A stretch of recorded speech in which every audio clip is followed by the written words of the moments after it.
Everyone is playing, you're not yet.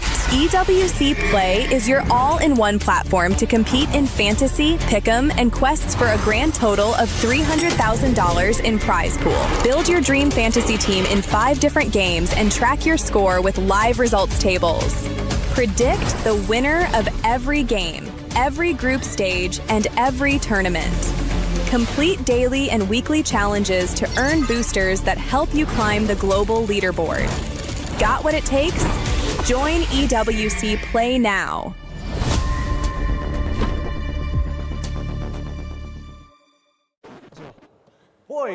Boys, relax. Let me do the introduction first. I didn't know, sorry. No worries, of course. Welcome, everybody. We are playing Don't Press the Bell, a simple game that we've already played so far. Today, we have ND7's very own Akashi facing off against the one, the only Lutpi coming in from Onyx. Boys, I will give the countdown. You've already decided who starts. Are you ready? 3, 2, 1, go!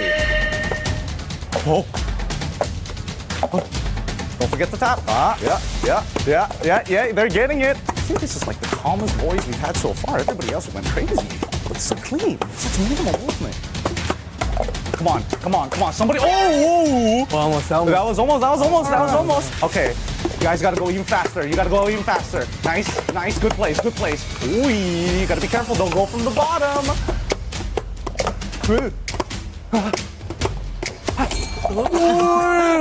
Oh no! I'm so sorry. That was a great game, but it came down to that DQ at the end. The bell accidentally rung. I'm so sorry, man. Well done. Thank you so much. And hey, that was us here in our Flex studio. Guys, remember, don't press that bell.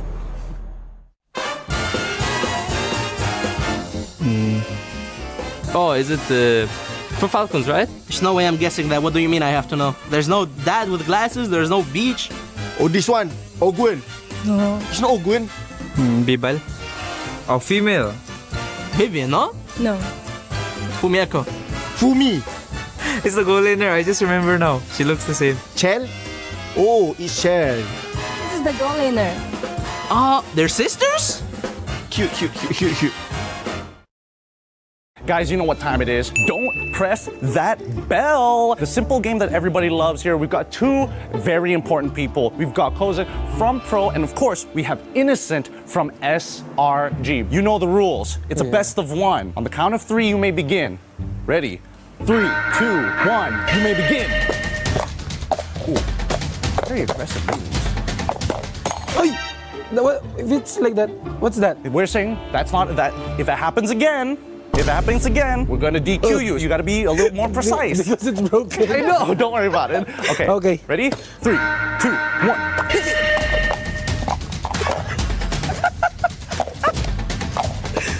You're so scared. Why are you so scared of it? The hesitation. Don't hesitate. You can tap it. These guys are really... No, that was the cleanest. That was the cleanest take. Well done. That was an awesome game. Remember, boys and girls out there, don't press that bell. We'll see you on the next episode. The Midseason Cup at EWC makes its third appearance, and for the first time in MLBB history, the prestigious stage arrives in Paris on European soil. Awaiting the 25 teams from 15 regional qualifiers is a monumental $3 million prize pool and crucial club championship points. MSC opens with the group stage, where 15 qualified teams and 1 team from the wildcard qualifier will be split into 2 groups of 8. Both groups will compete in a double elimination bracket, where 2 wins secure a spot in the knockout stage, while 2 losses send teams home. The top 4 teams from each group will advance to the knockout stage. More unforgiving than ever, the knockout stage puts everything on the line. In this single elimination bracket, teams will clash in a best-of-5 series throughout the quarterfinals and semifinals. For those denied a place in the grand finals, one final battle remains, a chance to secure a podium finish and claim an additional $100,000 in the third-place match. Here, one moment can change everything. One mistake ends the dream, one clutch play creates a legend, and at the end of it all, 2 teams remain. One final series in a best-of-7, all for the grand prize of $1 million. One chance to rise above the rest. Who will become legendary? Who will prove unstoppable? 2 champions, 1 game. This is MSC at EWC 2026.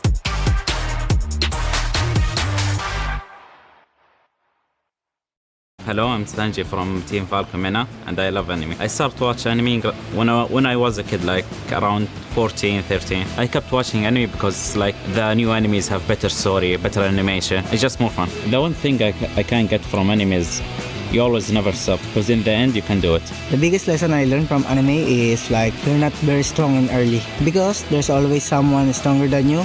That's why you need to practice every day. Whoever say anime is for kids, most likely they haven't watched an anime in their life. Some animes are for kids for sure, but for others are for adults. Some anime for adults because of the animation, like more to the blood style, more bloody, not the high school anime for the kids.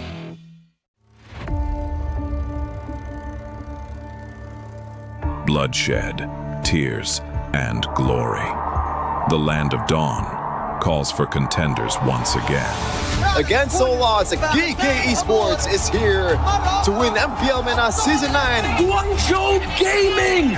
They go straight to the main stage.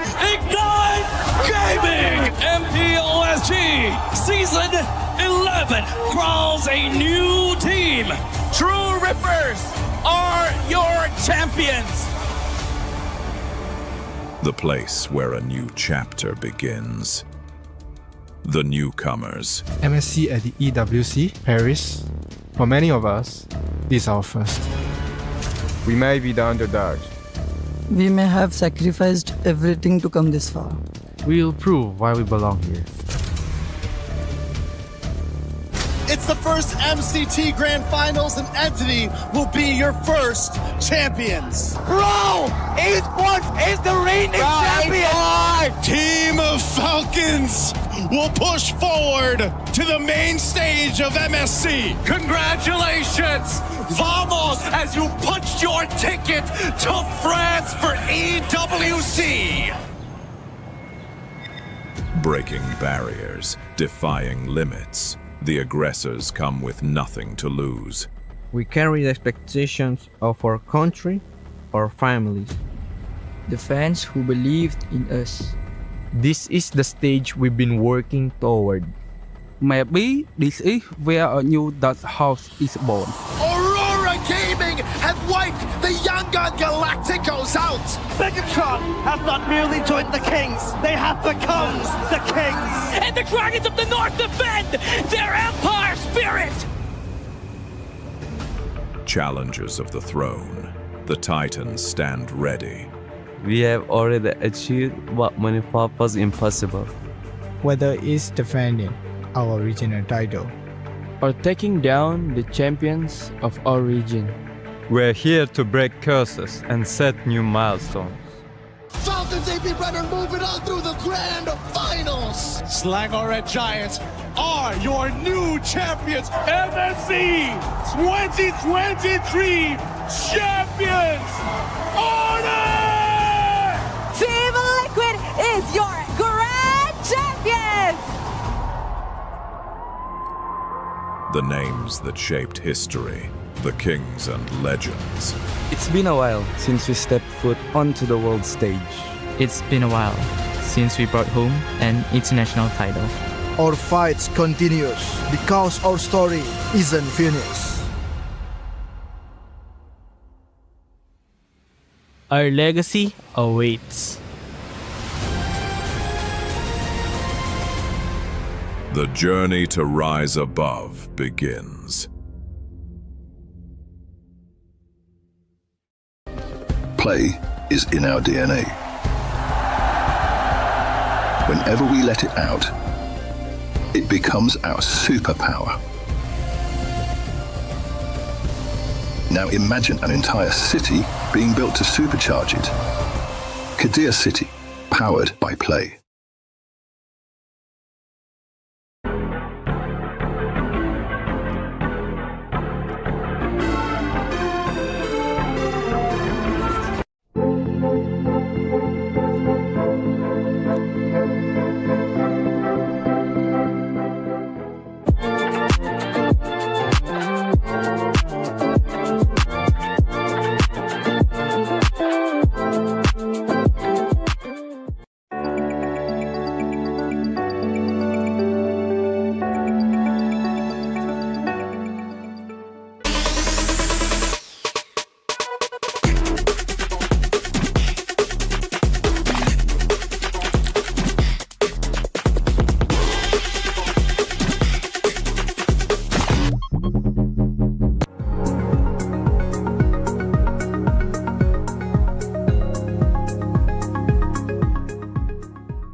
We book Esports World Cup up.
Hold me close and hold me fast.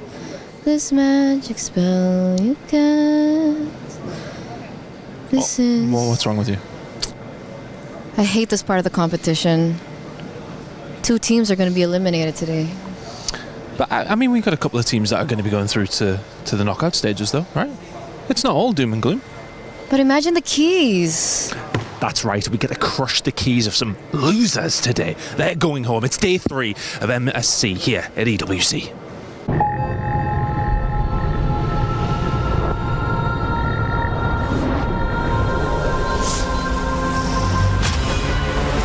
In the past, we were always in Asia. This year, we came to Paris. What stories are still left untold? Kami sudah membuktikannya, tapi ini baru permulaan. Tiada siapa akan ingat siapa nombor 2. We need the win. Bukan sekadar keinginan, tapi tekad. Hindi ang pag-abot sa tuktok ang pinakamahirap. Ang korona ang mahirap ipagtanggol. What happened last year became fuel for us this year. This time, we bring it to Paris and finish it. A new lineup, new chemistry, new fire. Once champions, not settling for podium finishes. World champions, defending MSC champions. As the final boss of MLBB, can anyone stop them? Names have been made, stars have risen, but now they need to show the world what it takes to rise above. This time, the world is bigger than ever. Like every year, new challengers step onto the world stage. Some carry the ambitions of 2 continents. Some fight for the pride of home turf. Some have never stopped chasing the throne. So who will finally rise to clinch the title? This is where unresolved stories find their ending. A new shot at glory. One more chance at redemption. We are back. Kali ini, sekali lagi. Bukan atau tidak, Pareho lang ang chance namin. No one is untouchable. Let's fight. Bukan ako kalau bisa. 2 champions, 1 game. Paris breaks through limitless possibilities. For an entire summer, the esports world is lit afire as we join ourselves in this competition of MSC in Paris, France. A new location with new challenges, new competitors, maybe some new stories, as yesterday's upsets are only the beginning of what MLBB may have to showcase in this 9-day event. What an exciting time to be here, and welcome back yet again for day 3. Yes, there are knockouts going to be happening here, but on the other side of that doom is a little bit of glory that you might be able to seize by advancing to those stages and having a chance to play for that trophy. Sitting up on top of the Lenovo Legion Gauntlet stage. Welcome back, everybody. My name is Rain Day. I'm joined by 2 amazing casters, analysts, I mean, do it all, man. Naisu, who's been, casting this entire time. Welcome on the stage, my friend. Thank you. Of course, LaFell, who we've seen next to me alongside. Naisu, you were having a different perspective than us on the desk. You were casting those games. What was your takeaway, man, just after these 2 days of amazing action? Man, I don't know. I think the biggest part is just how surprising the meta is so far. That's probably the biggest thing. And let's talk about, too, I know we'll dive into this more, the upsets on upsets that were yesterday. Yeah, LaFell. I mean, it was a crazy day. I mean, like, again, for an analyst to see something new is always refreshing, because my biggest worry, and I feel like I've told this Naisu time and time again, I'm worried when we get to the MSC, it's just going to be copy-pasting. It's like, what is the number one strat? And we all are going to do the same thing. But clearly, that's not the case. We've seen teams excel better in the early game. Some teams, they want to scale up into the late game. And because of that, the meta changes, and I love that. It makes it so that my job is relevant. Because I gotta save everything for day 1. Because I get to see more of you all the time. Yeah. And one of the great things is we get to look back at what were those upsets yesterday. So our STC Rewind has us covered for all of that action. If you missed it, big names fell. Aurora with the 2-0 upset over Team Liquid PH. That was a big one, but we saw it across the board, LaFell. Looking at yesterday, it was just surprise after surprise. Yeah, Slangore Giants put up a good fight against Pro Esports. I gotta say, all 3 games, they were very, very strong. People have their own opinions on the win and loss, but I gotta say, that one was worth watching just as an MLBB fan. Oh, I love Gideon's reactions there, too, because, in the room, in the talent room, we were watching that. And yes, in some cases, it looked like, again, it might be a repeat of what happened in the history with these 2 teams facing off. But I got to say, man, that when we got to that 3rd game, that was probably one of the best plays so far that we've seen of MSC. And you're going to see a ton of reactions from everyone, because everyone online was sharing their reactions for this match alone. Dude, Keely, man. Like, he, on both, I think this is the play. This is the one. Oh, my goodness. That does not need to speed up. That needs a pause, a slow. It needs frame by frame. That's how insane Keely was. Dude, even this one, like, I know they had that for SRG, the Malaysians out there, but then you have a big just kind of support for Team Liquid Philippines coming into this for MSC. And of course, Coach Midnight, you guys talked about it so much in the drafts. We got to he's pass a traitor. those games. Yeah, dude. He's a traitor of the Philippines. He's a mastermind is what he is. I mean, who would have thought Rafael in the mid lane? Who would have thought that upset against TL? Only Midnight, man. Only Midnight. But then, it's a good thing, like, not again, it's more like Onyx bringing it back to be like, hey, you know what? We still got to control this. We still got to hold the throne. Onyx showed up against Entity 7. And, you know, fun fact, like, they are not the champions in this group. And, hey, maybe that's why they've been looking so good because, as we know, number 2 is usually the hungriest. Number 2 is, and even on that one, you know, get a good look at Coach. Yeah, but there's me, Gideon. Dude, Gideon, you? Gideon, me. You forgot to say your own name? Gideon and you. You know what? But that's the thing, too. Then we end up the day here. This was a sweep. I believe I was filming content for this, but I did get a peek at what was going on here with this last matchup of yesterday. And I would say, you know, you have these upsets that started off the day, but then, of course, I feel like with the last 2 matches especially, you kind of had more of a, this is kind of what was expected. What we expected. Now, yeah, can there be a bounce back for the teams that lost? I also got to say for Onyx, the fan base was incredible here in the stands. I mean, obviously, so many fans online for MLBB, community so passionate about this game, which is great to see. And as a fan coming into it, it's awesome to experience just what you can see with the storylines and the players evolving. And I think maybe the biggest storyline yesterday that many were aware of was Team Liquid going down not just 1 game in a best of 3, but 2 games in a row to what many were surprised at here in the Rafaela, the pick of Midnight and this team to really surprise who many consider a favorite to return and defend their title. We had a chance to talk with the coach of Team Liquid, Emann, to get some thoughts. We're here at the back now with Coach Emann after that loss, a very upsetting loss, by the way. I think everyone was quite surprised. Could you talk us through what perhaps happened in that particular match? I think overall it's a mismatch of game plans. They are going all in on the early game. I think everyone can tell. And we are hoping that we can hold them off because if we can hold them off, I'm sure we'll win the games. But obviously we didn't. And they snowballed throughout both games. Yeah, so wrong game plan by us, I guess. Okay, so coming into this, were you surprised with that early game plan coming in from Aurora? Actually, no, because we saw their games and this is what they always like to do. But it's just that, you know, we felt that it was something we can handle, but obviously they played better today. Yeah, okay. So, so we will have to revisit our game plans and let's see what we can fix. Were you surprised though? I mean, obviously they play early game, but like Rafaela mid, we saw Barat's EXP. Was that something of a surprise to you? A little that they will take it out so soon, but at the same time, we always knew that they had these pocket strats. Okay. Because they also bring out Angela mid, I think, in their region. Yeah. So we knew they like unorthodox draft. That's going to be different. And to be honest, that's the biggest thing for us because regardless of opponent, it's just a different play style, right? And for them, they have one of the most unorthodox play style. And they played really well today, so props to them. Okay. Do you have maybe a message to Coach Midnight? Well played. Well played. We might see you again. Ooh, okay. So the one thing that you feel like you need to repair come match 2 is the game plan, the strategy. Do you think it's just specific to Aurora or you might have to revisit some other game plan to specific teams as well? Of course, we have to revisit what we think is the correct game plan because obviously everybody have a plan until you get punched in the face. And obviously we got punched in the face, so we will revisit that. But at the same time, of course, every opponent is different, so we will take that into account as well. And yeah. Best of luck for the next matches. Do you have a message before we go? Thank you for everyone that supported us. I'm sorry for this disappointing result. And we'll do better. We're excited for the comeback. Thank you so much, Coach. Back to you. Everybody's got a plan until they get punched in the face. That is probably the best way to sum that one up, Naisu. That's a good way to go about life, I'd say. You know, but no, I think everybody is going to have to deal with that because we've talked about this quite a bit. I think the draft or the meta right now allows everyone to just kind of have this personality when it comes to the draft.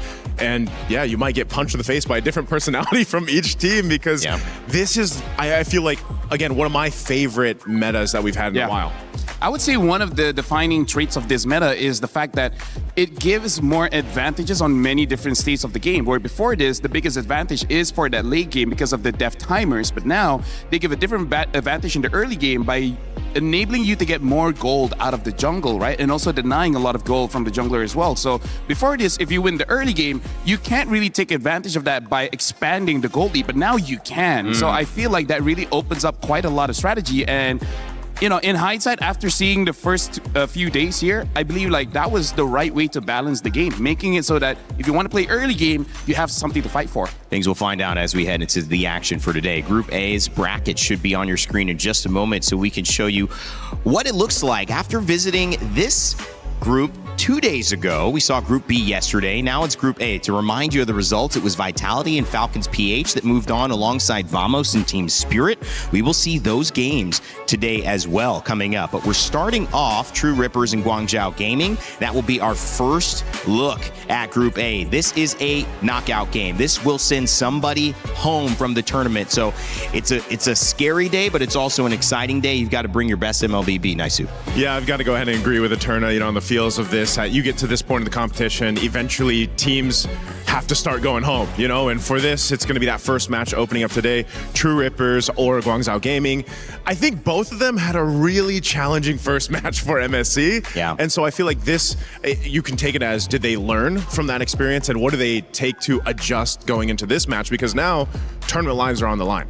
I gotta say, between both teams, I am very much impressed by Guangzhou Gaming, even though they lost against Team Falcons, but they made Team Falcons really fight for it, especially when it comes to the early game. The reason why Guangzhou lost was because they couldn't extend that lead. They got kills, but they didn't get turrets, they didn't get anything in the jungle, they didn't get turtles and such like that. So I'm wanting to see, yes, you can win early, but what do you do with it? That's the maturity I want to see from Guangzhou. I want to add real quick too, I was impressed. Game 2 of True Rippers, because game 1, it felt like they were kind of nervous. You know, I feel like they first time on the international stage, they got a huge community behind their back. And then game 2 was rather impressive. They held a lead against a team like Team Vitality, and then they lost it. It slipped through their hands. Garcia had an amazing game on the Mozkov, so maybe they can take what they did best in game 2 and then bring it into this matchup against Guangzhou. Well, let us know what you're leaning towards. Both signs of life for both teams who had tough matchups, but now one is going to prevail, one won't. So make sure to get your pick'ems in. You have a few minutes before it closes, so let us know. You think True Rippers are taking it? Is it GZG that's going to stay alive in this tournament? You let us know with the pick'ems. We'll tell you the results in just a few moments before the match, but get those in right now. Conversation in the green room. We kind of start the days with these conversations. An incredible shout out to Maui as well, who's helping us with the editorial side of things, helping me get caught up to speed. International tournaments are difficult for anybody, but for your debut, and a lot of the players on True Rippers are debuting in an international tournament here, feeling like they're doing pretty good? Oh, it's tough to say after one match. It's not enough time to see. It's not enough evidence. You know what I mean? I feel like any team, any players that first make their way into the international stage, and it's the first time for a lot of people really to see them, it's just one game's not enough. And a game against a team like Team Vitality, like more, you want more from them. And hopefully, again, we get to see what that case is going to be here. It's just unfortunate that it's so brutal, this stage, where it's like, if you get 2 losses, you're pretty much done for, for MSC. Yeah. So hopefully they can make it come together here, but I think that's one of the things. There isn't enough evidence yet to really put them in a perfect place. And when we talk about getting punched in the face, you just hope that a game like this for both these teams who haven't had too much time, it gives them a little bit more time within game, right, LaFell, to learn some things and to not just have to react so heavily in game 2 and risk going home if it's a bad reaction. Yeah, I gotta say, since we're looking at Guangzhou Gaming just now, I want to talk a little bit about Recall, especially game 1 when he was using the Nolan, where Nolan is one of the top junglers now, but the only reason we haven't seen him just because Ling is open and Hirara is still open. So we'll see whether they will go to that again, because I gotta say, their draft was unorthodox, but based on what Aurora already did, I feel like for now, the draft is in a state of limbo where there's no tier list, but it's really about interacting with what the other teams want to do. And it's not even a hero-hero interaction. Sometimes it is just a hero-team reaction, right? You want to go late? All of our heroes are early. We'll win the game before you get a chance to fight back. This is a great talking point. I'm sure we're going to hear it a lot today, especially as True Rippers get ready to take the stage.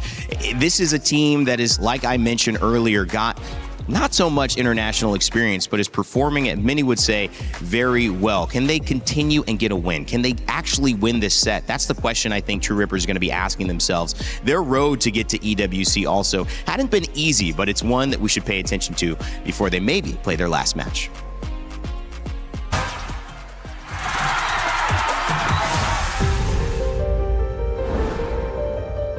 Hello everyone, Kimmy here from Team True Reapers. We are the winners of MLMS Season 1. We're the first team to represent India at MSC at EWC. History has been written, ladies and gentlemen. India's international journey has finally begun tonight.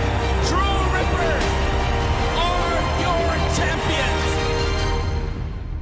I guess it was the start of 2026 January. Everyone was so hyped, like they were saying, guys, we might get an international slot at the EWC. We need this. For me, like I was really hyped up. I was about to continue my studies, but after I got to hear that news, I thought of making a team.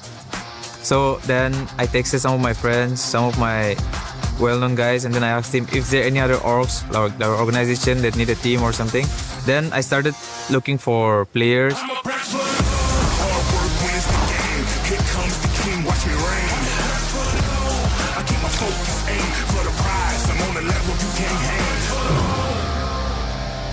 My players, they were getting offers from different teams within India.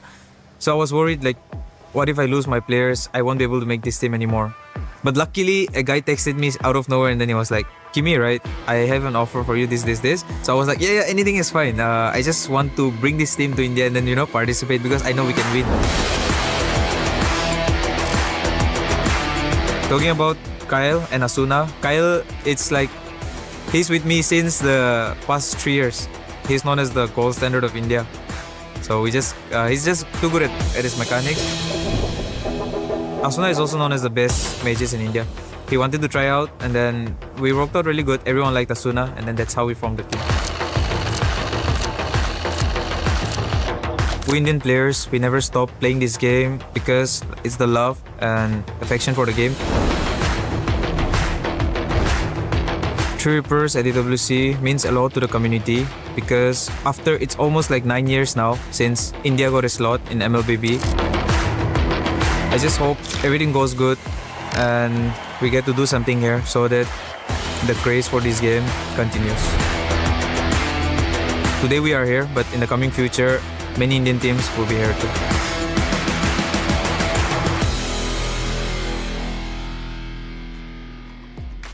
The start of many more, says Rahancia, as he talks about representing India for the first time on an international stage. And this is truly an opportunity to not only do it for his country, but also to do it for his teammates, who he promised they would be able to make something happen if they could all stay together. Well, so far, so good. Let's see if they can put it into execution here as they face up against Guangzhou Gaming, who have had a different road here, representing China, and obviously a team that played well and had glimpses of figuring this meta out and prolonging their games. Can they finally get the wins that they need over True Rippers? It'll be a battle for sure, but their road to EWC was not easy either. They are here and they mean business.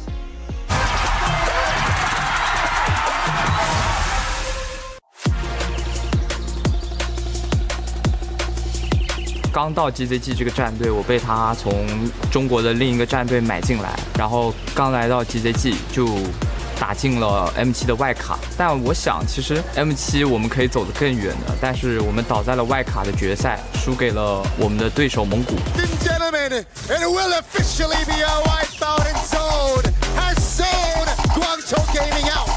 所以那场比赛结束以后，我觉得很可惜，抱着我的教练哭了。 Stop him and the beast rumbles at the feet of Guangzhou Gaming. 在 SAL 夺冠的时候，就我忍不住在赛后采访里哭了起来。我很想赢，每次赢了我都很开心。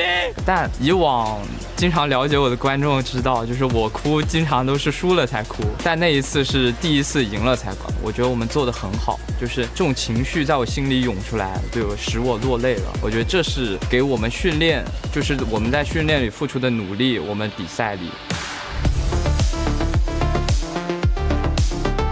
我观看了这次在巴黎开赛的 MWI 女队拿到了8强，其实我有一点难过吧，因为虽然他们拿到了很好的成绩，我本来是开心的，但是我难过的是中国赛区的男队一直都没有很好的成绩，反而是我们的女队先做到了，所以我觉得我们男队需要一点突破的力量。因为我希望中国的粉丝能看到的是中国队伍热血的一幕。我觉得我们可以创造以往没能做到的目标，所以我想跟我的队友说，放轻松点打，对面很菜，随便赢了。What a story there, knowing that the women's have broken through, but yet to see that same result on the men's side. Looking to get it done here is Guangzhou Gaming as they head into a knockout game versus True Rippers. Guys, this is two countries, two teams, highly motivated, highly emotional. Wow. Naisu, and it's Guangzhou Gaming who get the pick'ems results in their favor. Doesn't necessarily mean that they're going to take it, but Naisu, that's a strong side. The audience is with Guangzhou this time. Strong prediction there. Again, give True Rippers some more time to prove themselves. Both these teams have amazing stories, though, the way they made up here, you know, and I got a chance to even see part of the journey for Guangzhou Gaming through MCT East Asia to get to here, and so hopefully one of these teams can make that story come true after a game win, but unfortunately one has to go. I mean, like, we got to talk about mentality here, because I like looking at the Guangzhou video just now. Yeah. Reminds me of WB, like, we're strong, the other team is trash, right? So I really want to see them actually use that kind of energy here going up against True Rippers, because I legit feel like they have a very strong early game. It's just that you don't know how to maximize it. If they can maximize this one, then they can survive another day. Because I do want to see them succeed, because they've been here for a while. They haven't got that success just yet. The women's got there first, but hey, maybe they can get there further. And fighting for a region here, I mean, the pressure, it's pretty high for both of these teams as well. And you can see the emotion welling up. To me, that is just more of what it looks like when you give your all and when you have a situation that finally, after that work that feels like you're toiling through the heartache, through the disruptive and sometimes detrimental choices to get there and maybe make a mistake, to finding your feet, finding a way to get back, and then suddenly saying, man, we did it. After all that, we're here. Guangzhou Gaming looking to keep that feeling going. True Rippers hoping to keep that feeling themselves. It is going to be a great competition. One going through, one going home. Let's get it started.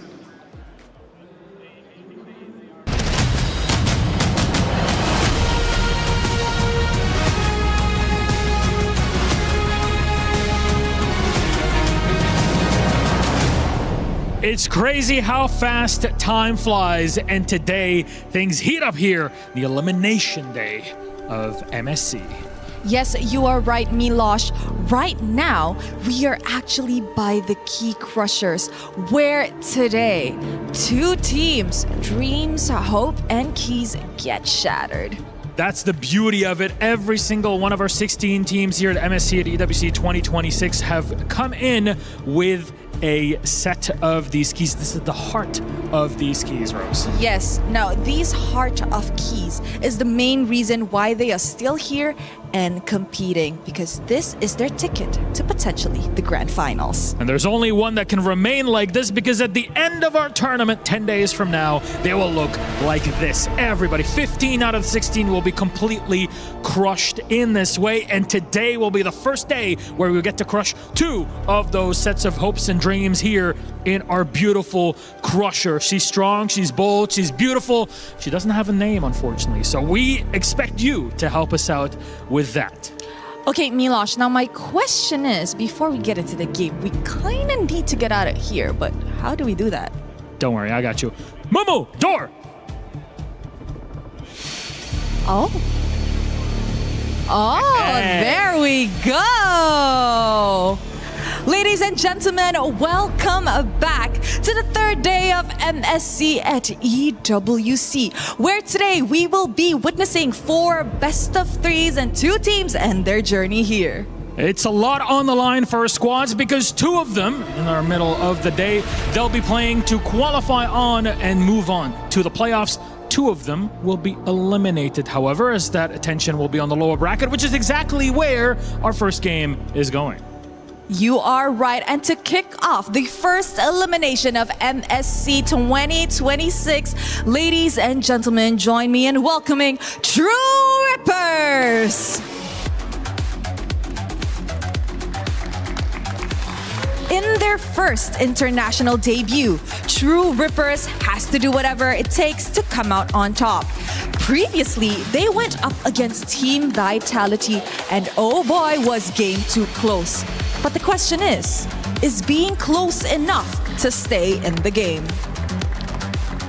When there's a lot of pressure on the line, it can really get to you. Let's welcome their opponents, Guangzhou Gaming! Although they faced one of the toughest opponents here at MSC 26, they still showed massive resilience during their clash. They left even Super Marco shaken. So can they pinpoint Ripper's weak points and live to fight another day?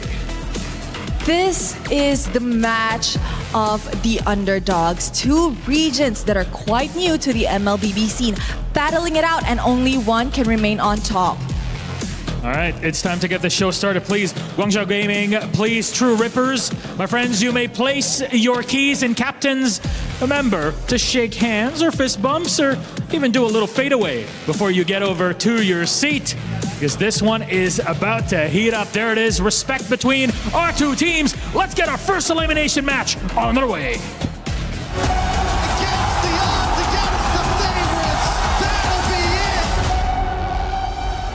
Day 2, the group of death. We've witnessed the unexpected fall of two champions, Team Liquid Philippines and SRG, and the unexpected rise of two contenders now between Aurora Gaming Turkey and, of course, Pro Esports.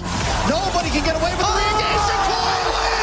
They will take game number 3. I feel very happy at that moment because it's my first time in the international, and SRG is former champion and we didn't expect to win them. So when we won, I got really emotional.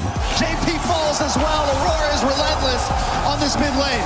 What a statement this is. It was a big match for us, and it's quite good because they're the last MSC World Champion. We expected to win because we can beat any team in this tournament. We're not afraid of anybody. Actually, they need to be afraid of us. And the stampede has been stopped. So the loss is unexpected for us, for sure. We know that coming into today we are the favorites and we know that we are the better team. My thoughts on us and SRG both losing the first game of our bracket. Of course, it's a surprise to most, but at the same time, this bracket is so stacked, right? Anyone can beat anyone in the current level of competitiveness. Going into Day 3, we have two teams securing top 8 spots. Will it be between Team Spirit and Vamos or Vitality and Falcons PH? And then we'll also be sending two teams home. Will it be between True Rippers and Guangzhou Gaming, or will it be Falcons Mena and Ignite Gaming to be sent home? Well, it is a battle, to say the least. Representatives of India and China going head-to-head. True Rippers versus Guangzhou Gaming, guys. This draft is going to be interesting, and the question I want to raise to you is, if you learn, are these losses okay? If you can take something from these losses, is it okay to be here to bounce back, or are you looking at today with a different sense? Is there cynicism? Is there optimism?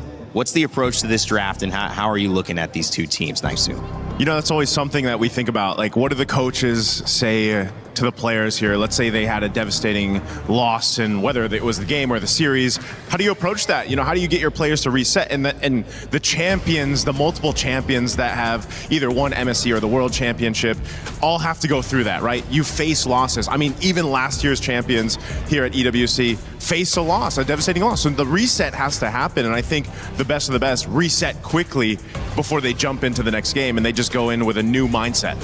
Well, two champions, one game. Make sure to grab your My Champions pick and pick your dual champions and win 50,000 diamonds. Grab the QR code with your phone, tablet, whatever it is, right now on the screen, and 5 winners win 10,000 diamonds each. Remember, this is live until July 27th, so make sure to act fast. LaFell?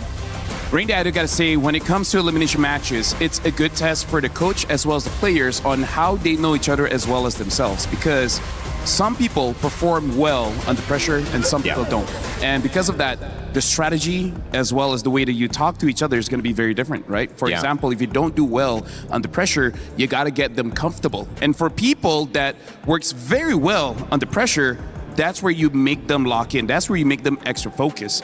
And now going into Flying Clouds here, this is going to be very interesting, especially because I want to see if other teams did what Midnight did and actually bring Rafaela to Flying Clouds, maximizing her passive. When you respawn someone, they immediately get to battle. I don't think people will be able to practice Rafaela the same as Rosa did, but at the same time, How hard is Rafaela, really? I mean, like, come on. Wasn't there some advice out there like, yeah, what would you say to the people that want to now play mid lane Rafaela?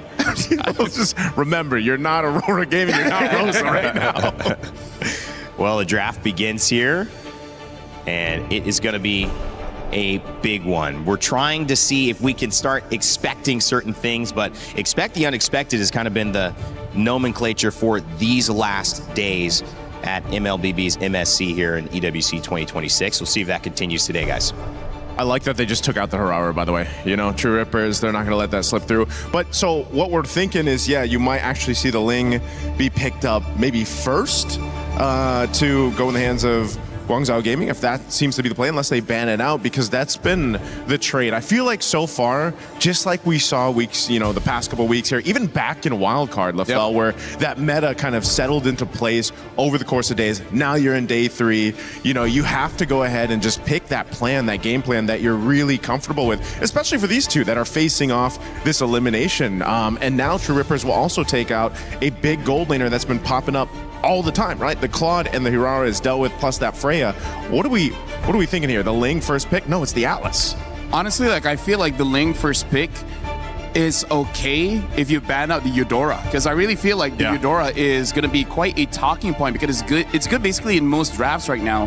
And when it comes to the Ling, we've seen basically 2 heroes doing well, which is the Eudora as well as the Moskov.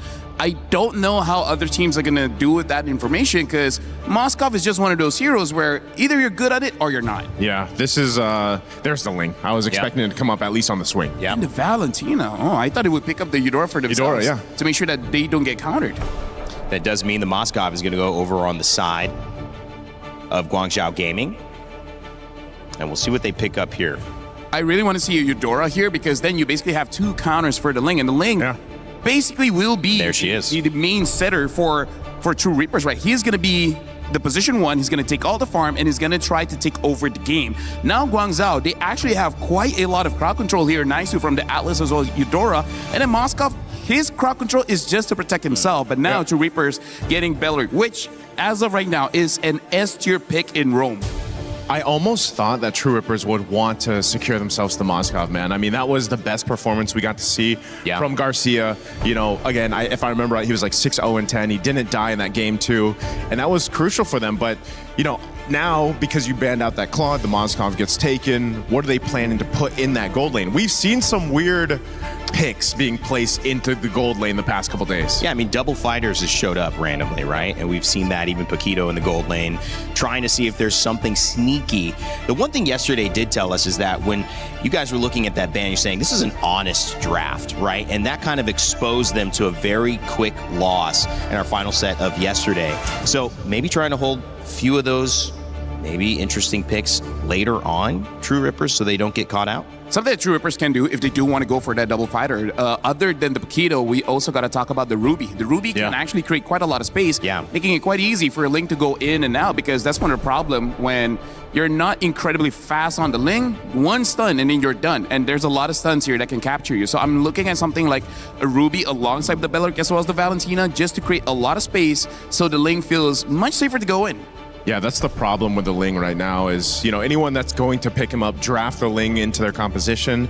Not only is it such a micro scale, like scaling hero for people to showcase, but you need the team to support that. The same thing we've been saying about the Hirara pick, and your team really has to support you to be able to do that. Now, obviously, she's got a little more iframes to work with, a little more mobility, but Ling, same thing. You don't want to feel pressure in your jungle, your buffs being stolen. You need that space, because otherwise you just end up split pushing across the map when the rest of your team's trying to fight, and that's not where you want to be. So this Paquito coming up adds a little bit of a layer to the damage profile. This is most likely we're going to expect just go in the gold lane. It is still possible that it could EXP, flex. right? Could EXP. We saw this in the gold lane yesterday in the hands of Sigibum, if I remember correctly, maybe a couple more times. But, you know, that's the thing. You need to be able to go ahead and support this Ling's best time. Whoa, the Saber, though. Talk about another surprising pick.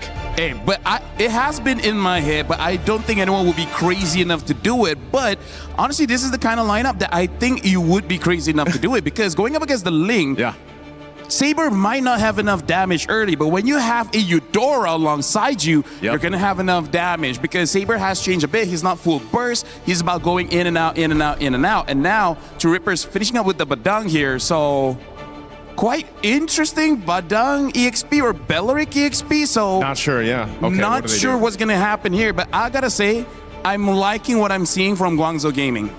It's going to be a Belleric EXP. Yep. On Rahancia. Kimmy's got the Badang. And Garcia on Paquito, so another gold lane fighter. Marksman coming in thinking you kind of have to have that, but we're seeing this meta evolve to where, well, maybe not. Can we keep tempo? Can we keep pressure? Both of these teams suffered quick defeats in most of their games. Trying to set the pace this time around as we have our first series of the day kicking off. It's True Rippers versus Guangzhou Gaming. Let's get it going and send it over to your casters. Smash them. We are officially kicking off the third day with an elimination match between True Rippers and Guangzhou Gaming. But the surprises just keep coming, Mirko. And as our panelists have said, Lafel personally does like Guangzhou's lineup, but how are you feeling about this, especially the Saber? Dude, it's crazy. Again, I mean, we saw day number 1, day number 2, constant surprises back and forth. And I thought we already saw everything. You know, I thought we already saw everything the meta has in store for us, but obviously that's not true. The Saber comes in, X-Ying, almost taking Asuna down in the mid lane. It's all about aggression. Okay. So that's what we know right now for Guangzhou Gaming. I feel like they're trying to double down on already a very good early game. We saw one of the glimpses, well, hold on, May. Again, speaking of that aggression early on, a steal from X-Ying, but again, for Guangzhou Gaming, they did well against Falcons in the early stages, so if they can actually do better by punishing and capitalizing even more in the early game, I think they should be able to close things out. Yeah, I guess early game really is the name of the game right now, especially in the current meta, the way things have been for the previous games that we've observed, and it's looking really aggressive. If there's anything we could use to describe Recall, because he picked up a Saber, and now he even went for Master or Weapon Master. Yeah, not even the Seasoned Hunter to help him clear. I mean, he's gonna do much more damage when he gets his items, but damn. Pull yourself together on both double or duo mid here, X-Ying and May. Good read by Garcia. Yeah. Could be a really bad spot here, and honestly, you look at this composition, you just look at the Saber and you're thinking, why go Saber? But if you look at a double fighters or just the fighter in the gold lane, Garcia should be very easy to pick off by Recall on this Saber. So that's a big question mark already, as you can see Garcia having to sacrifice a few of those waves. Which is great. At least he's being very careful. You know for a fact that Garcia too, even when he gets his hands on the more vulnerable heroes like the Moskov, is not really the type to put himself in dangerous positions. But that's the first triple sweep we get to see here. And that's the tank, that's the boy you would usually have a lot of damage on. Well, Luminous Blush already popped in right now. They go all in. Recall with the double with the Weapon Mastery, trying to get one more. Ian stunned on the wall. Now it's chased out with the Black Dragon. Modi almost taking Eon's down. Now it's Kimmy with the Flying Clouds, bringing it back again, all alone. SOD almost lands Eon's. Sticks to the Recall. 2-2, but it's Guangzhou Gaming with the turtle. Yep, I really thought True Rippers could have made something out of that, especially as they already were able to somewhat trade out the fact that no longer, or Recall no longer had the triple sweep. But it's still somehow a bit manageable for True Rippers nonetheless. Especially as you see they're not really being punished elsewhere. Let's take a look at that replay. Modi still getting in. Really close though, really close call, but the punish from Kimmy. I nearly forgot that we were on Flying Cloud, so things would be happening pretty faster than we thought. Yeah. That's what we, I guess that's the reason he went Saber as well. Maybe. Even if they die without him using the triple sweep, then he can just go and do it all over again after dying. But dang, that damage with the Weapon Mastery. He already picked up the Hunter Strike now and the Lethal Ignition. Even Kimmy wasn't ready. He's going to have to go straight into a Dreadnought's armor at this point. Yeah, so it's probably really just they want to go for the kills, always the kills, and that's where they start converting eventually. But it's also them on a Moskov, so I feel like they will have ways either way of dealing with the macro, even if, let's say, they just try to focus on the kills. If we're talking about the mid trio, who, by the way, have been doing a great job here, really keeping Kimmy and Asuna in check. Folks, You gotta remember, this is an elimination match between Guangzhou Gaming and True Rippers. Loser goes home. They're gonna go straight to the airport, out of Paris, back to their hometown. So it is brutal. Yeah. The fact that Guangzhou Gaming decided to bring out the Saber in an elimination match shows you just how confident they are at, again, capitalizing on early game advantages. Yeah, and you see, oh, hold on, that's a flicker. Yeah, a bit disconnected. Oh, big Fatal Links by May. Another Fatal Links as well. Now, Time of the Blaze gets locked in. Ian's running down the wall. Now it's Rahansha isolated against the rest of the team as Modi picks him up, and it's an all-out win for Guangzhou Gaming. Yep, the disconnection is something kind of punishing there for a True Rippers as we saw Rahansha engage, but Garcia all alone here. Okay, will at least be able to regain positioning, but Recall, will he contest? Oh, big ult already down. May comes in with a perfect match. Kimi trying to stop it now as Modi pops in a furious dive and the red tree goes in. Garcia with the secure now as they go all out. Eon's picking up the kill, but gets caught in a triple sweep again as Xing takes him out of the fight. And again, it's a turtle to TRX, and Guangzhou Gaming with a trade as CY gets a tier 1 down below. Yep, that's all CY has been focusing on for now. And Garcia, the fact that he was really there, the participation he had in that team fight was really massive for True Rippers at least. Oh, was that the... Recall got it, right? Recall got it, yep. Okay, he did not even have to get up close. But at least for now, True Rippers, they're really trying to minimize this lead. The damage that you would assume would really be massive right now. It's not really happening just yet, but May is not going to go for the set. Asuna has the Fatal Links as well. That's been a way for TRX to actually respond to the Fatal Links from May, but the thing is, it's just Asuna, right? Everybody else who gets caught by the Fatal Links, they're locked down, so Asuna can purify and get her his own Fatal Links, but there's just no damage coming through. Meanwhile, Guangzhou Gaming, on the other hand, they have the combos ready. And it's also that disconnect that TRX really got to fix. Rahansha, I feel like at this point, just wait for Asuna to get a set. Wait for the Fatal Links first, then Rahansha can go in with the Wrath of the Dryad, or just use it as a counter-engage tool. Which is... I don't know if it's counterintuitive, because they want to like go for team fights based on their composition, but you want to look for the damage too. Oh, hold on. Triple sweep. Eons gets away with the Tempest of Blades. Interesting. I thought that was going to be a one-shot by Recall. The Furious Dive into DOT. Taking down on Eons.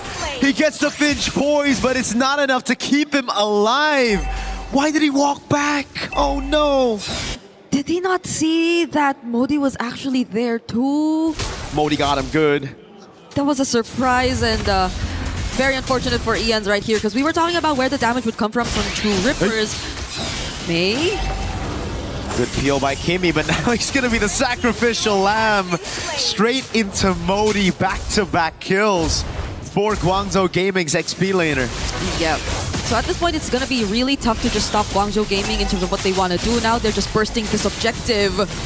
Oh, Rahansha! Oh, Xing's still the one who actually claims it now. The Fatal Links locks down Recall. He's going to get caught by the Tempest of Blades. It's a big shutdown for Eons as he picks up the Blades, but now it's going to be Xing with the help of CY. Perfect match coming down. Finch poise gets him out. Modi getting a killing spree as he goes for a 1v3. Now against Garcia. Still able to survive as well. Guangzhou Gaming now.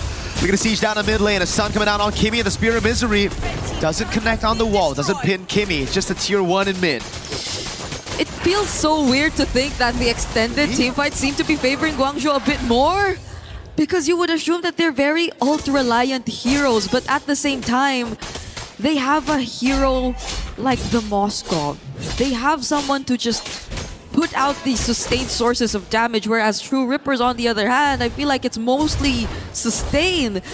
We are looking for the ways in which they could really clap back, but Rahansha, again, another Wrath of Dryad already committed. Oh, Garcia in the back, already using the flicker as well. Make it go for the Fatal Links free. Recall coming in with the Shuriken. Now the triple sweep on Kimi. It's a fist crack coming down as Asuna is able to lock him down with the Fatal Links and a Terrify on Recall. It's Eons with the pick. CY with the damage. Now it's Modi. Black Dragon form flanking from the back as Rahansha is going to be isolated for the rest of the team. The Petrify lands for Modi. And he gets the Furious Dive to pick up a Mega. Garcia's all alone. Guangzhou Gaming going to go for the chase. A stun from Xing. Modi trying to cut him off. Garcia, can you get away? If he actually gets away from this, I don't know, but he won't. It's a killing spree for Xing, and these staggered teamfights are just not helping True Rippers at all. You don't really get to see them maximize the potential of their lineup. Even this moment you're seeing right now, it was the fatal links that Asuna got, which could have been the turning point. But the fact that they also had to take into consideration that GCG were just so good at kiting and that there was also a follow-up Black Dragon form punishing Ians. It was just not looking good for True Rippers. They really have to solidify their coordination in this game. I think in this game, it's looking just very tough already. They don't have a marksman. They don't have scaling aside from the Ling. Ians can still be a threat later on, but again, with all this CC, with all this lockdown, with all the tanky members that Guangzhou Gaming have, it's going to be extremely difficult for TRX to find another opening here. Yeah, because maybe you could rely on Kimmy to find the target, but who? Because you don't expect Sai, you don't expect Xying, you don't expect Recall to just be in the same spot at the exact same time. Oh, but they don't know Kim is here though. Oh, now he gets spotted. Now they know. My goodness, True Rippers, how are they going to play around this? Kimmy's trying to look for positioning again. But GCG. Oh, that poke. Yep. They can't. They can't. Look at the far lane up top as well. If Ian shows himself this is a bad time, Guangzhou Gaming know that it's been a bit too quiet for Ian. He hasn't shown himself on the map.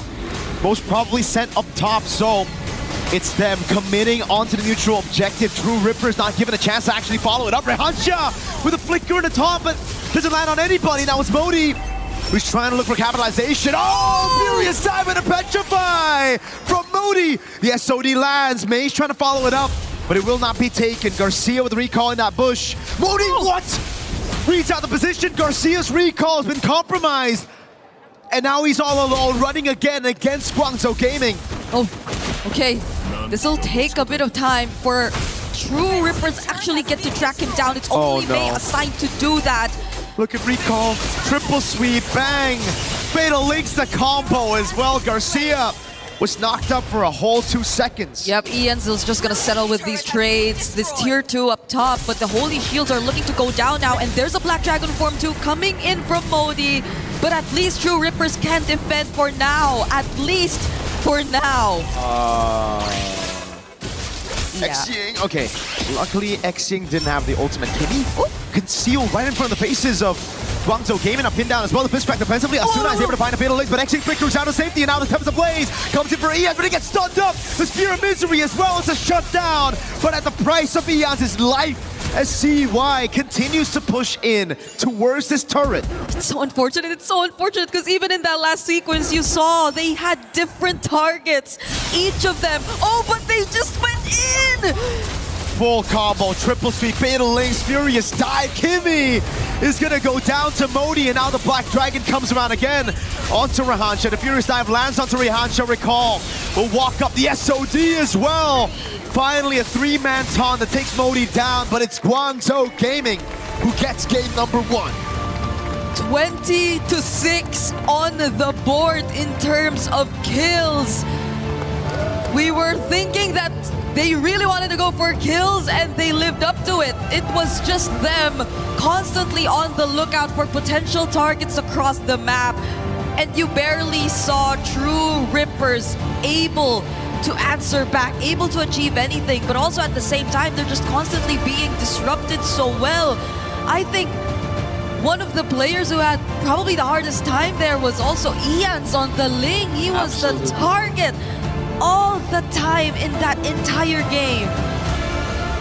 How could you escape from it? I mean, as Ians, you were the only dude there that could actually make a play, that could actually look for a trade around the map. And all the way from the start, it really comes down to, I feel, picking up this Paquito. This Paquito was a massive mistake because they picked it up into a Moskov, right? In usual terms, when we see it from Hiko, when we see it yesterday as well, it was a Paquito into a Claude. It was a guaranteed winning matchup so that the Link can capitalize on it.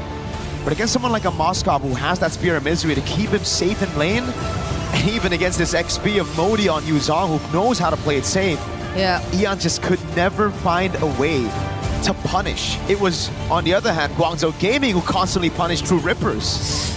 On top of the fact that they also prioritized the Valentina instead of the Eudora, which was also actually available alongside the Ling that they decided to prioritize in red side. Oh no! Oh my gosh, yeah, that's exactly the kind of emotion you probably would have for this entire game. It feels bad. It feels bad for True Rippers, but we hope to see them get back on track as we have to break that down, so we're throwing it over to our panel. As well, a quick game and a good game if you're a Guangzhou Gaming fan. 75% of you thought that was going to be where it ended. Naisu, they were certainly right. That was a tough one, man, for True Rippers, everyone rooting for them, because, yeah, I just feel like this was reminiscent of what happened in Game 1 for them yesterday. They weren't connecting, they weren't working together, and also there just wasn't a chance. I mean, Guangzhou Gaming, they knew the game plan, they went with it. This draft, again, it's nice to see where we are with our meta. You can bring something like this and make it work. I mean, we're talking about Eudora and a Saber in the jungle, man. I gotta say, Naisu, like, for the 3 days that we're here, I hope my sentiment stays the same. This might be my favorite international so far. Not 100%. Not favorite MSC. Favorite international of all that we've had. Yep. This has been the best. I love the meta we're at now. I got you, bro. I got you. So we're gonna go for this really we're gonna go for this very quickly, right? Because we gotta talk about the idea coming into the draft here, because the idea for True Rippers is they want to counter engage, right? They want to counter engage and they want to be able to, I don't have space, but basically what they're trying to do is that for the Paquito, the Badang, as well as the Beleric, and even the Valentina, whenever someone wants to go in, they're able to punish. It's gonna be Ling, the sole position one, to actually go and get the kills while everyone else is distracted by the other 4 picks. But look at Guangzhou Gaming. This is about engage. It's about starting fights as well as a lot of crowd control. This says enzyme, but whatever. What in the world is that? I love it. Whatever, right? Okay. Because this is engage plus crowd control. This is engage plus crowd control. This is engage plus crowd control. And this honestly can be engage plus crowd control. And damage. And then when it comes to the Moskov, we've seen this happen yesterday where the Moskov can 1v1 the Ling, and it's not that big of a problem. We're going to be looking at some of the clips here where at the start of this game, we got to look at this.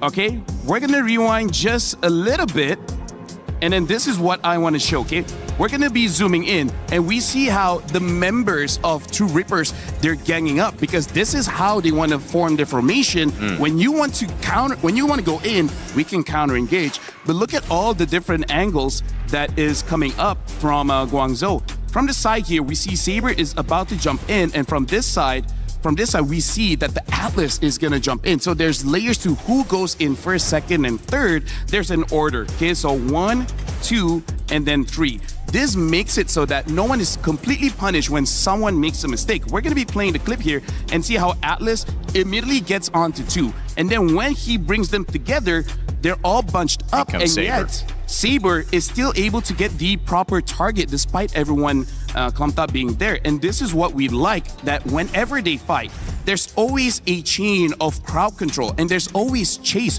No one can get away, as we're going to be looking at the second clip here, where this is again showing how devastating it is when you have one basically win condition, and the win condition here is going to be Ling. At this point, you can see the Ling is safe, and I feel like even Guangzhou Gaming is like, we're going to be happy with that. We're just going to be taking the camp here, denying him off his farm. But then, as the fight goes on, even Mirko was questioning why did he stay. And this is also another dangerous thing about the composition of Guangzhou. Even when you escape, you don't really escape. There's all types of DOT damage coming in from the Eudora, from the Yuzong, and honestly, even the Moscow can have some too. And then the last clip that we do want to show here, this shows the layers of crowd control that we've been setting up. And this is the number one thing why Guangzhou wins. When they want to fight, they can fight. They don't have to wait for the stars to align. They don't have to wait for Atlas to have a perfect engage. Anyone can start a fight. They on go. Yeah. They on go, yeah. We're just going to be finishing the clip, but essentially, why I love this draft, it's easy to execute. There's multiple ways for you to start a fight. More importantly, multiple ways to end the fight. Thank you very much, Naisu. That was awesome, LaFell. Thanks, Naisu, for that as well. We had a chance to catch up with Guangzhou Gaming's coach Sunday before this match. So far, so good for Guangzhou Gaming. Can they keep it up? I am now with Coach Sunday from Guangzhou Gaming. 那我们现在呢是有来自于广州 Gaming 的这个教练 Sunday。 How are you feeling coming into this elimination match? 那么今天呢，在这次淘汰赛当中的这个比赛感觉如何？是指比赛里的表现吗？比赛。Do you mean how I feel during the match? Going into it, going into the match. 你进入到我们这个比赛，进入到这一个场次，感觉如何？感觉还是就感觉还好吧，因为我今天的比赛我还是很想赢下来的。Well, it's okay. Actually, I really hope our team could win this match. For sure. Because I've been hearing that you have a lot of experience in MOBA. And, with that sort of experience and that sort of knowledge, what is the strategy coming to this next match? 是的，那我们可以理解。然后我听说你在 MOBA 这个 game 当中呢有非常多的经验。那么进入到这样的一个场次之后，你觉得还有哪些您的经验、您的这些战略策略，可以带到下一轮的比赛当中来？我觉得 MOBA 游戏的，整体的风格都是差不多的，但是有一些细微的东西是很关键的，特别是在这种高强度的比赛里面，越是那种细枝末微的东西，然后越能决定比赛的胜负。Well, I think lots of mobile games are quite similar. However, I really needed to pay attention to details, and those small details sometimes are crucial that determines who wins the game. Okay, so was that one of the reasons why, unfortunately, you had to lose your first match up against Falcons PH? 那么这个是不是有一个你就是在第一场比赛当中输给 Falcons 这样的一个原因呢？我觉得是的。你们看，我们比赛第一局前期拿到了很大的优势，但是因为中间的一些小失误，导致我们输了比赛。Yes, that's right. That's what I think. Because at the beginning of that match, we were in a more advanced position. We were in a better position, but unfortunately, because of some small mistakes, we lost the match at the end. Okay, were there any other challenges in that match? 那么在当时的那个比赛当中，还有没有一些其他的挑战呢？主要来了这边之后，我们的训练时间也比较短吧，然后训练赛打的可能比较少，然后可能选手当时没有进入状态。但是我们前天输完比赛之后，昨天又打了一整天的训练赛，然后现在大家的状态应该还挺好的。Well, I think we got here and we didn't do enough preparation. The time was limited. So after we lost that match, we practiced a lot yesterday. Now I think all the team members have got this confidence. They are kind of getting into the competing mode now. So hopefully we can do better. All the best. But what do you think about the meta right now? Do you think it's like a little bit difficult? Do you think it's flexible? Do you think it's more rigid? 那你觉得目前的这样的整个的游戏的状态，它这个方式是怎样的呢？你觉得是可以的吗？是很容易适应的吗？还是说整个的比赛这种形式就是让你有点无法适应，会觉得很激进呢？不会，我觉得我们可以适应这种问题，无论是我还是我们队伍。Yeah, I think it's fine and it's flexible and we just need to adapt to these methods. Okay, they just need to adapt to the meta. That's amazing things to know. And before I let you go into your next match, I do want to know, what do you say to the players before you get into this elimination match to motivate them? 那么呢，我们非常期待。那在我们正式进入下一场这个淘汰赛之前呢，你对你的团队有什么想说的吗？给他们更多的这样的这个精神激励，让他们能够更好打好比赛。今天的比赛我们一定会赢啊！不光是今天，后天的比赛我们也一定会赢。Well, today's match we definitely will win. Not only today, for the match in the future, we will win too. Amen, and very much good luck. Coach Sunday, thank you so much for this interview. Thank you for the translation, by the way, because we're going to throw it over back to them.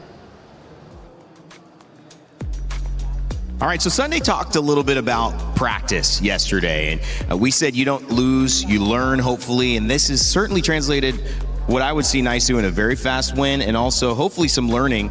Have you noticed that Guangzhou Gaming's approach is something that they can take through the rest of this tournament?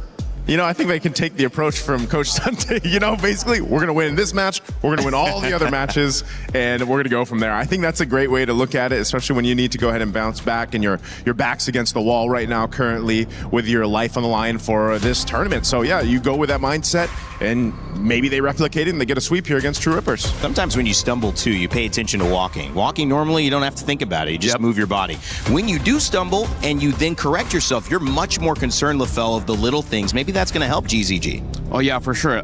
Looking at the little things makes you appreciate as well the timings when we're talking about in-game here, which, by the way, just to add onto that interview, I really feel like if anyone is interested to play Mobile Legends, this is probably the best time to play because this is such an open meta where if you're from other mobile games, whatever logic you have there, you can actually transfer it here because in just the 3 days, we've seen healers work, we've seen counter engage work, we've seen split push work, we've seen strong engage, strong dive work, we've seen siege work, basically all the draft philosophies, everything has been working so far. Only the scaling late game one hasn't done well, but I think that's more on Aurora showing how strong early game is.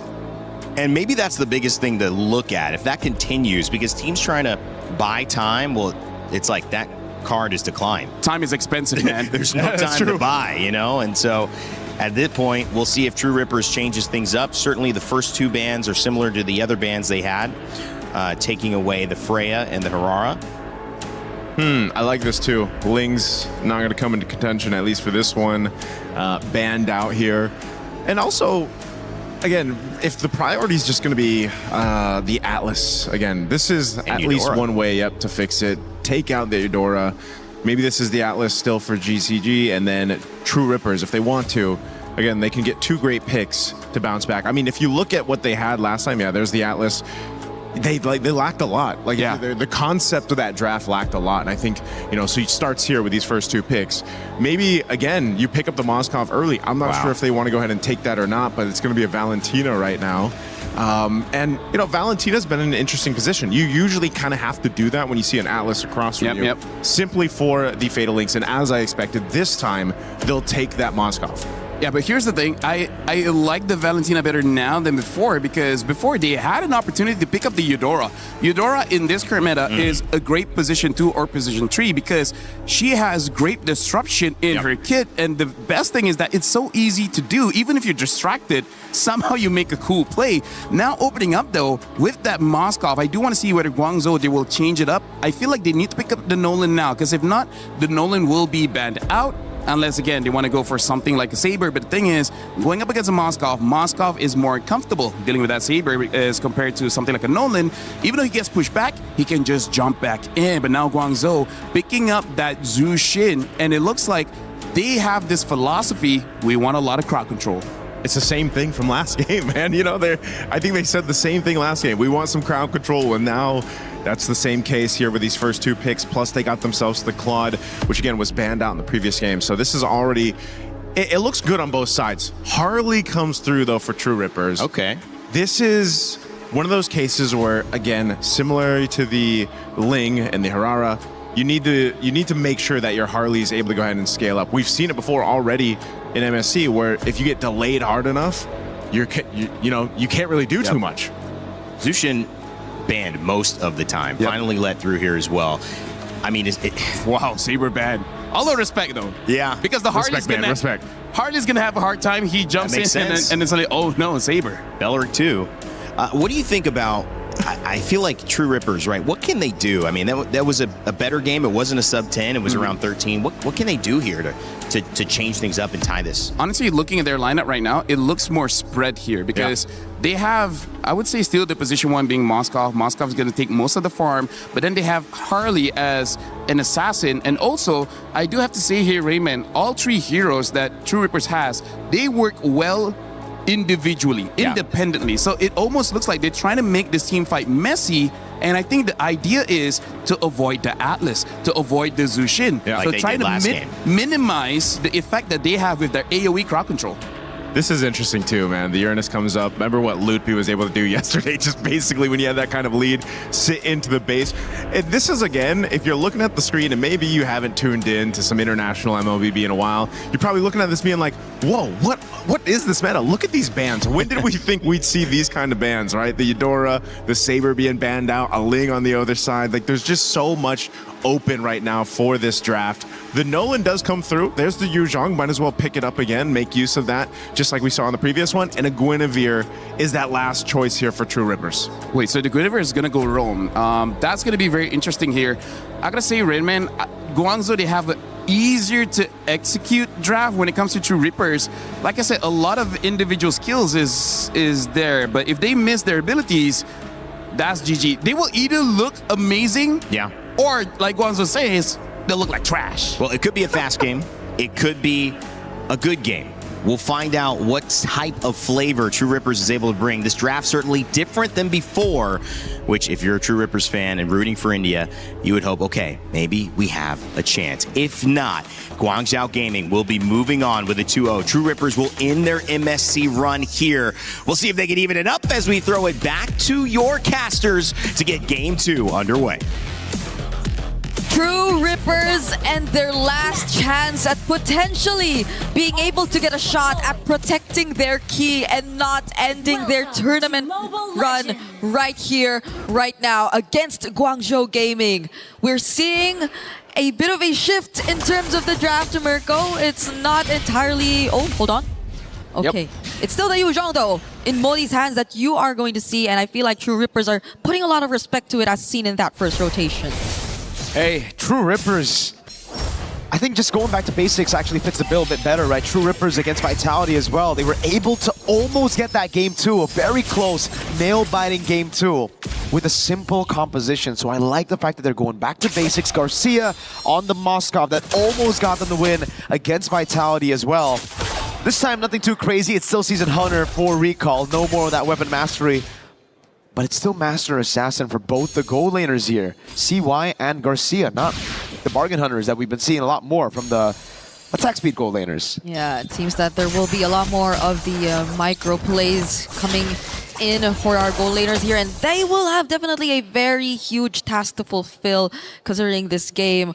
I think would give a lot more room for them to operate around the map, but that was close. Rehansha. Okay, at least he doesn't get caught there by Recall right before the objective. But they're on a much more balanced lineup right now, as we've been talking about. Oh, Purify for Xing! Yep, and he's gonna have to fall. Mei, though, the Frozen. Eons gets away with a space escape down below. Kimi with a potential gank, but Modi reads it out. Great stuff from TRX in the mid lane as CY. This time is actually trying to zone Garcia out.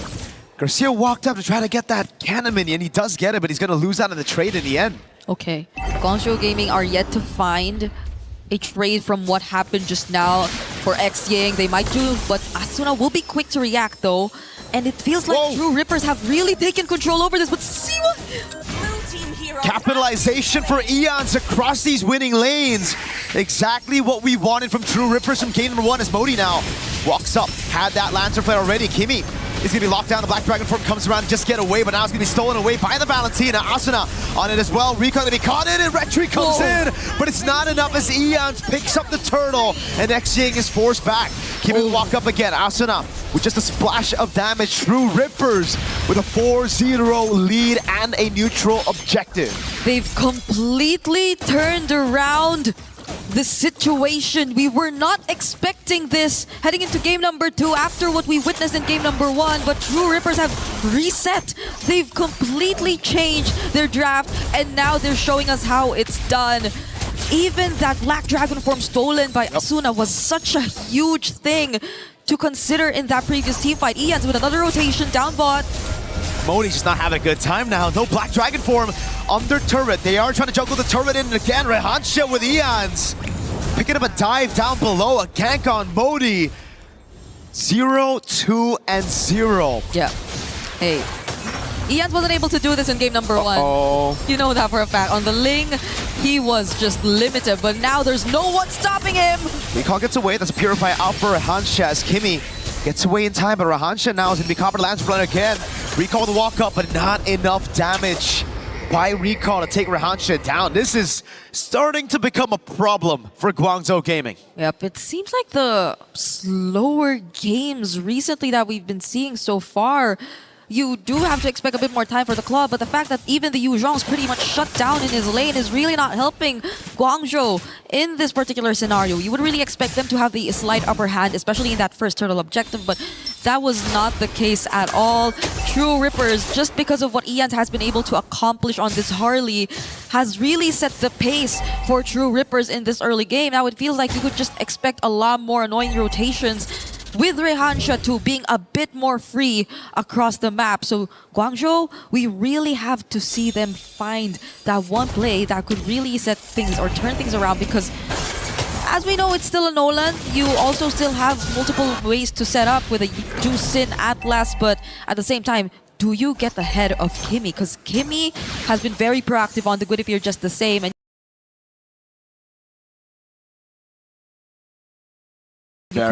it's a clone out as well. On the neutral objective, Black Dragon form already used up right now to go all in. Rehansha's there, but Recall finds a Fatal Legs! Locking all of them down by May!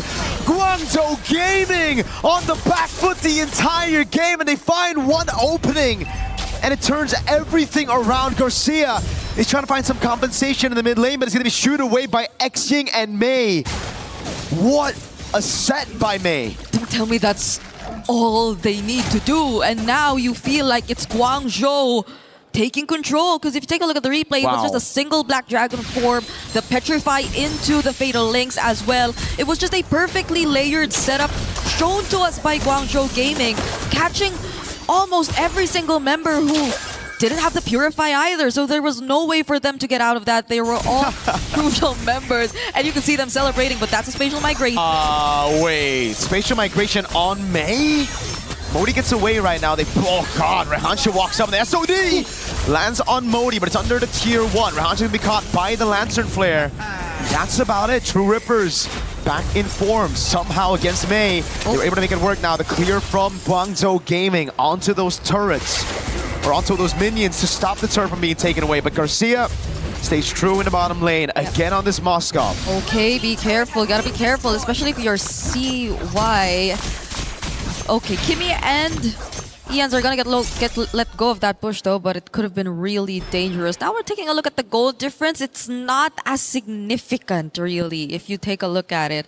I feel like even, or if it weren't for that one play we got to see from Modi as well, this could have been bigger between the XP laners, but I think that pretty much lessened it even just a bit to a certain extent. And now Kimmy, okay, all alone here. Uh-oh, May's waiting in that bush as well. Conceal already.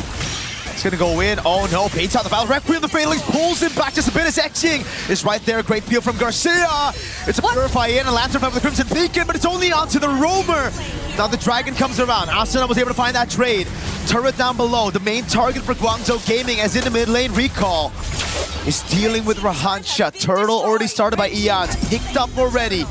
True Rippers finding the better trade across the board. That took a bit longer than it should have. At least Guangzhou got a turret though, because if they did not, then I feel like True Rippers really got the better trade. It was a turtle that they were able to secure, no contest whatsoever on Ian's, and they just took a 1-for-1 trade if ever that were to be the case. But right now, you're starting to feel how Garcia is becoming a lot more active across the map. He's also a level ahead of Sai, by the way, so I think it's been really great for True Rippers, at least for their laning phase so far. Now we take a look.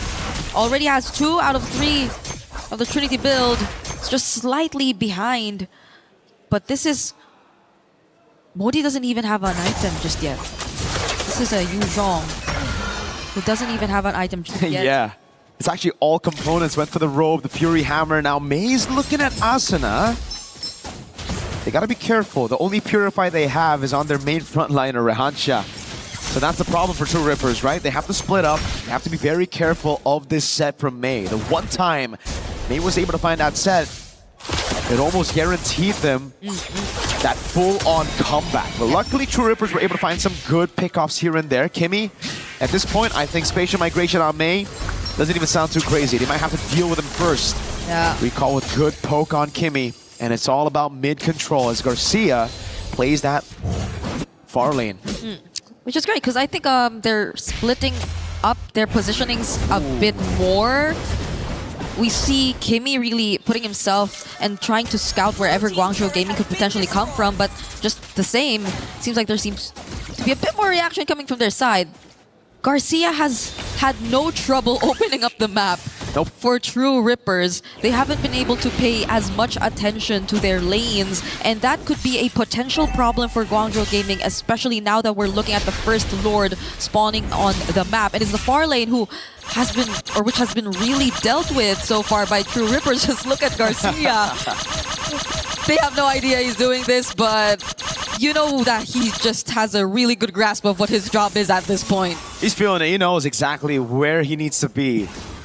And Guangzhou Gaming, doesn't feel like they have a composition to burst this neutral objective down. Oh! Mei with the fatal links into Kimmy as well, but he's able to escape, and now it's all the resources burnt. The Dragon down, the fatal links as well. Garcia already dealing with a wave in about top lane. Rahansha knocked up. Oh! Fatal link from Asuna! Takes them all into the Vile Requiem. Now it's Garcia and Mizunal with the SOD, tearing them apart as Asuna picks up a double, and TRX take full control over the game. Was that actually worth it? They were only able to zone out Kimmy. Now they lose tier 1 in mid, but at least Guangzhou have secured the objective. But now it's at the expense of almost all their outer and inner turrets, and this is True Rippers, I feel, being much more happier with the exchange. They get so much more map control, they only lose an objective, and now they might also get recall. If it weren't for that one dash, it would have been really close. Big spear of misery. I agree with you, this is definitely not the trade that Guangzhou Gaming were looking for, but it's the trade that they need to take. They bursted, they used all of their resources so early, and they couldn't even find Kimmy, which led to them having a full commit onto the neutral objective, right? Because if they backed away, it would have been completely chopped. Spatial migration of the Vile Requiem now on Mei. Eon's with Deadly Magic. Mei is gone. Her Modi can't even find a Petrify. Eon's got away now. The Blazing Duet doing nothing. CY taken low. Eon's taken out by Modi. But in the back line, it's the SOD. Garcia with a double. Trying to get that triple. Great Lantern Flare to escape by Xing with the Crimson Beacon, but Modi, here, it's just a delayed pickoff. He's going to try to buy as much time as he can with the passive procs, but it will be inevitable. Modi, good night. Asuna walks up, the Furious Dive again. Wait a second, Whoa, wait a second. Uh-oh, Asuna with the melee range again. Now it's 3 against Modi. Dude, he bought so much time. He did. That was initially a highlight for Garcia that we were just about to talk about, but it's been all Modi from that point onwards. He was just sustaining 2 members at the same time. They had to call in another member from True Rippers just to finally take him down, and that's only being on the Radiant armor as well. But I take a look at this team fight once again, and you kind of worry as to why the Blazing Duet didn't feel like it dealt as much damage as you would expect it to. At this point, you would assume Sai already has the Trinity build in his hands. We can take a look at the items just to confirm whether or not that's actually true, but he already does. It's because these frontliners from True Rippers have gotten such a massive lead. I mean, take a look at that 2,000 gold lead between the XP laners. That Sai is gonna need the Malefic gun before he can actually deal damage, or before you can actually see it. Yeah. Like, look at this. He walks up, he's doing some damage actually, but Hansha doesn't have the consecration. That's the main reason for it. Already having to purify out, which means, again, now it's all up to Mei, who has the fatal links. True Ripper still got to be very careful. One set can literally set them back. Yeah. That's also the Justice also already picked up by Rehansha, and not to mention Garcia having the Wind of Nature. So I feel like he will be a much more difficult target to deal with for Guangzhou Gaming if ever they do want to find him in the team fights. There you go, that's the gun. Okay, finally does or should have a bit more damage. Let's see how Guangzhou eventually deal with this, because Garcia is on the opposite side of the map again. But as mentioned, has the Wind of Nature, so if he does show up in a more dangerous spot, then at least he has a way to survive a bit longer. But it's just Rehansha holding this down. Now there goes the Black Dragon form. Zoning in the back, Kimmy looking for the opening again with the face migration. He finds him and recalls, able to go for it. A retreat straight up onto the neutral objective. Nothing Eons could do to walk up. and Guangzhou Gaming stay afloat in this elimination match while being a game up in the match. Okay, that was a more step-by-step approach that they took, which is great for them, benefits them a lot because they had a lineup who could really just be just as strategic when it comes to the objective takes. So you saw how they just slowly took control of the Lord Pit. There was a Black Dragon form to start things off that was not used as early, by the way. So it was just perfectly set up, and the SOD not landing too allowed for Guangzhou to just commit to the bit. They were not forced to think twice about the engage. Hold on! Fatal Links, but Rehansha has the Purify back up. The Deadly Magic comes around. Sai in the back line of the Blazing Duets shuts Asuna down. Mid lane out of the skirmish already. Lord still up and very healthy. Guangzhou Gaming are looking to completely wipe this gold lead from the map. And that's the Blazing Duet, which dealt a lot more damage than we thought. Spatial Migration, but Kimi gets bursted! Xing in the back now with the Crimson Beacon and the Lantern Flare. Garcia with the Win of Nature, the Purify out, but Xing will still fall to the Deadly Magic. Just a matter of time. Modi almost trying to get that Furious Dive and the Petrify, but Ian's spaces out perfect, and now it's Rehansha who is holding the Lord, able to defend for now. The mid lane coming down as well. Modi gets taken out by the Carge of Ian's. They should have went back a bit more earlier, but no! With a shutdown, the Spear of Misery Sai shuts Garcia down with the BMI and the Blazing Duet straight to the face. So was that bait all along? Were they just setting up for that play? Because as of the moment, it seems like Guangzhou Gaming have gotten back in this siege. They will at least take down one or more turrets down bot. When in fact, you would think that True Rippers already could have just successfully defended it from that point onwards, but that was the play. This was Recall and Sai working together to make it look like it was still Guangzhou getting the better trade. And True Ripper's worst nightmare is the reality right now. The gold lead is completely gone. Everything they've built from the start of this game to that 14th minute, they gotta try to rebuild it again. But the thing is, Guangzhou Gaming, they have the momentum, they have that far lane control now. They've already taken out some of those win conditions from True Rippers. And they're up a game in this elimination match. Yep, and the only immortality that True Rippers had too, I think will be down for a bit longer, because that was on Kimi, and you saw him just get bursted down earlier in that fight. So Guangzhou Gaming, I think there's less to think and worry about apart from maybe just the Winter Crown for Ians and the Wind of Nature from Garcia, if they're just really gonna focus down on these specific targets when it comes to the fight. But I think they're expecting for True Rippers to replicate the same. Look at Modi. That's a crazy position to hold right there. Ians. Oh, Kimi in the back, finds space migration, but it's only onto Sai with the Purify. Burst out with a Petrify from Modi! It's even lock Ians down! Lord's Recall secured, and now it's Rehansha in the midst of it all. Taken down, bursted out, everybody from True Rippers taken out of the map. It's a massive wipeout for Guangzhou Gaming.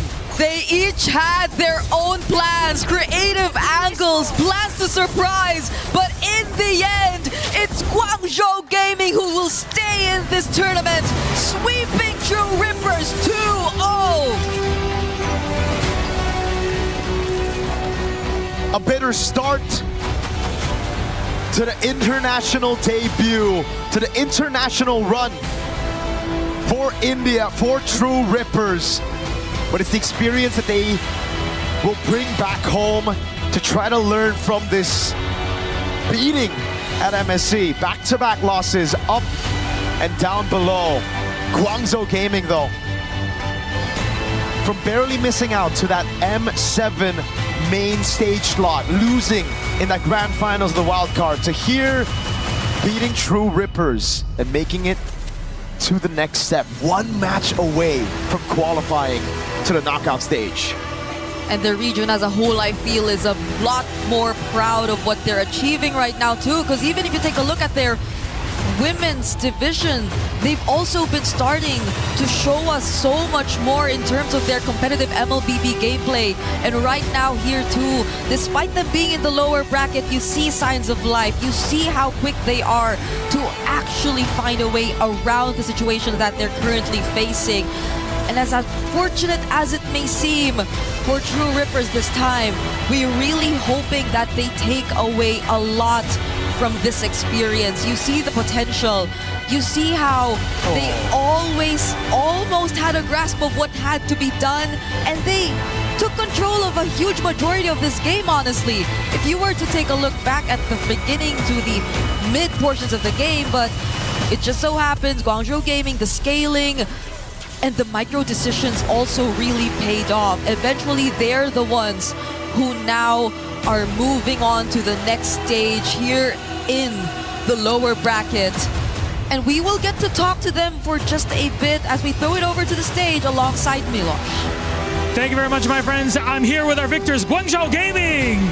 May is joining us here for a little chat. First, I have to ask you about the Saber pick, because that has not been in competitive play for like years at this point. What was the decision behind it?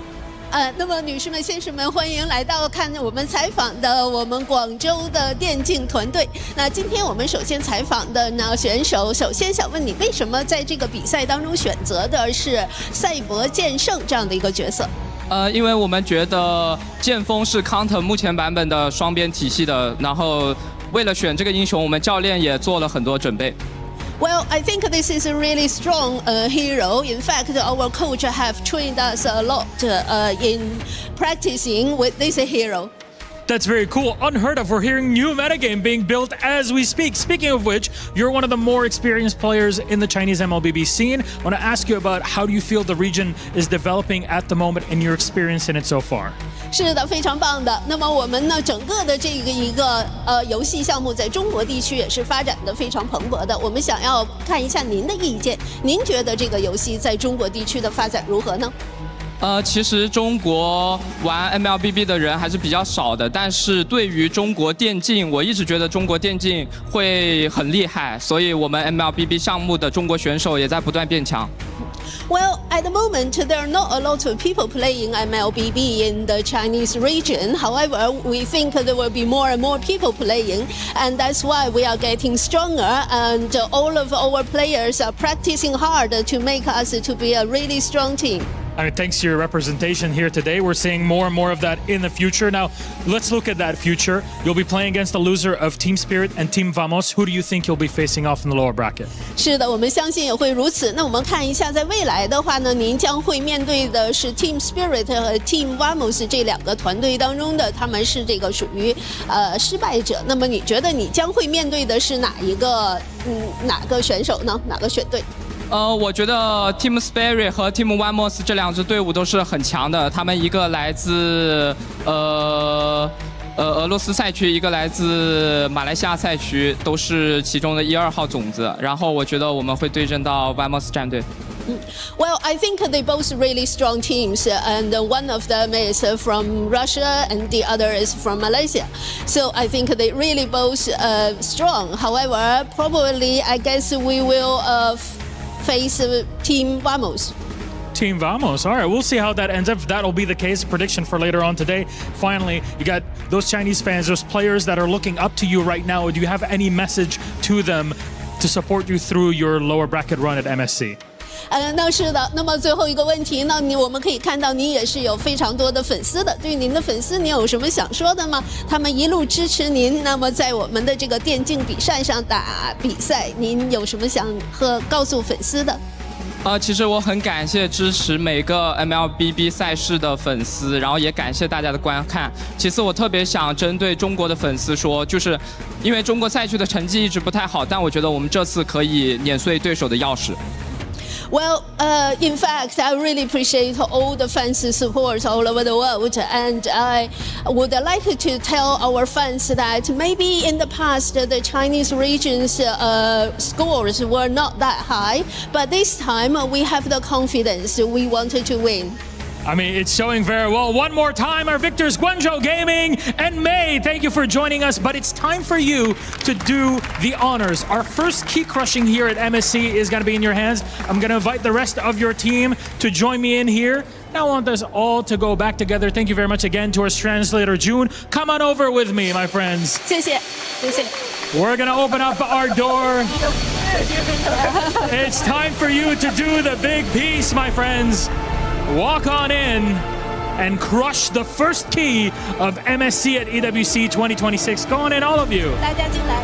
You can choose whoever wants to crush the key 我 together. 们现在呢，可以来看一下我们要做这样的一个仪式啊，您可以选择一起的来做这样的一个奖牌，还是说以某一个人来打印这个奖牌？ CY will be the one to do it here. That is the True Rippers key as they've been eliminated from MSC. 这是我们 MSC 方面的第一个这样的奖牌。 Pushing deeper, and there's the key, and it snaps in half. Our first key crush at MSC at EWC 2026. We talked about it earlier this morning. Everybody comes in with their own key, their own heart. And at the end of their run, should it end early like here in the group stage, their key, my friends, will look exactly like this. Feast your eyes upon it. Destruction has come, but that's only the beginning here for Guangzhou Gaming. Back to our panel. Yes, it is only the beginning for China here at MSC, and with $65,000 guaranteed at this point, even if they lose against their upcoming matchup, they've got to be happy with what they've done so far. Welcome back to the panel. I'm Rain Day, joined by my boys Naisu and Lefel. Guys, that was a great showing. I think if you're GZG, you had a loss, you come back, you win 2-0. What else can you ask for? Yeah, that was, they had to come back in that game. It's tough to see, man, again, for True Rippers. You know, this has happened a couple times now for them, but I guess you chalk it up as a learning experience. It's the first time on the international stage. We even saw this before, you know, with our new teams coming into internationals, and it seems to be just part of the process, I feel like, you know, and hopefully they come back stronger in the future. Yeah, there's nothing to take. I mean, to me, when I look at a team that comes here, their first time representing India at an international stage, you have to be proud. You know, you're representing so many people, you're representing so much accumulative effort. And to be able to be here, yes, you didn't win, but hopefully you're taking something back that improves the region. And next time, when you show up, you have that to lean on. I mean, here's the thing. I think they can do it because we've seen solid micro coming in from the team. When it comes to the draft, it's pretty solid as well. The only reason why they weren't able to get the win there is just because Guangzhou Gaming saw a hole. They saw the mistake where True Rippers were trying to set up the map for the upcoming Lord. They were taking it slow, but there was no one surveilling the area. And because of that, Guangzhou was able to take the Lord right under their noses and then re-establish the map for themselves. And at that point, True Rippers weren't really sure how to adapt to that. So it really is just becoming a thing where coming into the internationals, quite a lot of culture shock will happen here just because the way people play are very different.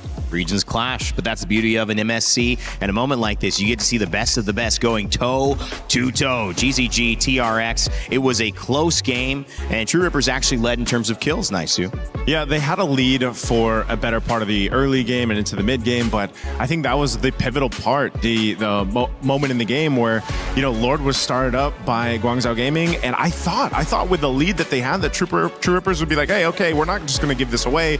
And I think they expected a Lord dance, like we like to call it, but GZG was like, no, we're just going to take this from you. And that was a big swing in favor of what started to turn the tide in that game too. And if I may, this is kind of a Rome diff, but not because of the players, but because of the hero. Because Atlas basically does what Guinevere does, but much better. Part of it is because the cooldown on the spatial migration from the Gwyn starts off at 14 seconds. That's such a long time to wait for a set. That's kind of why we see Gwyn more popular in the jungle or the EXP, just because you get your levels faster, so your cooldowns actually get to a point where it's serviceable. And then we saw once Kimi jumps onto someone, if they have the Purify, it really doesn't matter compared to the Atlas coming in from Guangzhou Gaming. Even if they Purify, it really doesn't matter. There's multiple ways for them to go on with the fight. So compared to both of them, True Rippers didn't have, I would say, a reliable way to start the fight compared to Guangzhou. I mean, Atlas was picked twice. They led it through twice. And the issue was the Valentina came up as a response to that. But when you look at Valentina responding to Atlas every time, you're also saying that we're not going to take Eudora. Yeah, no Eudora. part of the play there through the draft, but I think also another part of that play that really worked out well, and we kind of wanted to see this because before that game, I think it was picked up once, was the Nolan.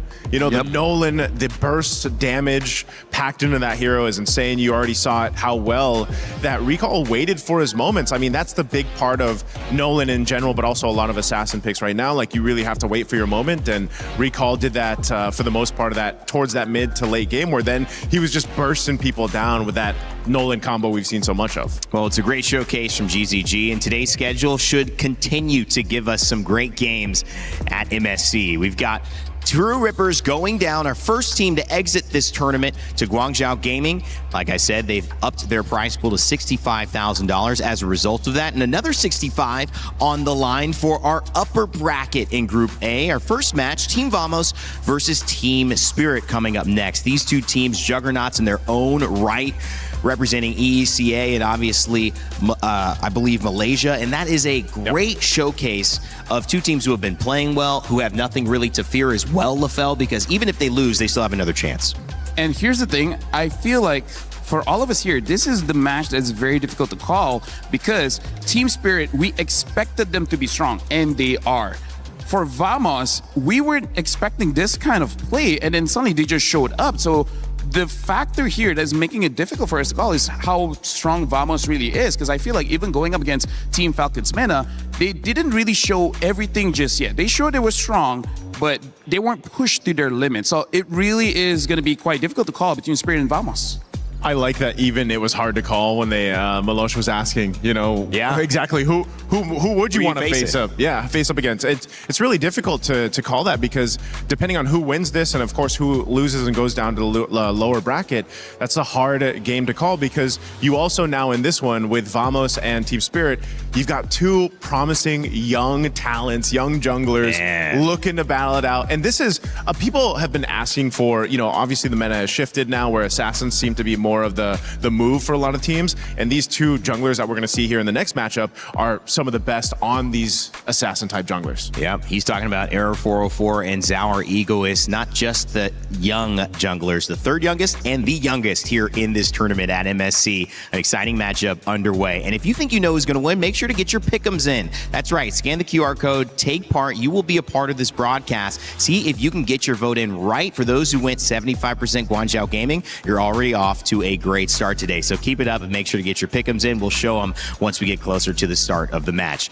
We'll be right back in just a moment, but we want to remind you that Acecraft is a game, if you haven't played, there is a new way to play in We Fly Together. Some new co-op for those who want to get involved. Check it out.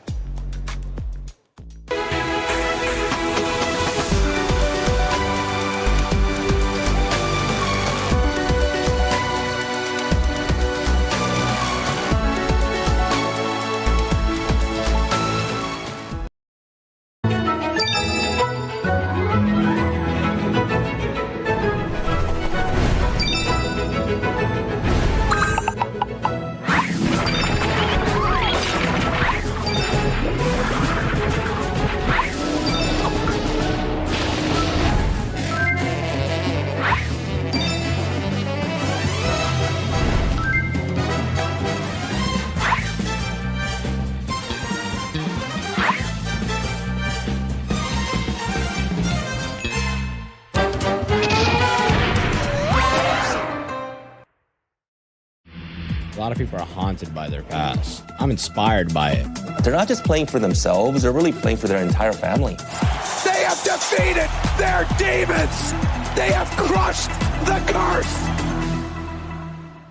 He thinks he can come in here and play my game. He knows nothing. Let's go! Tyler Wine, you're done. Raw energy, house for boss, and blow the house down!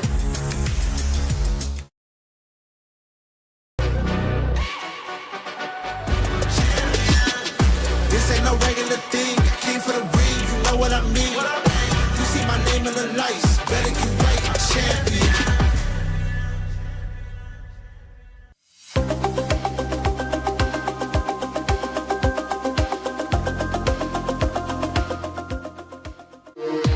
We were there. For every click, every clutch, every respawn. We were there for the years of grind, and we're here.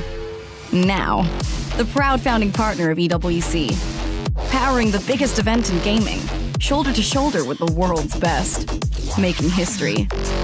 Greatness deserves a stage. Lenovo Legion, reach your impossible.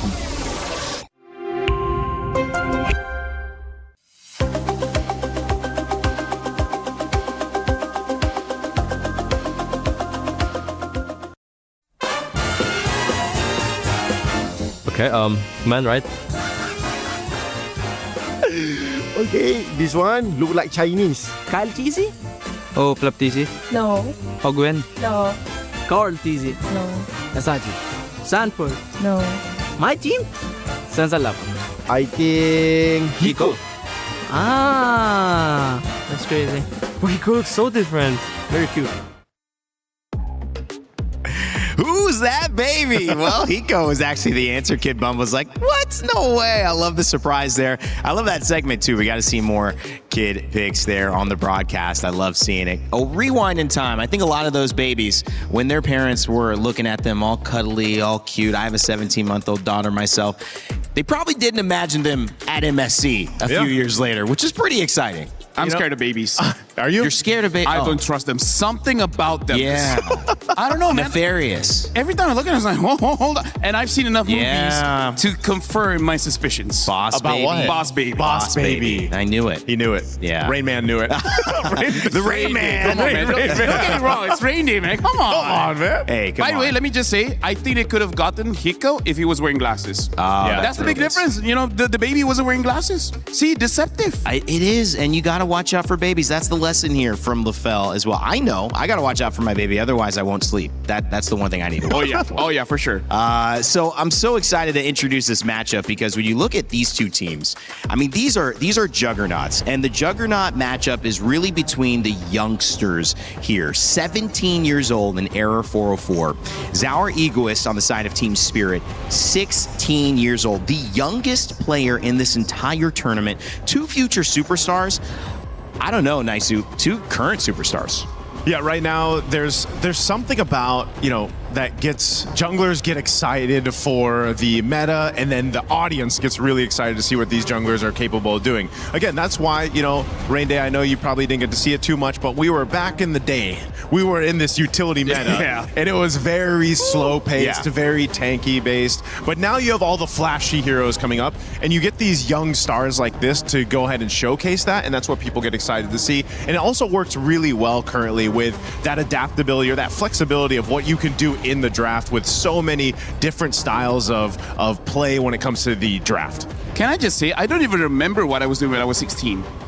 I don't remember 16. It was that long ago. 16 is literally, I'm literally double his age. Wow. You're double his age. Double his age. Wow. Has that brought you double the experience? Double the wisdom? Oh yeah, for sure. Actually, no, now I remember. I think at 16 is where I got my first friend. Wow. Because at 15, the first of many, because at 15, how did it take so long, man? Because 15, then I learned how to talk. Oh, okay. Yeah, I had 14 years where I didn't know how to talk. Autism, That's quite delayed. Wow. That's quite delayed. There's a lot I'm learning here, and the storylines continue as we look at Team Vamos's roster and start to dissect their journey. Arrow 404, the jungler, of course, but Zipat, Klakun, Zkeef, Natko all have their own individual stories to make up a team that many consider to be potential champions at MSC. Can they prove them right? Can they prove the doubters wrong? We'll find out, because their journey, like many others here, really is wanting one to be ended with a championship.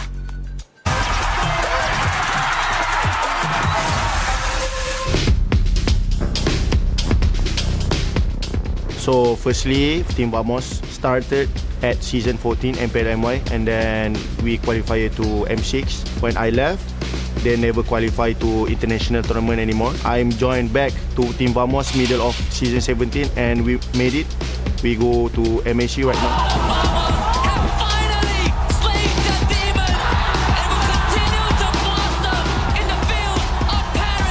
For season 17, Team Vamos is a last-minute roster, right? For me, I think going to EWC is a miracle. So when we qualify to MSC, I'm so happy and also proud for my team. We expect that Team Falcon MENA will be a strong team also because they make it to the main stage and we just focus on our strength. We will not underestimate them. We treat them like all other teams and we will give our best. Just keep improving in our practice. Yeah, bring a new meta. SRG always get the podium right in top 3 in every tournament. Number 2 of Malaysian team need to step up to become like them. If we doesn't have SRG, then Malaysia is like nothing, right? Keep improving and keep climbing slowly. Just prove them that we can be a strong contender in this tournament. In the grand final of MPLM Boys Season 17, we are losing to SRG 4-0 and that time Aero 404 was crying. I feel disappointed with myself because I think I can do much more better. I always had a dream to help my mom, especially about money, right? So being able to be here at EWC, it's like dreams come true. The prize pool is so big. I think that is big enough to help my mom. So just keep believing us and pray for us also. Love you. The journey and the dream of helping your parents who, like when we saw Hiko as a baby, had no idea they would be in this position, but that is the life that they are living right now. What a great opportunity here to move forward in the prize pool. $65,000 to the winner. But again, LaFell, they don't have to worry about going home. This is truly a matchup that's going to teach both these teams a lot as to how they need to succeed moving forward.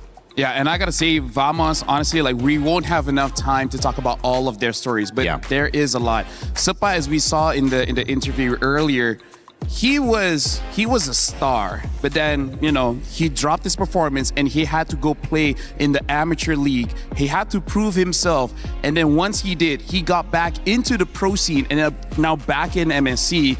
That's a crazy story. And then Zikif, like, if you know how tough he had it before becoming a professional player, he has a lot of motivation to be here and hopefully to go all the way to the championship, and hopefully his whole family's life turns around. Again, I think as you saw there too, a lot of these players, you got to remember, even the audience out there, that a lot of these players here are not just for themselves, but like for their families. You know, that's one thing that is such a big deal. It's life-changing money. I know we have that with the EWC 2026, and for these players competing here, they all want to help family or, you know, their own selves excel in life, and that's kind of also what's at stake here when we talk about these matchups. Well, I mean, they're going up against what some have referred to as gatekeepers in Team Spirit. This is a team that has the youngest player, Zaur Egoist, as a jungler in an assassin meta, or a meta that might just be still developing. We'll find out. Kid Bumba, you saw him earlier, Sunset Lover Sao, and Hiko, of course, making up this team that has high hopes. And, of course, championship impact is what they hope to bring to this first set of the day and continue moving on into our top 8. However, we had a chance to speak with Hiko about his expectations going into this matchup against Team Vamos, who no one is underestimating. Eterna here, and now we are with Hiko from Team Spirit. Hiko, how are you feeling coming to this next matchup? Yeah, I'm very confident right now. Very confident right now. I mean, it shows in your gameplay. We saw yesterday that there was a Paquito and a Freya in the gold lane. Does this mean that the fighter gold laners are back? I think yes, because like yesterday, PH was beaten by Aurora, and Sigibum also was playing Paquito Freya, so that's it.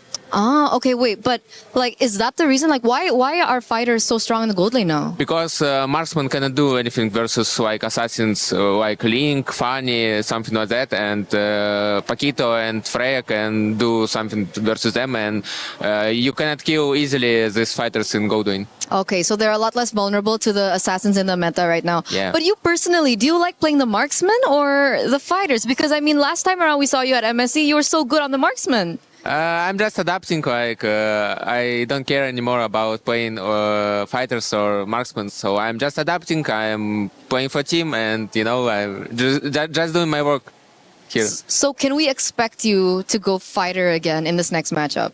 Maybe, but maybe we will see some marksmen, I don't know, so we'll see in match. See in the match, because you're head-to-head against Natko. Yeah. And I think Natko is also pretty good on the fighters in the gold lane. Yeah. What do you think about Natko? I think he good marksman, good fighter gold lane player, so we'll see who is better right now. Okay, so we'll see in the game later. So you can't tell me now who's better. We'll see. We'll see. But I heard that you've met Natko in scrims. I heard that you are scrim partners with Vamos. Is that true? We scrimmed like 2 times maybe. Okay, 1 or 2 times. Does that mean you have more information on Vamos? Does that give you an advantage maybe in this matchup? We'll see. I don't know. Okay, he doesn't know. But you did boot camp in Malaysia. Yeah. How was that for you? What did you learn from there? We learn a lot. We adapt to Asian meta, like Asian playstyle, and we have some good information, and we have great preparation for this EWC, so we're very confident in this tournament. What do you think will be your main challenge against Vamos? To play discipline. To play discipline? Yeah. Okay, so you think that that's a problem for your team? No, but you know, team like Vamos, they like to fight, and in these fights you need to like stay calm and like maybe dodge some fights and just play your play style, not like enemy play style. Yeah. This will be a very interesting match. And coming into it, do you have a message to Vamos? Good luck and have fun and enjoy the game. Okay, thank you so much, Hiko. We'll see you later. And of course, back to you guys.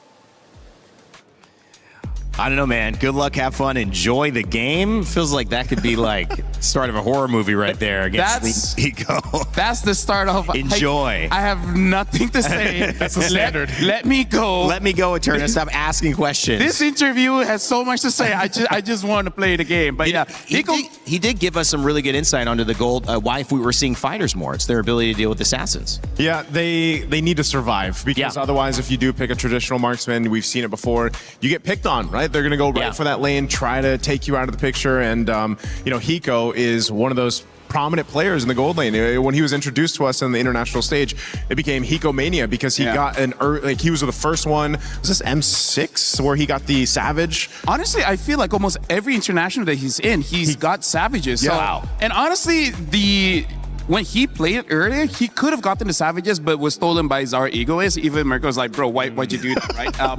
But he's Czar, Egoist. Czar. He's like, I mean, like, here's the thing. Egoist, you know? We even saw yesterday in the Onyx matchup against 57 how Doom was using the Claude. Bro, you could not do anything as a Claude going up against Auroras and the like. So, yeah, I feel like in this matchup, getting a marksman is going to be rare, except for Moskov. I feel like Moskov, you can protect yourself. Well, he's got that pushback, right, on the second ability, and I think that helps to clear out maybe an assassin that's jumping at you.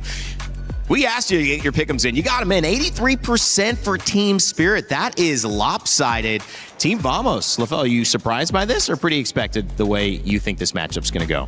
Roughly expected just because, again, Vamos coming in, people are saying that in Malaysia, the only threat is long range giants. Vamos is not a big deal, especially because maybe they thought, hey, you know what? Maybe against Falcons Mena, they had a bad day, so Vamos just took advantage of that.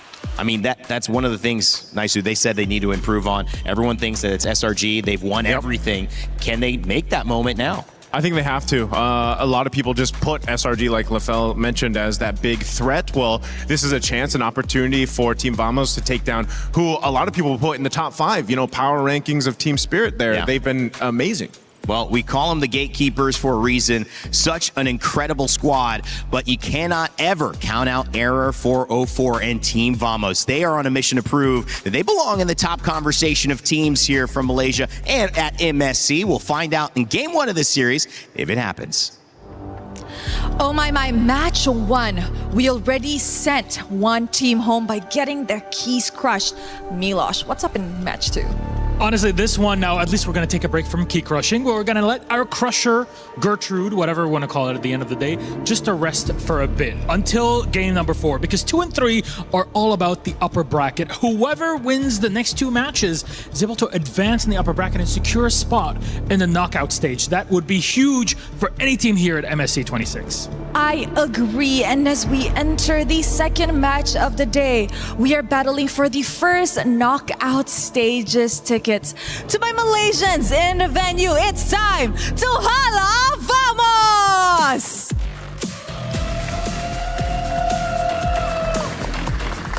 Back in M6, their journey got cut short by Team Spirit. And as they meet their former foes once again, Can Team Vamos settle the score across the boards and make Malaysians proud by getting that first ticket? Oh, they're going to have a tough time because their opponents are Team Spirit. The Prodigies showed off his skills on day one of groups, clearing Ignite Gaming as planned for and even expected. Today, the opportunity to advance to knockouts arises. Can they seize the moment against a tough opponent? And you know what, Milosh? I think that in the Land of Dawn, this will be a battle of the junglers. We have Error 404 and Zara Egoist, both the Prodigies. I can't believe it. This is the head-to-head that we've been looking for, and you're only getting this here at the MSC 26 group stage. So please, gentlemen, Team Spirit, please go ahead. My friends at Team Vamos, place your keys. Captains, remember to shake hands. Let's keep it clean for this one because there's a lot on the line. I know there's a lot of respect, but still, there it is. Respect between both of our teams and our captains. Who can advance to the knockout stage? Our first one is up on the board. We'll send it back to our panel to get us ready. Thank you so much, Rose and Milosh, as we take a look at Team Vamos and Team Spirit. Two teams with a lot to prove and starting their journey here. Hopefully one moving on into the playoffs, one still having a chance, even if they lose. So maybe a little bit of lighter, maybe a little bit more learning as a feeling here going on, LaFell. It's just you still want to show up for your region, for your team, for your organization, and for yourself. Those bigger stories we talked about. And of course, if you are joining us, I want to remind you that there is a new interactive effect, Happy Rhino Day, brand new in shop.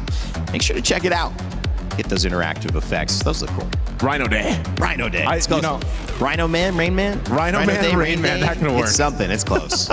Although I do have to say, we talked a little bit about the jungle matchup, but when we're talking about Team Spirit, the laners, man, Hiko as well as Kip Bomba, has showed up every single international. Like, I gotta say, like most EXP laners as well as gold laners, they've been quite vocal by saying it's very difficult to go up against them. And even though Kip Bomba, in the interview, he's already said, is not thinking about winning the lane anymore. He's really thinking about how he gets out of the lane and actually help out his team. So that's something that we have to see, because so far for Vamos, the clear standout is Error 404. Yeah. When we're looking at Team Spirit, if somehow Zara Egoist doesn't have a good time, we still got Hiko, we still got Kip Bomba. So that's something that we can say that, at least for Team Spirit, there's multiple win conditions. We are talking about Vamos too, and multiple win conditions. Would you consider Natco a win condition as well, especially in a meta where he's got some EXP, right? He's been an EXP laner before, now in the gold lane, but having a chance to play a fighter in a gold lane means these are pretty familiar heroes for his pool. Honestly, I hope so. I hope so, because they won the opener match. They went up against Falcons Mena, and his Claude was okay in the gold lane, in the lane itself, but once you get into the team fights, he gets kicked by the Cho. He gets bursted by the jungler, right? So we saw that Natco didn't have that much of an impact, but like Hiko said, it's so hard to survive as a marksman. So I hope they do adjust. I want to see what kind of fighters that he can bring out here. And that's why also Hiko mentioned that, you know, when it gets to it, you got to stay calm and collected. You got to keep that discipline when it comes to the team fights, because, you know, those gold laners have been through this now for seasons on seasons and tournaments on tournaments.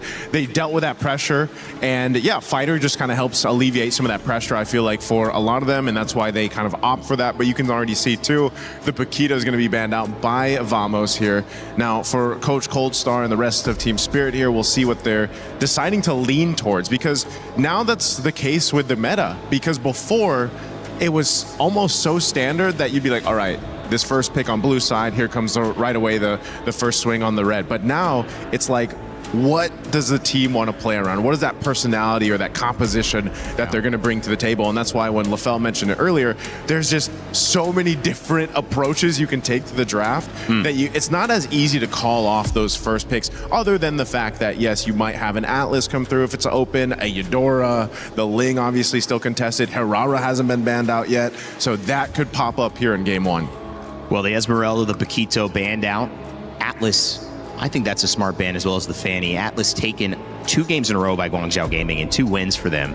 I haven't seen some of our teams who have made it into this upper bracket give up Atlas as easily, but notably here, the Error 404 Zhao Egoist matchup still possible for a Herrera and a Ling.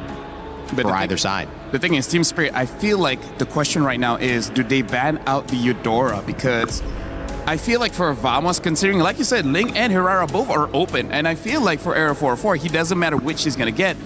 So I think there it is. That's quite a risk, taking out the Eudora. So this might be a more, a more predictable kind of draft, but instead Vamos picks up the Freya because again, Ling and Herrera both are open. So it's kind of like, you take whatever you want, I'm okay with both. And the thing about Air 404 is he might not even consider either, right? Because he already showed the Guinevere and it was pretty good. So we'll see whether he will default to that again or just like, you know what, let's fight fire. You pick up the Ling, I'm gonna pick up Herrera.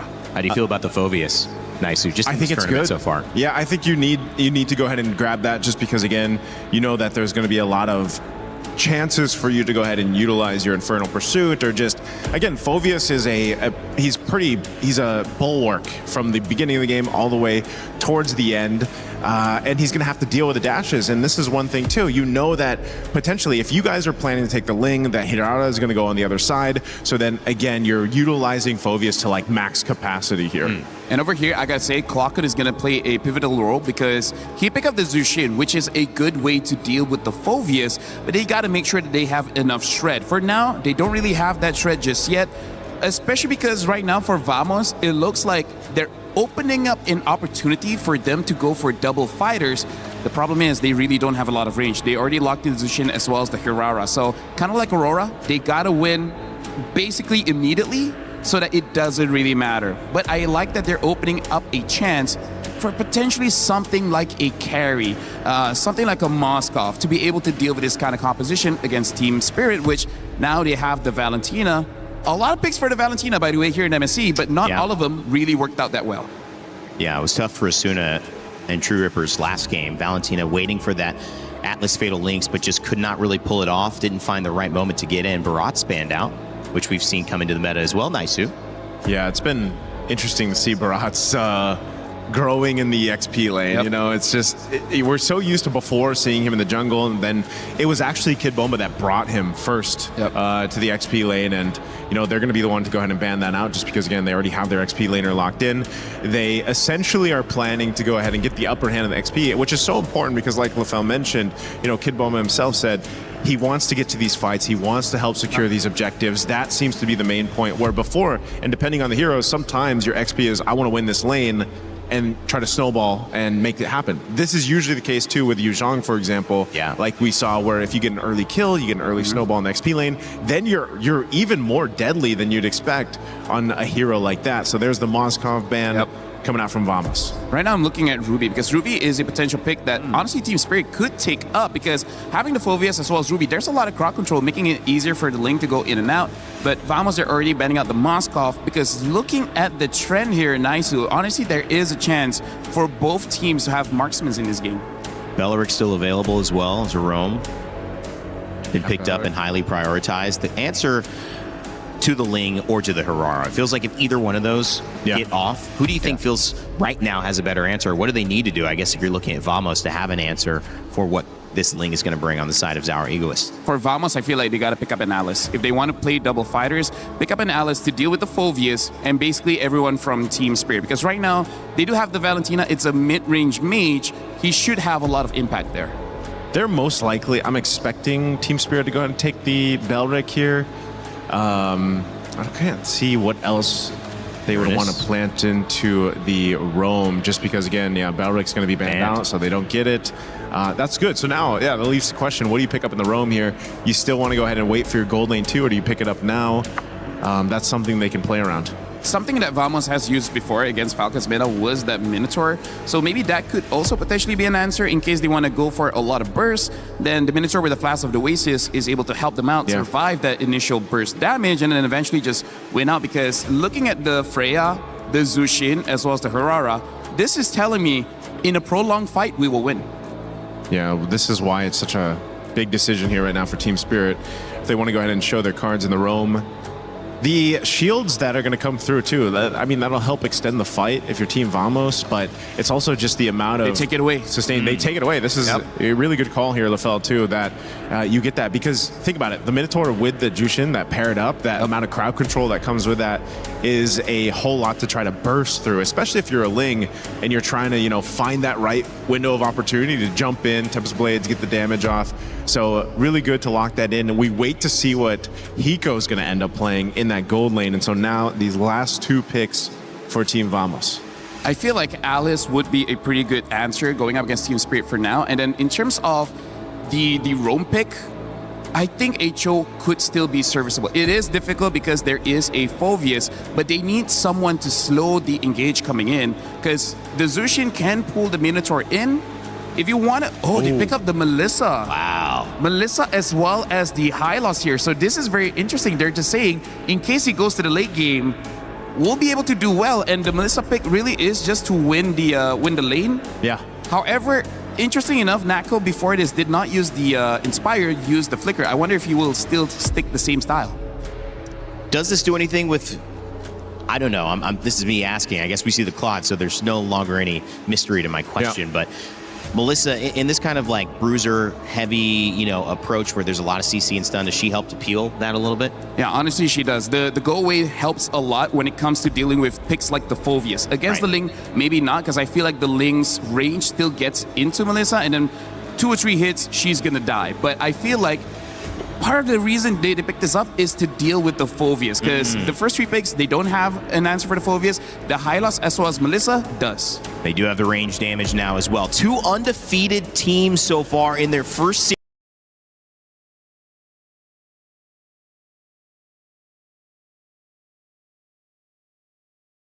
Team in the lower bracket side, Guangzhou Gaming. We'll find out in just a moment as we kick off our Series 2 of the day, Game 1 versus Team Vamos and Team Spirit. Thank you so much, Rain Day. Here, we're going to see our second best of 3 play out. Luckily, no pressure. None of their keys are going to get destroyed, but truly, looking for that qualification spot has put enough of a spotlight on both of our teams here today. It's going to be Vamos on the blue side facing up against Team Spirit. For anyone just tuning in, welcome. Hey, even though there's no pressure of being eliminated, that qualification spot being the first one to knockouts, that's going to be massive for them as they get to watch everybody else with no pressure, having all the prep time in the world to make it to the knockout stage. Now, let's talk a little bit about this matchup, Gideon. The Melissa pickup there for Vamos, and I'd say really good move by Spirit. Just holding out for Hiko's pick all the way to the end. The Claude is a known counter against this Melissa.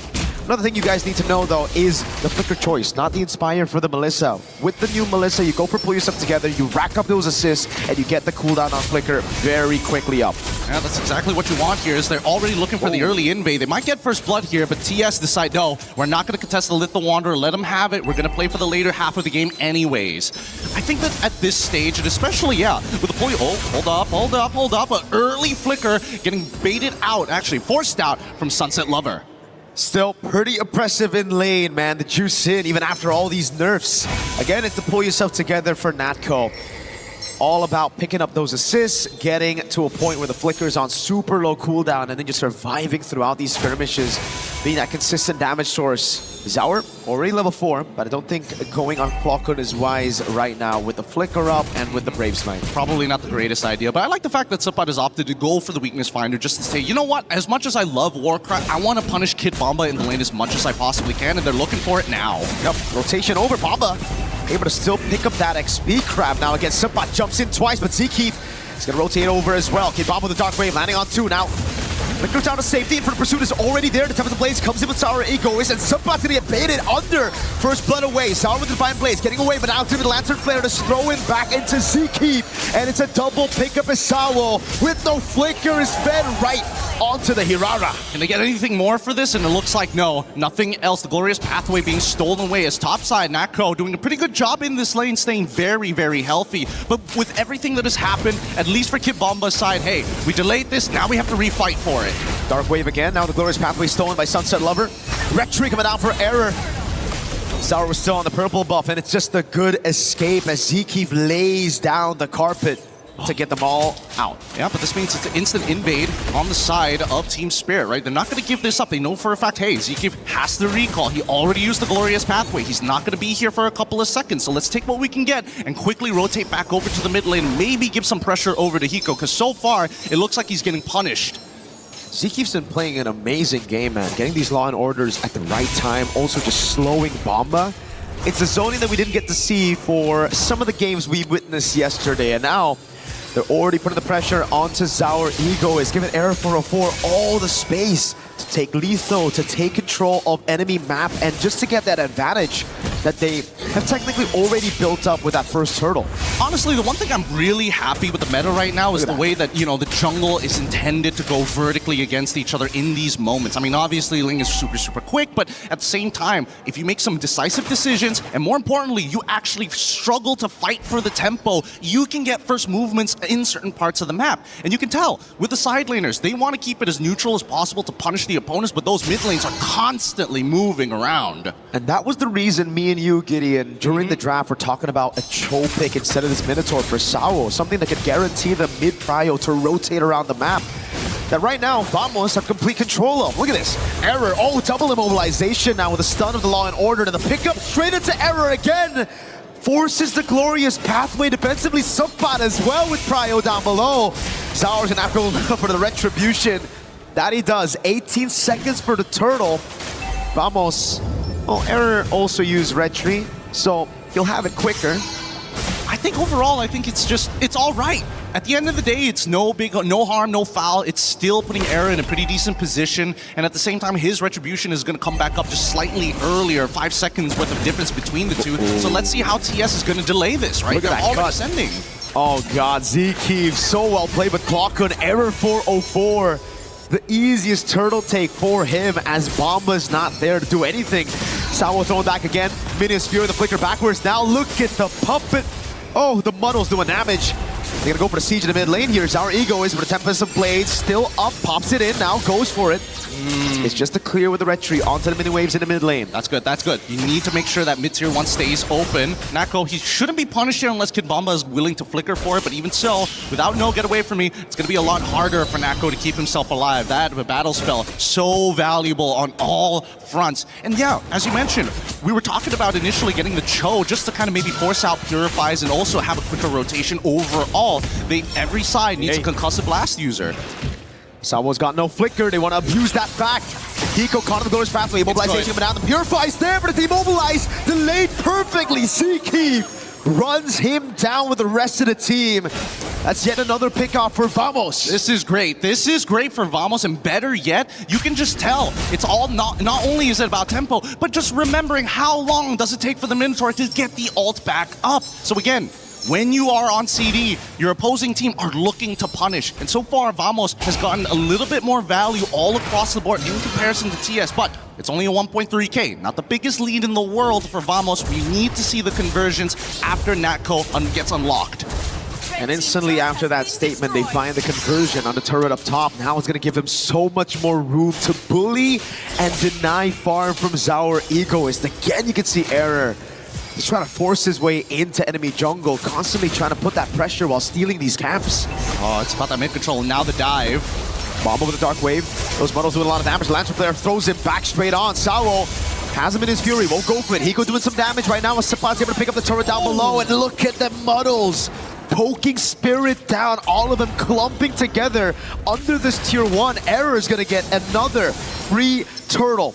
Luckily, it's Flying Cloud, so unfortunately, despite, forcing the recalls early on, Vamos, they're not done just yet. They want this mid-tier 1. Bomba can't do anything. He's going to have to flicker out. Minions Fury knocking him up, but Nako was able to flicker out of safety. Oh my god. Sao with yet another knock-up. Now a flicker out for Sao, but Klonkun is a bit too aggressive. Did not want to use the Crimson Beacon, nor the flicker. Yep, got punished for it hard, and now they lose tier 1 up top side as well, just because they were so adamant on trying to break this mid-tier 1. Overall, it's not the worst thing in the world, but you can see that at least for Team Spirit, they're not completely out of this just yet. It's a matter of time before they can start clumping up and fighting front to back, which, to be fair, is in Vamos' favor, assuming that Nako has that battle spell up, because he's going to get dove on pretty quickly by Zaur Egoist, and that's going to cost him resources. Someone knows there's no flicker on that call, but he has to disengage now. Bomba, no flicker. He's going to be caught all alone, immobilized and isolated. Error 404 picks up his first Sky Piercer stack. Wants a bit more, just a bit of poke onto Sunset Lover. They've got 2 tier 1s, top and bot side. They need to get this conversion soon, or at the very least, try and take away that purple buff, which has been a big contestation for the early stages of the game. Luckily for Zarigo, he's more than willing to actually use his retribution to secure it every single time, and now he's got a level above Arrow 4-4.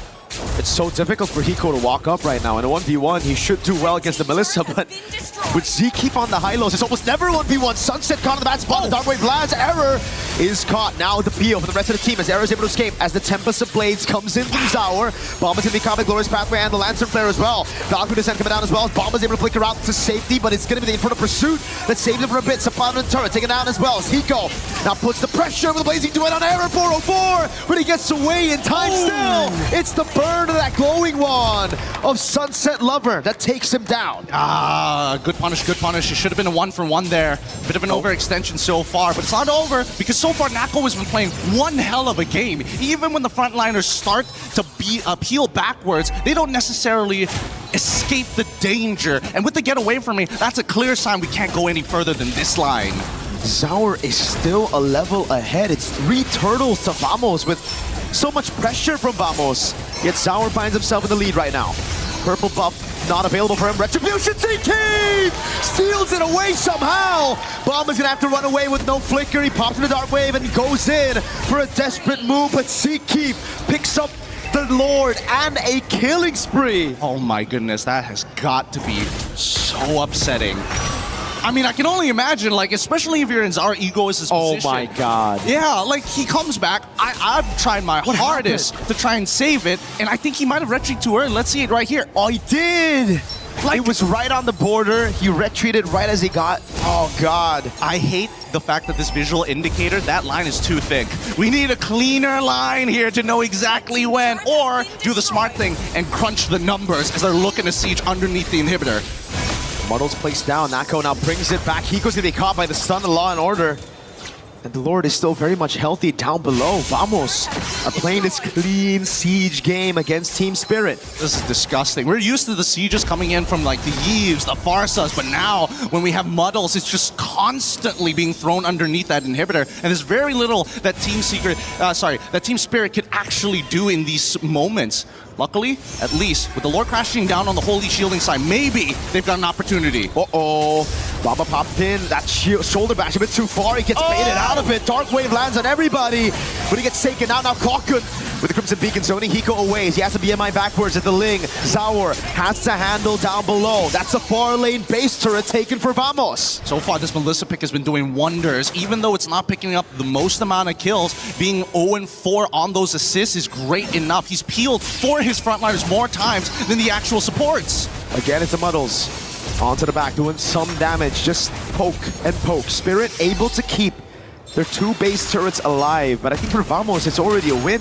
They wanted the far lane, they wanted that control. They didn't want Zaur to be able to dictate the pace of that far lane, and now he shouldn't be able to. All right, I think we need a quick item look here. We see the hand cams, everybody, top tier mechanics here. Trying to make sure that they're keeping up fast, but we need to see what they currently have. 3 items already done here for this Melissa, looking for a winsome nature just to keep themselves alive against someone like the Claw, who, unfortunately for Hiko, hasn't completed the Trinity himself. From everybody else, I'm most worried about anybody who wants to go up forward, people like Kid Bomba, because the Ice Queen's wand is completed for Clawkun, so running away is even harder. The biggest problem I see right now is the fact that they just don't have enough damage, right? Like, this composition really relies on both Zaur and Hiko to be ahead. Zaur's doing a pretty good job at keeping things level despite the 3 turtles that Vamos have taken, but Hiko on the other side, because they've been trying to give all the farm to Zaur, Hiko has suffered. He's only now finished up the Swift Trinity. And you can see it's almost a 1-item difference here. Natko gonna pick up the Win of Nature very soon. Yeah, I mean, as much as Clawkun has already, given his life in weird times, he's still a full item up in comparison to Sunset Lover. I mean, yes, the Lightning Truncheon is always going to be good for that extra bit of damage, but there's so much to stand on Subbot. Unless he gets it on Natko, I don't see it happening. Zaur's gonna try to go for the steal right now, but he's only able to get the Finch poise. Kid Bomba flickers out, but there's no one there to help him out. That's been the Lantern Flare to bring him back. Suppot right there as well. Glorious Pathway in a massive dark wave, but it won't be enough as Natko cuts him down, and that's enough gold just for the kill on Bomba to get him a win of nature. They've got the kill angle here. Natko has already completed the wins of nature. If he go even fully stacked with the Art of Thievery, with the fully stacked golden... wait, hold on. What do they have? They're just trying to muscle their way in. Oh, Error almost bursted Hiko down. Zaur up top to buy some time against Sunset. Lover forced to flicker out of Sunset. Able to bait for Zaur. He goes in for the 1v1 against Error, but the Lord is right there as Clockers is able to pick up Zaur. That's 1v1. Zaur picking up the kill onto Error. Now goes for the Blaze as well. The Blaze event comes around for Hiko, but he's able to BMI out of the Law and Order. Now it's Bomba. Respawns back. Zaur gets caught by the muddles.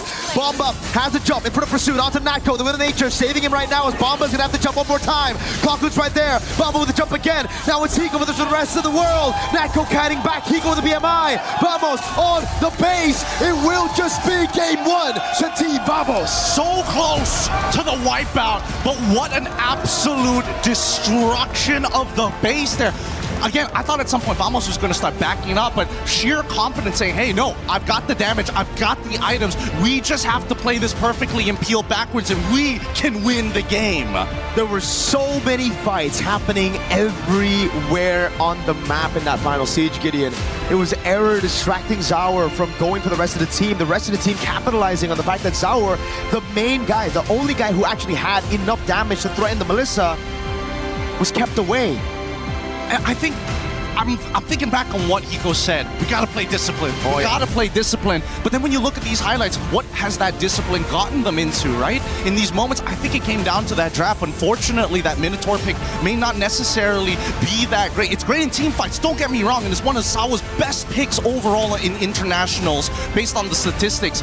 But when it comes down to running away, he can't help you. He's there for the engage, and that's about it. It just felt like they didn't have enough damage all throughout the game here, and this big red tree whiff is something that they're definitely gonna have to fix for game number 2. These things cannot happen. Get our reactions there. Is that the red tree? I think it was the red tree. It was Zeke stealing it away. It's one of those moments that you expect junglers to be always on the dot on when there is no Retribution user on the opposite side. But there's a lot to talk about. But we're going to save those points for Rain Day and the boys up on the stage. Let's throw it over to the studio.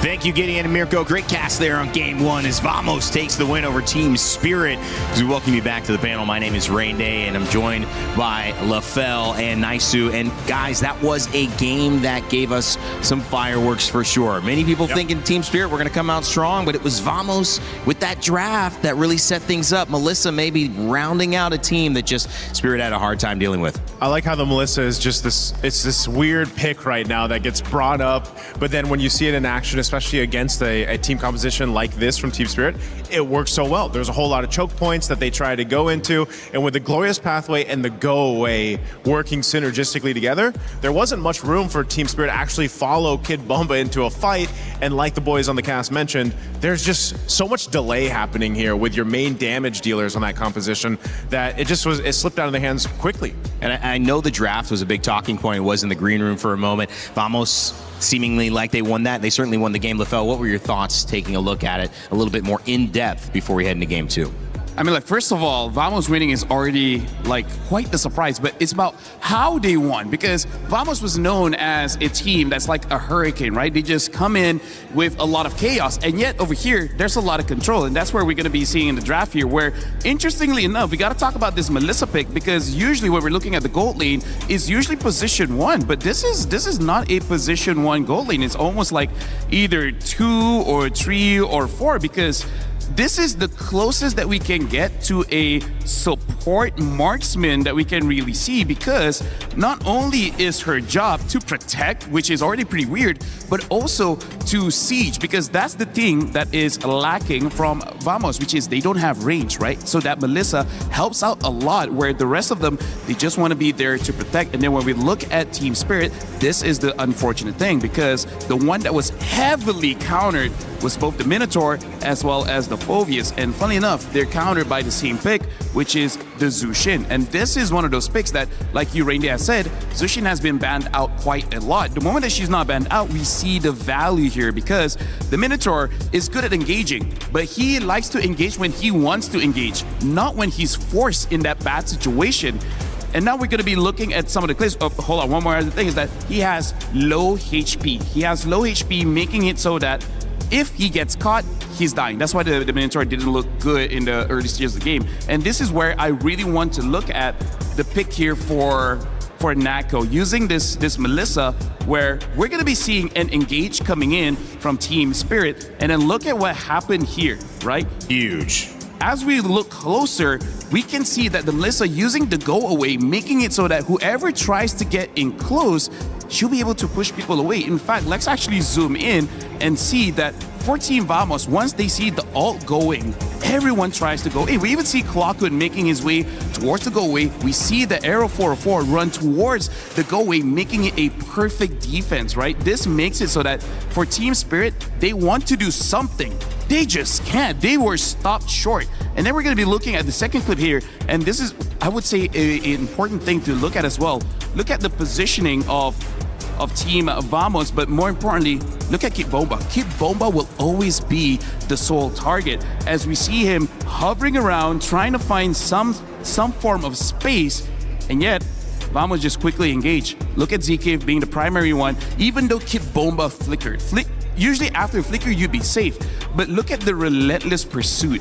He was singled out, and the reason why this is so annoying for Team Spirit is, where's the front line, right? Once your wall is out of the picture, no one is there to protect you. When there's no protection, none of your damage dealers really can move forward. So right now, honestly, what Vamos did well is eliminate the Minotaur and eliminate the Phobius. When there's no protection, everyone's dying. And it's one thing to have a good idea in a draft. It's one thing to execute it. And they clearly saw those moments where they could take advantage of Kate Bomba and find a kill and then open up the rest of the game, finish off that Lord. It was a dominant performance from Vamos. It was a great draft. It was a great game. And one of the reasons why was that Melissa that went on to Natco at the end. We had a chance to actually catch up with the gold laner before this match.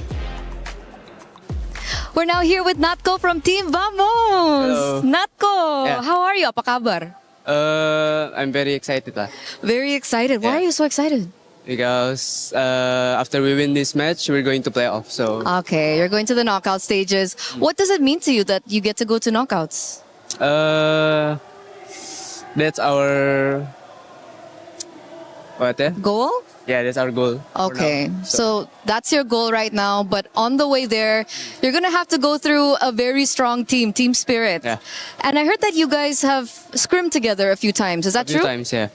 So is that something that you can, use in this next match? It could be, yeah. So Okay. let's see. Is there any insider info that we should know about Team Spirit? They're very strong at, I don't know, maybe at team fight. Yeah, they're very strong at team fight. Team fights. How do the scrims usually go? Do you usually win? Do you lose? Sometimes we win, sometimes we lose. Ah, okay. So 50-50. 50-50. 50-50. In this next match, how do you think the game's going to go?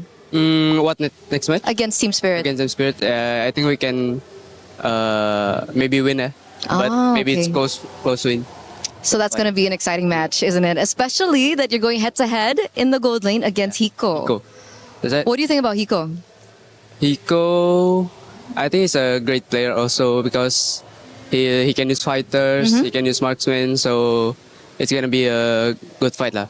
What do you personally like? Do you like the assassins or do you like the fighters in the gold lane? I prefer the gold lane fighter lah. Fighters? Why fighters? Because fighters usually I don't know, maybe the team fight will be very strong at fighters. Okay, so the team fights are going to be strong with fighters.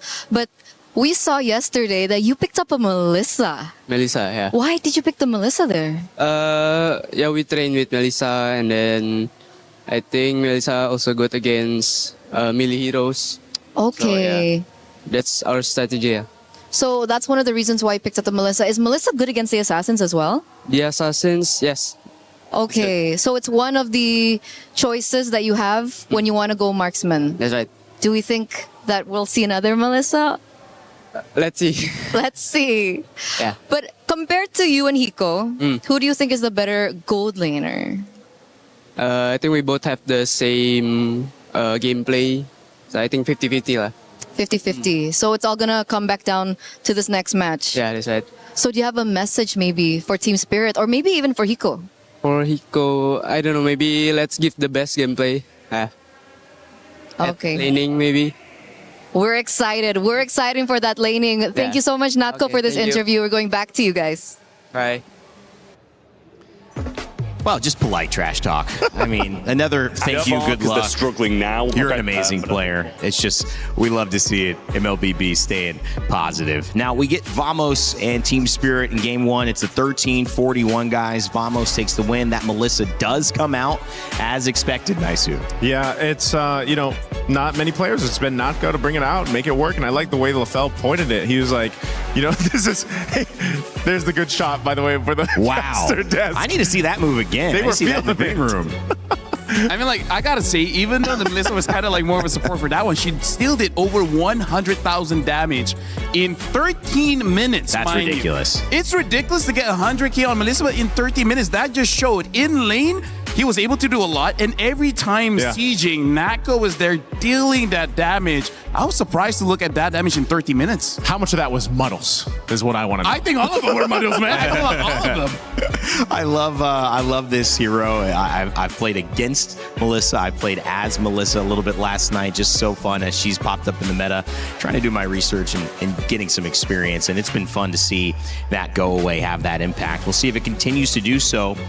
Question, I mean, is it crazy to think that people ban out a Melissa against this team? Oh, that's a good question, because it seems like there's really good bans that you'd rather take care of than a Melissa. I think you just need to look at it as, what do we want to pick to play against that not get Melissa? trapped. Yeah, to not get trapped. Because they already saw the Jushin picked up earlier on in the first phase. I feel like one thing that Team Spirit has to look out for is not walk into a trap, because they already saw the Zushin and they know the heroes that they have can be countered by that one pick. So I feel like that was one of those ego checks to say like, yeah, we know you got this hero, but it has been nerfed quite a few times. We feel like we can play around it.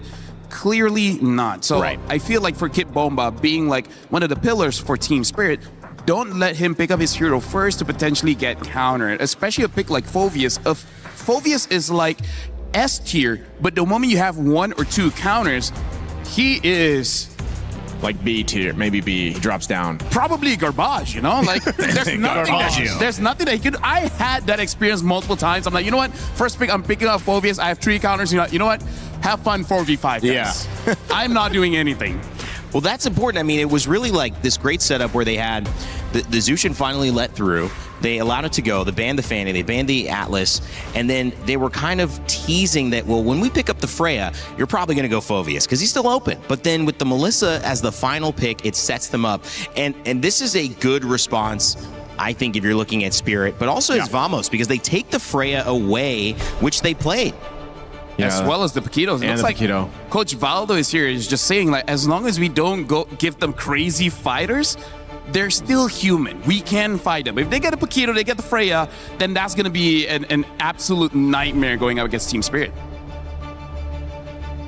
Oh, look at this, Hiko. Both Team Spirit and Aurora bootcamp in Malaysia, and because he drafted fighter gold lane so far, I do have to say, when it comes to boot camping in Malaysia, it's not really going up against Malaysia teams. It's more about the accessibility. There's a lot of good places where you can have the majority access for the Southeast Asia region, making it quite easy to find scrims, easy to get food, transportation, and all those kind of things. I think Kid Bomba's mentioned that in an interview where they asked them, where's your favorite place to boot camp? And he mentioned it was Malaysia.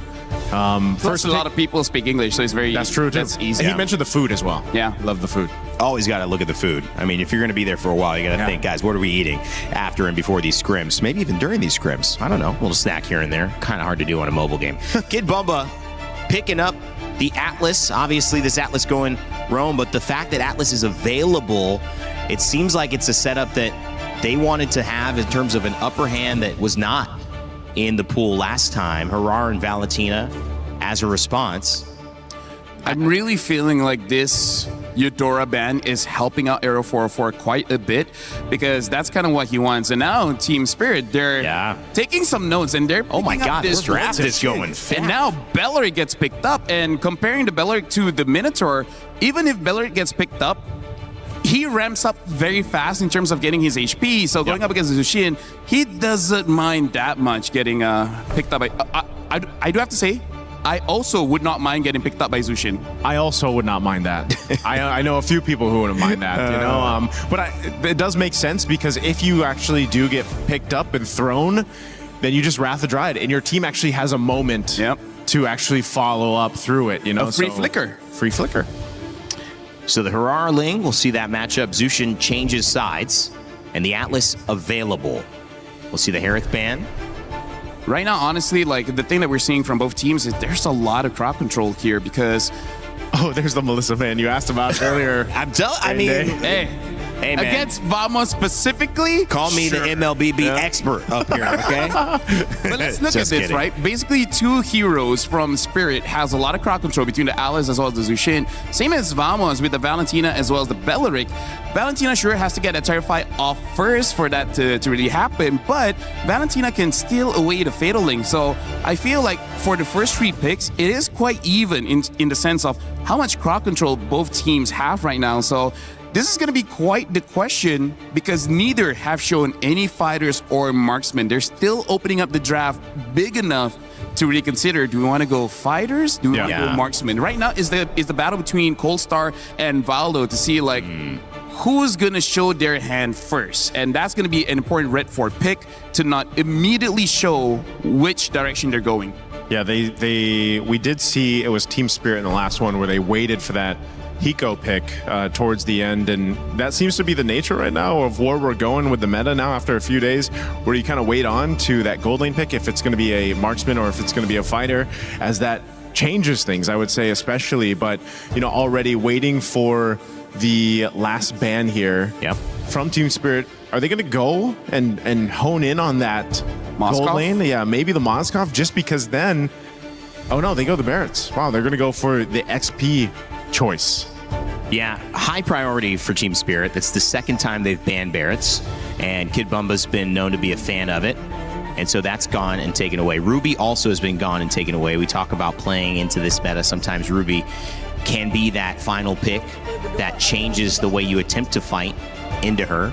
And the Moskov being let through this time goes the way of Vamos, most likely on Natgo, right? I like this pick because, again, it already counters the Ling, and it's kind of helping out Silpat here, where he can see the EXP matchup before really going for anything. They pick up the Claw, so this is going to be a marksman matchup. The Esmeralda is still open. We'll see whether that is where Team Spirit is going with. And they pick up the Uranus, so Vamos, they have a choice. They can pick up a CC for more damage. They can pick up an Esmeralda just to have another front line for the team, which I feel like that might be where they're leading. Yeah, I'm thinking Esmeralda for this. Just, you want to go ahead. Which also just basically makes that XP lane, you know, a no contest lane. They just do their thing and then they rotate. It's just a toxic relationship. They just keep on hating each other but not do anything about it. We used to call it the eternal battle. The eternal battle, never ending. Call it a toxic relationship. Either or.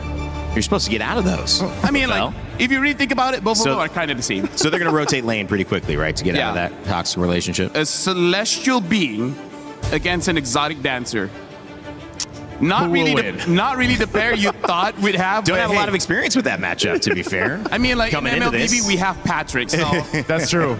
So, you know, logic doesn't really help. There's the Esmeralda as the final pick here. Couple of bans let through. The Moskov is the Belleric, as well as the Atlas and the Uranus. All of those characters banned. The Valentina as well picked up. Harara and Ling, as we've seen. Zauer Egoist and Aero 404 ready to go back at it.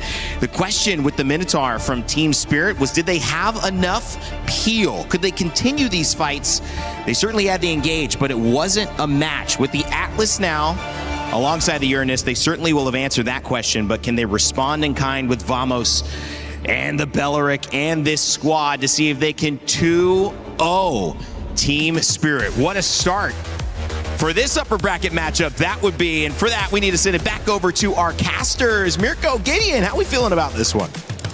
I'm glad you asked. We're feeling pretty okay about it. I mean, both sides have very similar ideas. However, there's going to be some slight nuances as we start heading on to game number 2. Keep in mind, for those who are just tuning in, Vamos is currently 1-0 and match point. It's up to Team Spirit to turn things around. But let's talk about the lanes per matchup, right? The mid lane obviously is going to be a little bit difficult here overall for Clockwood, but at least he's got Zekeef on his side, but without any concussive blast. So really, it's going to boil down to how well can we trade.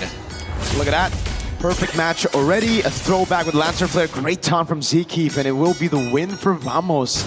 At least in the early trade, all right? Gold lane, it should be Natco with an advantage with the Spear of Misery early on with the trades.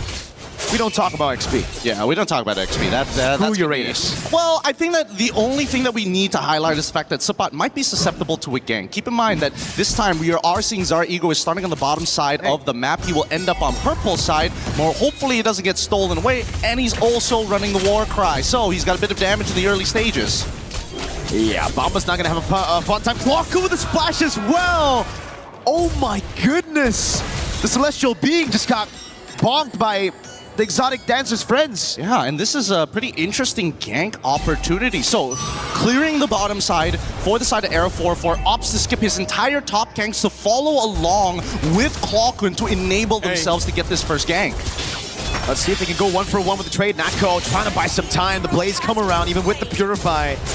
Just like up top, and Spirit are able to capitalize a bit better off of a kill with the entire turret goal, actually. Oof, that's good. That's really what you want to see, especially for these economically hungry style of heroes. Now, as we see TS start making their way over into the mid lane, the first contestation of this turtle is up for grabs for anyone. I think that Vamos should still have the advantage. Zara, unfortunately, still doesn't have his retribution for another 4 more seconds. They might attempt to re-gank bot side, knowing that Nako doesn't have his Purify. Even a Fatal Links committed there by Clockwood. After the Purify of Sunset Lover, trying to catch her just barely on the edge of the Purify. Bomb is trying to shoo Hirara away from topside jungle, but it comes down to just Team Spirit again. Yeah, playing around that bot side. Sour with a walk up. Perfect match of the taunt coming down to Sour. Pops in a bit of damage. Sour's gonna be careful here. Error did not go for the immobilization. Respect. Okay, I can respect that as well. Knowing that at least, getting Battle Spell will be good, but the invasion might just be better. Look at that. Kid Bomba's already rotated as well. Sapat under turret has the Purify. Bomba with the chase now.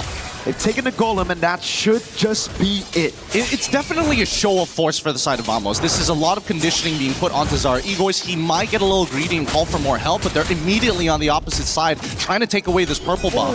No retry! They force Sour to retry on the orange buff. Error had a free purple buff to take. Oh my god. It's great, right? And now they set up for another attack on that top side once again. Luckily, Kid Bomba is able to at least get the EXP crab at this point. But just look at the way that everybody's starting to play this. Hiko, with the advantage that he has put some great damage, structural damage even, on bot tier 1. And at the same time, Zara, he's looking for that opportunity again.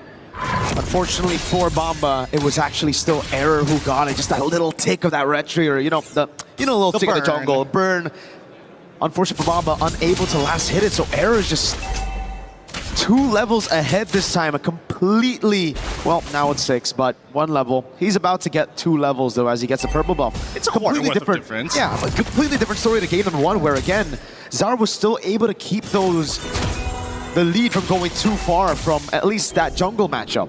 And he's got to maintain this for a while until he gets his items. So this is what we should expect, especially in the earlier stages in the Hirara versus Ling matchup. And Hiko, now we're seeing that Vamos are trying to tilt the scales into Natco's favor, give him a little bit of support. His topside is kind of done for at this point. But even Kid Bomba is getting involved and really opening up this map. Opening it up against Error 404. Mobilized already. Pops the Consecration. And the mid lane is going to be Sunset Lover with the Crimson Beacon. Still. Oh, it's already down. Someone just dives him on the turret. Sour's going to go in. Wrath of the Dryad from Zekeef. Locks Sour down, but the all-in for Error.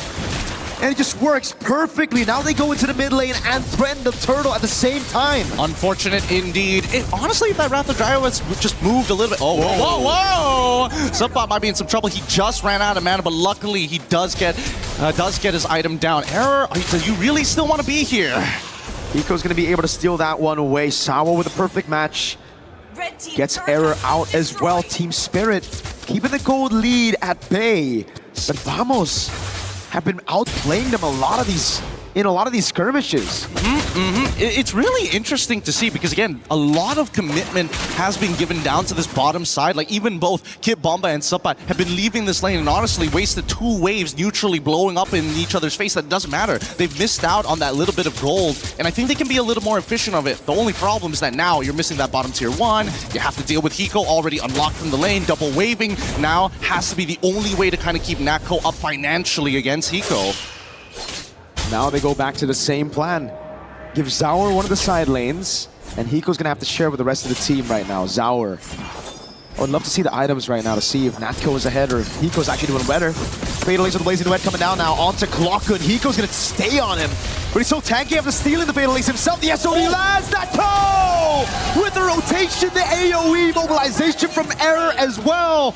Vamos are just punishing Spirits. A surprising amount of damage. Zipper, pull up the items. We gotta know, where are they currently at in their power spikes? Supat doesn't have to worry about Zara until he's got about 2 items down. Until we see that Hoskell on Berserker's Fury, it's gonna be really difficult to win out on a majority of these 1v1s. But let's check out that replay just one more time, because Ziki completely making sure that Kid Bomba and Sunset Lover were not able to capitalize on a pretty precarious situation from Vamos. Worst yet, the SOD connecting to give that extra bit of damage that they needed, luckily piercing through multiple targets.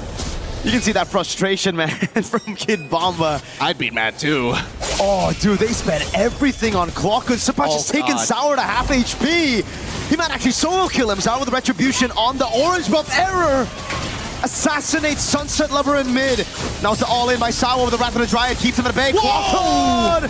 Tempest of Blade Steel gets him away. Error with a Maniac! Oh my god! He pulls it off. I can't believe it. Clockhood, I didn't even think of that angle, but on the fly takes the Tempest of Blades to buy himself the time. And better yet, dashing between 2 walls to create an awkward interception angle for Team Spirit. Some great creativity here. Great mechanical prowess, but Team Spirit, they need to scale, and they need to scale now because Vamos, they're taking away every single neutral objective. Luckily, this time round, all right, you can have this one purple buff, but let's watch that one more time. It's Zkeef again with a perfectly timed Wrath of the Dryad. It looked so good for Sawo, but Zkeef's just been better than him across the 2 games so far. It's just him outplaying him, and you can see it, man. From the whole team, they're fired up. They were able to capitalize on that so beautifully well. Now it's another attempt from Natco. Someone's gonna jump in as well. Natco, Natco away! Stakes the SOD, outplays our Egoist! And now it's Clockhood with the Fatal Links. Can he use it? Does he even need to? Boom! Bang with his own ultimate. Clockhood takes Sawo out. That's crazy. I blinked and I nearly missed the SOD transference. God. Holy cow. Vamos, they truly are fired up, and I thought maybe it wouldn't apply here at an international, but these habits have been seen in our local leagues. Vamos, once they feel that momentum, how long can they maintain control of themselves? Hopefully they do not overheat because they get a legendary 4-error 404. Vamos aren't just winning this game, they are stomping Team Spirit. This is a team that has constantly been up there in the top 5, top 6 of international tournaments. Vamos, this is their first for a lot of their players. I mean, Clockhood has that experience from MSC 2024, but everybody else, oh my lord, I suppose to be fair, but yeah, dang. Even so, I mean, those showings weren't as good as this one, right? They feel more polished, and that's, you know, for me, hard to say for a Malaysian team of this caliber, seeing them, you know, grow up throughout the local leagues, and now seeing the next generation so eager, so hungry to take the win so early on. For now, I think Vamos still needs to check a couple of boxes. Has to be this Lord. They need that Lord to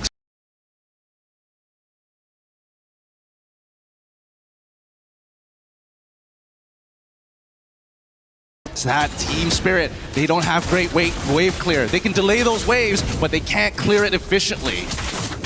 I don't know what to say, Gideon. This game looks completely cooked for Team Spirit. It looks like Vamos is gonna steamroll out of control. Look at that level lead. Again, 3 levels on Error. We got a 2-level lead on Supat as well. Like, Spirit needs to find like a 5-man Fatal Links. There's got to be something crazy here. And as long as Vamos, and especially with Supat, he's making those decisions super easy. He's such a big tank here. He's opening up the map for free, and there's nothing the Team Spirit can do. I'm trying to think of an option. What could they maybe happen? They could bait with maybe Sunset Lover and get Zara Egoist in, but that's a really big, risky gamble. Team Spirit are forced to play inside of their base. No chance to walk up. The Holy Shield's already made it out. Vamos gonna play the clean game. They're gonna freeze up. Maybe. Oh, not go. Okay. All for a Holy Shield in. Okay. You know what? Here's another freebie. Here's another one. Here's a door gift for you, sir. You know what? My bad. You know, our bad, right? Like, we should have known. It's Vamos. Like, they're great. They're amazing. It's just... They're Vamos. Hey, that's our time. It's the classic. It's the classic. They gotta at least get one of it in the game at some point. You know, they didn't do it in the previous one. This time around, they're like, okay, we put our stamp, our seal of approval, and now we're back.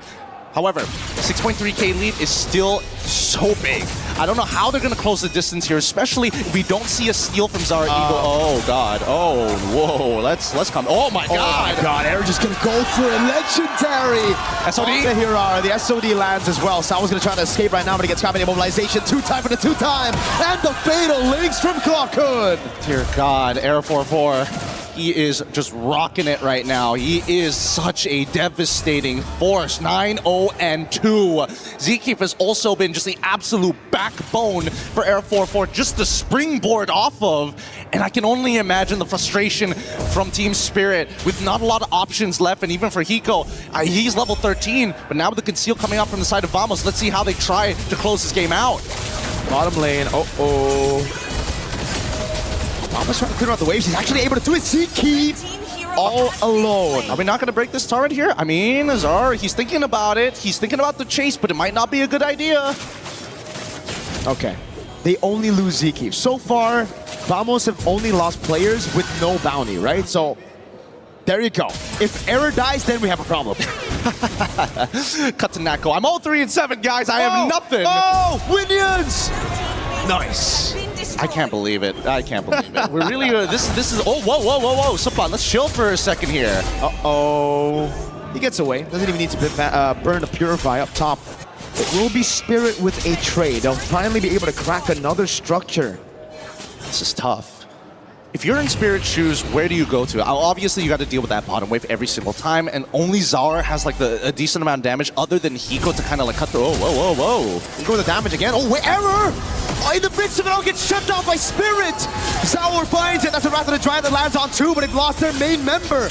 Now it's up to Natko to try to carry this fight. Hiko getting caught in Spirit Misery now as TS just pull it back, and that's what we were talking about. I can't believe it just happened. Yep, and now Zara is equal level to Air 4-4. Obviously, the economic lead is still there, but this is good enough. The Retribution are of same value. 10 more seconds until he has it. Zara's on it. Last time Zkeef was able to steal it away. Can he do it again? Zara just waiting this time around. Retry is good. Team Spirit. Oh, Zara wants more. Baits out the Crimson Beacon.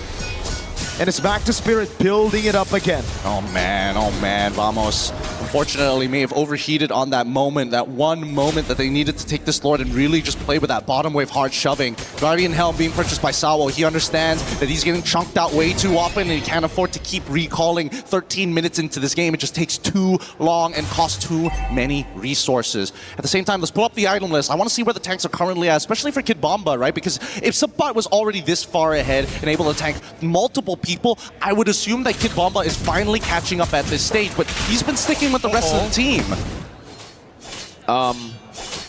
There's no retreat. Everybody's here though. Okay. I thought Vamos were going to be able to catch our Egoist, but he has the Finch poise, goes back to the purple buff, takes it as well. And Team Spirit will be building the slow push in the bottom lane. Zkeef gets chunked to half HP. Sunset Lover looking for the angle again, sees Error, forcing him back. Sour back up top as Error is visible on the map. This is a ridiculous amount of just raw respect, not only for Vamos, but even for the side of Team Spirit. They recognize each other as true competitors here, and I think Vamos, after that one mistake, had to look... Oh, whoa. Fatal Links onto Sawo. Hey, Sawo as well. Takes a turret shot, survives with 1 HP. And the Lord will be able to charge in the bottom lane. That's the first tier 2 for Spirit against Vamos this game. Yep, and with the delayed waves on that top side, they finally break the mid-tier 1 here. Vamos is trying to make sure they don't get much value. They gotta be real careful. Purify out already. Oh, that sets up for Sawo later on with the Purify on Sapyo down. Did he see him? Wait, they don't know. Purple buff taken by Error.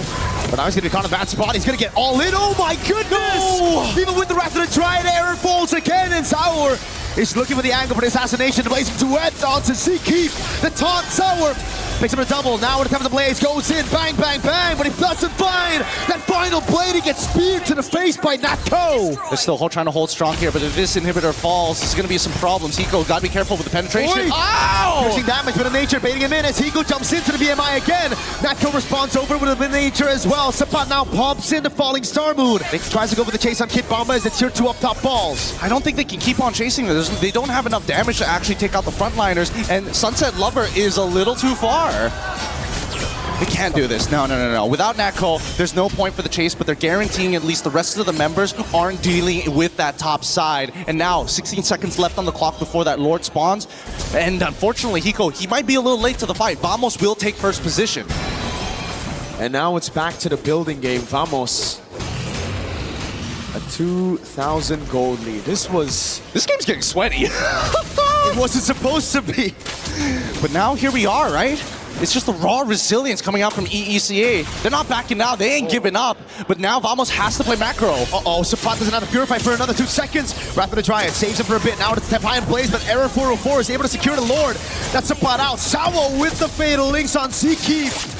That's an immortality down, and the 2 frontliners of Vamos taken out of the skirmish. Oh, the timing couldn't be worse. The Lord just spawns as soon as he goes down. Great play overall as they take their time.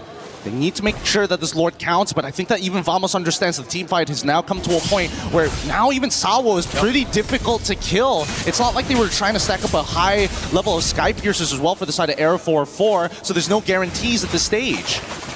Look at Natko though. Up top he goes, trying to go for this clear on the base turret. Nah. This Lord will be just more gold into the pockets of Team Spirit, unfortunately, for Vamos. Could have been worse. Could have been Team Spirit with the Lord. Agreed. But now we look at the items, right? Just one more time here. Maximum build already gone for Clawcode. 1 item missing here for the side of Sunset Lover, but he's almost there. But the Wishing Lantern, very useful against the frontliners from the side of Team Spirit, especially when you're trying to deal with this Atlas overall. But until we start seeing some more magic resist, it's going to be tough. All right. So now with the full items on Hiko, it's all about those item swaps now for Hiko up against Natko. Wind of Nature, Rose Gold, the Immortality, it's all about that. And it comes down to really just the frontliners. Can they bait out these skirmishes? Can they bait out these resources? Because at this point, it kind of becomes a battle of Sawo versus Klokun and Ziki, right? It's all about those setting tools and how they utilize it. Exactly. And technically, you would imagine that there would be more of an advantage for Ziki and Klokun because that's 2 completely separate engage tools that do exactly the same thing. And yet Sawo has been finding some premium picks overall. Hey. I get another one. Oh, Fatal Links catches Zorigo is Klokun! The battle of the sets, it's Klokun that wins it out. Now it's Error with immobilization. SOD lands as well, but Natko is going to take it. The Purify out already. Now as the Crimson Beacon gets used up to disengage. Hiko trying to counter out. Seakeep again! This time it's a Wrath of the Dryad. Oh my goodness. This has been great stuff. This has honestly been a crazy game of not only cat and mouse, but just throwing the ball at each other and catching it every single time. As soon as you fumble, it's an instant tackle. Oh, and now Vamos looking to get one more inhibitor here. Could they stagger this? No, Zara up in 13.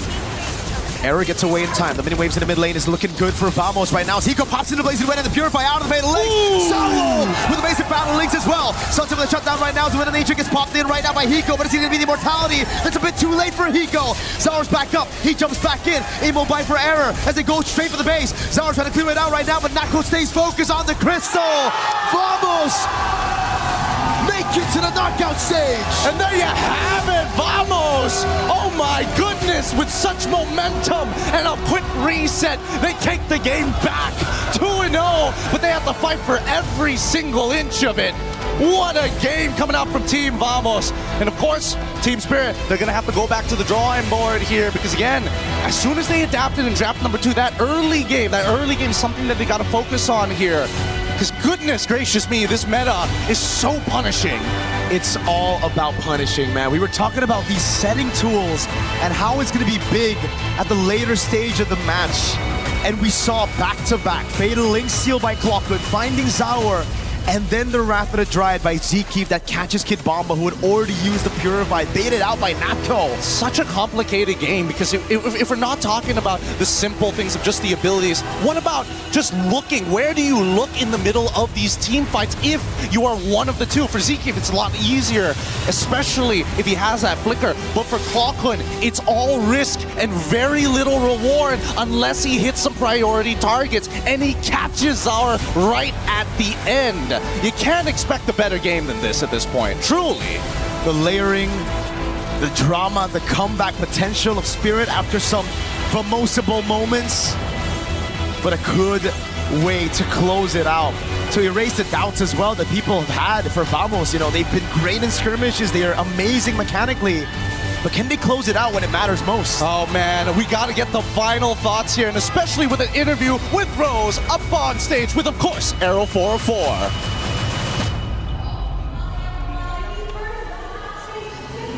Is going to Team Vamos. And over here we have Arrow 404, who looks rather poised and calm after that clean sweep up against Team Spirit. How are you? I'm feeling really happy. Yeah. Now, you know what? Let's talk about this game. We know that coming into this game, there was a little bit of history with Team Spirit as they were the one to actually end the journey of Team Vamos back in M6. After today's win, dropping them to the lower brackets, do you feel somewhat fulfilled, successful, satisfied? Yeah, I'm super satisfied because it's like we have a sense of redemption against them. Yeah. Wow! You know, I know that a lot of the Malaysians are super duper proud of you guys entering this journey, especially back at home, even here in the arena. We have the audience. Do you feel extra motivated to have this kind of support here in Paris? Yeah, there's a lot of Malaysian fans here, so we are really motivated to win. Okay, I got a question, right? As you guys enter the knockout stages, you have the opportunity to actually pick your opponents from the lower bracket. I know it's still rather early, but who do you want to actually meet if that team does go to the knockouts? There's a lot of choices, but I would like to face either Vitality or Falcons. Oh, okay. You are right though, because after this match, Vitality and Falcons will be going up against each other, so one will have to fall. Is there any reasons as to why you want to meet either Vitality or Falcons?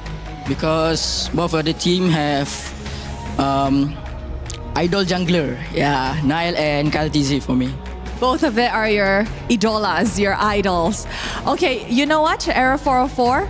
I just have to ask you a message for the Malaysians watching here in the arena and back at home. So thank you to all the fans that have came all the way here to Paris to support us, and also watching online. Thank you for all the support, and we'll do our best in the knockout stage. Congratulations once again, an amazing win. That's it from us over here at the stage, showing it back to you guys at the studio to break down what happened in this series. Thank you, Rose. Team Vamos move on into our knockout stages, the first team to book their ticket. And that does mean that Team Spirit will fall to that lower bracket. They're going to be facing off against Guangzhou Gaming, who also fell to that lower bracket as well. It's going to be an interesting one, guys, because one of my favorite things to look at is the stories behind these teams. We talked about Malaysia. We talked about SRG being the team that is clearly out in front in terms of the conversation. Yep. But when it comes to this, Team Vamos, they had something to prove, and nice to, I would say maybe they proved it just there. They did. It got a little dicey though, man. I mean, It was almost vomosable. It was all right? almost vomosable. The moment the casters start to glaze them a bit too much, they start dying one by one. I'm like, He's like, hey guys, hold on that glazing right now because it Hold got up. really close. Yeah. And they wanted to prove a point. I think this is a great win for them because this is Team Vamos, a team that maybe some people counted out to go ahead and give a 2-0 against a team like Team Spirit. That's a huge statement. I mean, if we're talking about story, I would say people look at Team Vamos and say they're going to be the first team to get knocked out, right? First team to get eliminated. Wow. But then it switched up. They're the first team to actually qualify to the knockout. So that's a huge statement. And even in the interview, Vamos themselves said that they are also disappointed, ashamed the fact that Malaysia only looks to SRG. So they wanted to make sure that Vamos as an organization and the players playing on stage, that they can confidently say, like, guys, we are here too. Support us. We can make it all the way. I mean, there's no doubt about it. And you look at how smart this draft was. I mean, you get Esmeralda, you get Herrera, you get Belleric, you get Moskov. A lot of times these 4 characters are banned or early prime. You had a really good setup in both drafts, Naisu. Yeah, I love this because you have key picks here for the heroes, but there was some hero plays, I would say, for this one. Because as it was starting to slip out of the hands of Vamos, some key plays, those in for Klakun especially, to go ahead and get that lockdown on Zara Egoist was massive because, you know, it was Team Spirit knocking on the doors again of the base of Team Vamos, but a couple plays brought it back in their favor, and then they capitalized on that. And I would say that's one of the key features of extremely good players, because it's one thing to do your job well. It's another to have that clutch gene. And Klakun definitely showed that one by picking up the Fatal Links. And the moment they got Zara Egoist, I feel like the call was, they won't have enough damage. There's no burst. Natko, you hit your SOD, jump in, everyone goes in, ends the game. Like, Klakun, that was his MVP moment. Did we have any information gathered around this Herrera-Ling matchup? 2 junglers at the top of their game.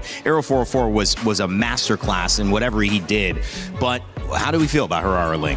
You prioritizing one or the other now, or still in the same spot? I think we've seen a lot of more cool plays or cooler things happen with the Herrera just because of the nature of her kit. You know, especially when players decide to go and pick up a Sky Piercer. I mean, whether they have a Sky Piercer or not, the things you can do with the Herrera are. It almost feels like it's unlimited, but it's really dependent on the players themselves. Yeah, I really feel like when it comes to those neutral objectives like the Turtle as well as the Lord, Herrera has higher base damage, making it easier for her to actually secure that one. So that I'm going to give the victory over to Herrera. When it comes to mobility, it would be like Ling has a little bit more range, so able to get targets further away. But as we see, Herrera impacts the team fight quite a bit, and it's harder to catch a Herrera than the Ling, and I feel like that's the biggest point. Yeah, she's blending in really well to these team fight compositions, and it was amazing to see kind of all of these storylines start to bubble up here. Again, I had mentioned earlier that it was $65,000 on the line. That's actually only for Team Spirit, who's going to go and play that matchup and still have a chance to stay alive. They'll have earned that, but $100,000, I believe, gained for getting into the knockout stages. Team Vamos got to be happy about that. They got to be happy. More than NPL. In terms of what they got in NBL, Yeah, technically. That's why it's such a big deal. You know, we heard it in the interview for these players. They want to help their families, and that's how you do it. Now that's a turner. I gotta say that wasn't really an upset, because we did say both teams are like, it's hard to call for both of them, but the fact that Vamos won 2-0, and I would say especially in game number 1, I think that's going to create a lot of conversation moving up into MSC, because Team Liquid lost, SRG lost, and now Vamos is showing up. Yeah. And honestly, like, this MSC is turning to become a very interesting international. I'm glad I didn't predict, by the way. You could have gotten in trouble. You could have gotten in trouble there as well. Obviously, just expectations, just keeping things fun. Well, we got more expectations coming up. Let's take a look at today's schedule, because, of course, we just saw Team Vamos and Team Spirit. We also had a chance to see Guangzhou Gaming take the win. They stay alive. True Rippers, our first team to go home. We will be sending another team home, but not yet. Team Falcons Meta Ignite Gaming is that one, and we'll have to wait to the end of the day to see more drama. Team Vitality and Team Falcons PH coming up next, though. Guys, that's going to be a banger as well. I'm not calling that one. Yep, we're not. Good thing you're not even touching that. No. Not with us. 30-foot pole. I mean, like, here's the thing. Like, I've been known for a caster curse, so I feel like if I say the team is gonna win, there's gonna be a lot of DMs. They're coming for you. So you know what? Mouth zipped, locked. We're not here, at least. Oh yeah, we're not. We're not gonna be here. We're gonna have lunch. Yep. And enjoy the game. Two different guys. Okay. All right. I was gonna say, I think if Mirko was up here, he would say one team over the other. No, he for also sure. had a caster curse. He will also be afraid. He's also got a cast. I think almost most casters have some sort of. No, you have that year 1, year 2 naiveness where you're like, I'm okay, I'm okay. But then after year 2, you're like, never again. I will never make a prediction. I am scared. Right. I have fear. Okay. All right. Hesitant to make the predictions. That's okay. We don't worry about those predictions when you're playing MLBB. Just go out there and have fun. The good news about it, if you've been checking into some ranked games like I have over these last couple of days, you'll notice in the shop there's a brand new collaboration with one of the oldest and most classic games of all time. That's, of course, Street Fighter and MLBB. Check it out. Human body was built to move. Not trapped at a desk in one singular posture for 12 hours a day. It's time your chair evolved. This is Secret Lab Titan Evo. Ergonomically engineered for you, gamers, hybrid workers, artists, backing your every move.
He can come in here and play my game.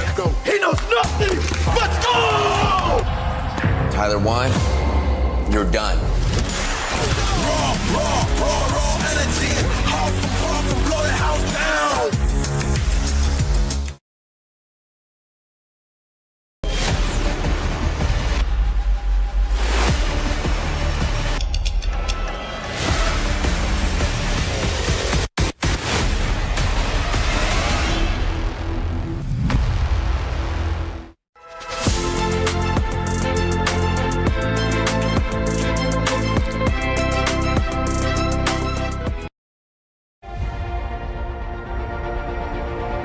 We did it.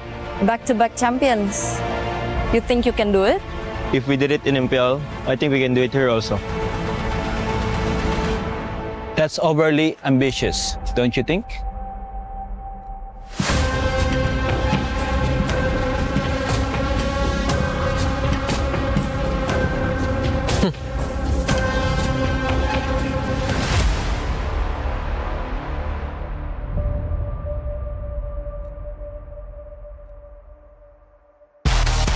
The Mid-Season Cup at EWC makes its third appearance, and for the first time in MLBB history, the prestigious stage arrives in Paris on European soil.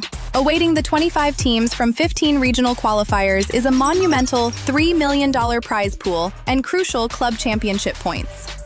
MSC opens with the group stage, where 15 qualified teams and one team from the wildcard qualifier will be split into 2 groups of 8. Both groups will compete in a double elimination bracket, where 2 wins secure a spot in the knockout stage, while 2 losses send teams home. The top 4 teams from each group will advance to the knockout stage. More unforgiving than ever, the knockout stage puts everything on the line. In this single elimination bracket, teams will clash in a best-of-5 series throughout the quarterfinals and semifinals. For those denied a place in the grand finals, one final battle remains, a chance to secure a podium finish and claim an additional $100,000 in the third-place match. Here, one moment can change everything. One mistake ends the dream, one clutch play creates a legend, and at the end of it all, 2 teams remain. One final series in a best-of-7, all for the grand prize of $1 million. One chance to rise above the rest. Who will become legendary? Who will prove unstoppable? 2 champions, 1 game. This is MSC at EWC 2026.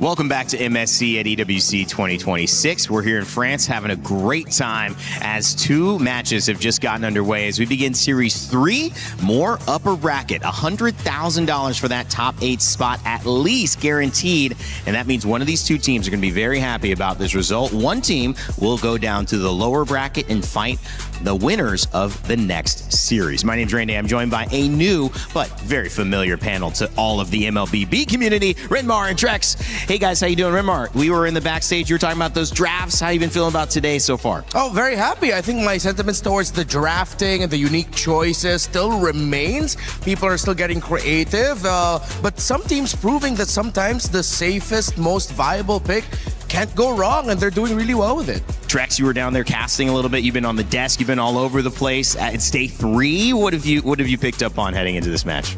I think today things are starting to get regulated a little bit. Things are starting to calm down a little bit. Not as crazy in terms of draft as what we saw the past few days.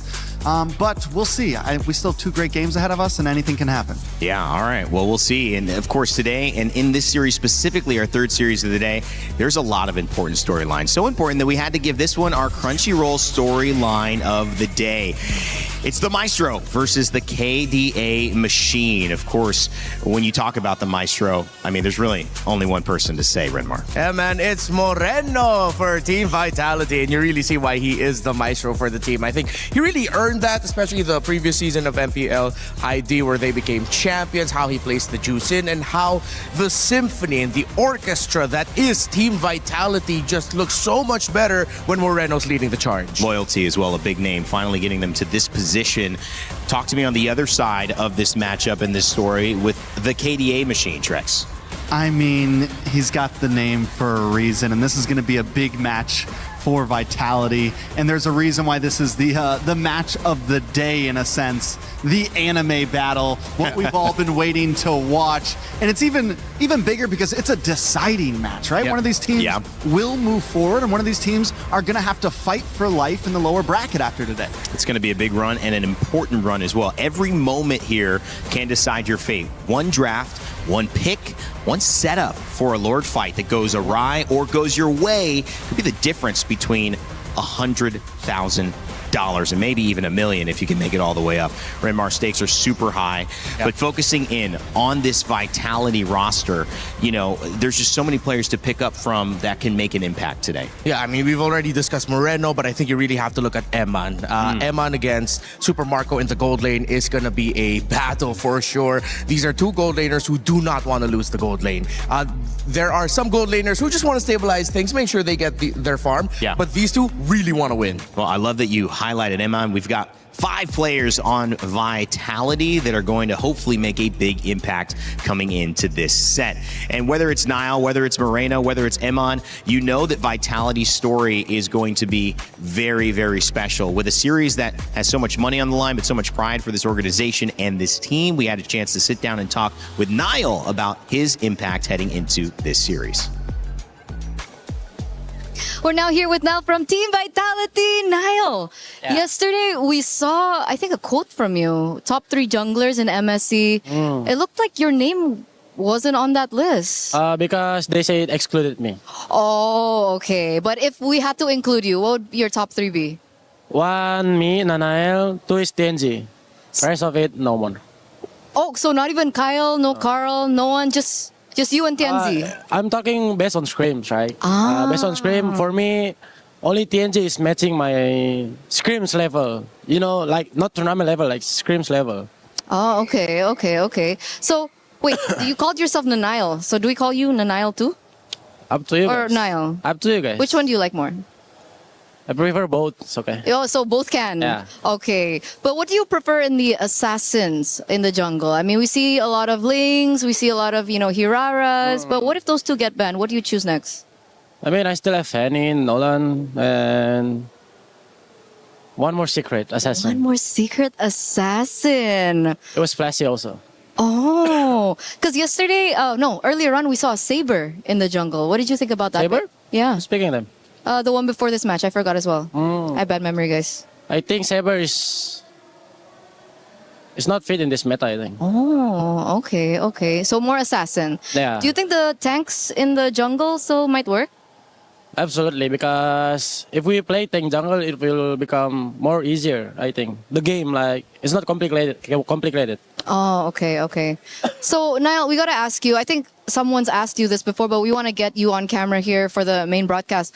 What difference do we have for you? Back from M4 and now you're here. What makes you you now?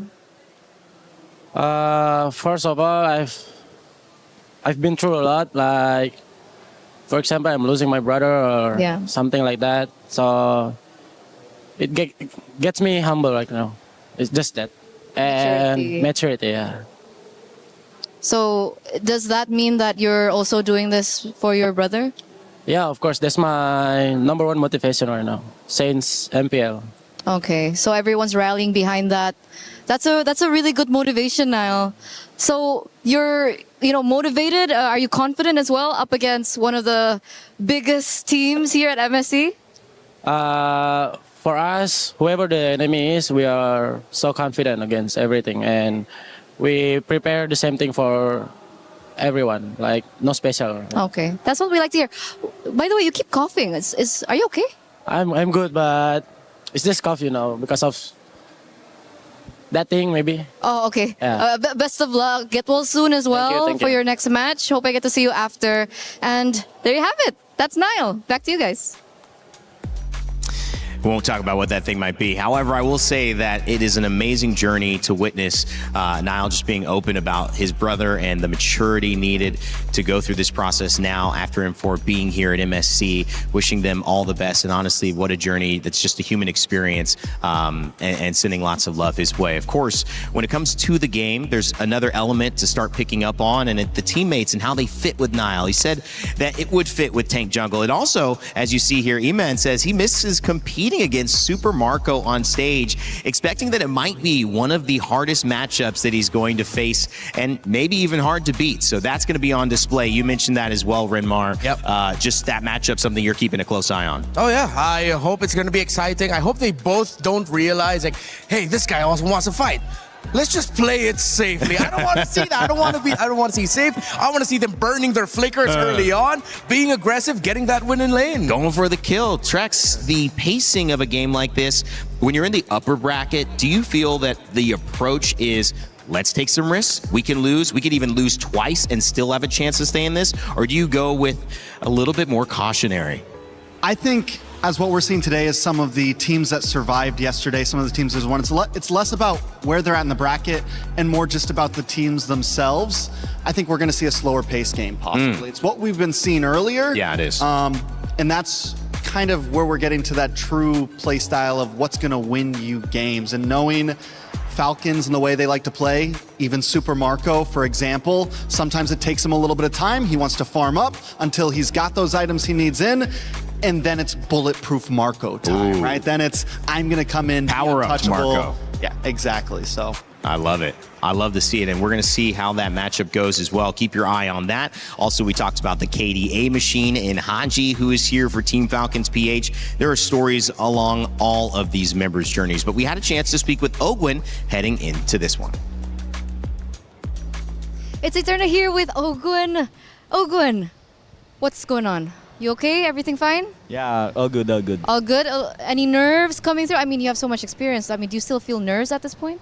I don't think so. Just the interview.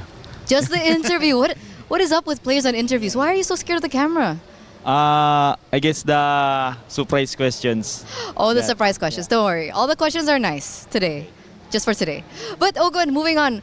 There are a lot of, sentiments out there, maybe mostly from like the community and maybe some casters from different regions, that it looks like the meta is shaped in a way that it may favor ID teams over the Philippines. Do you agree with this?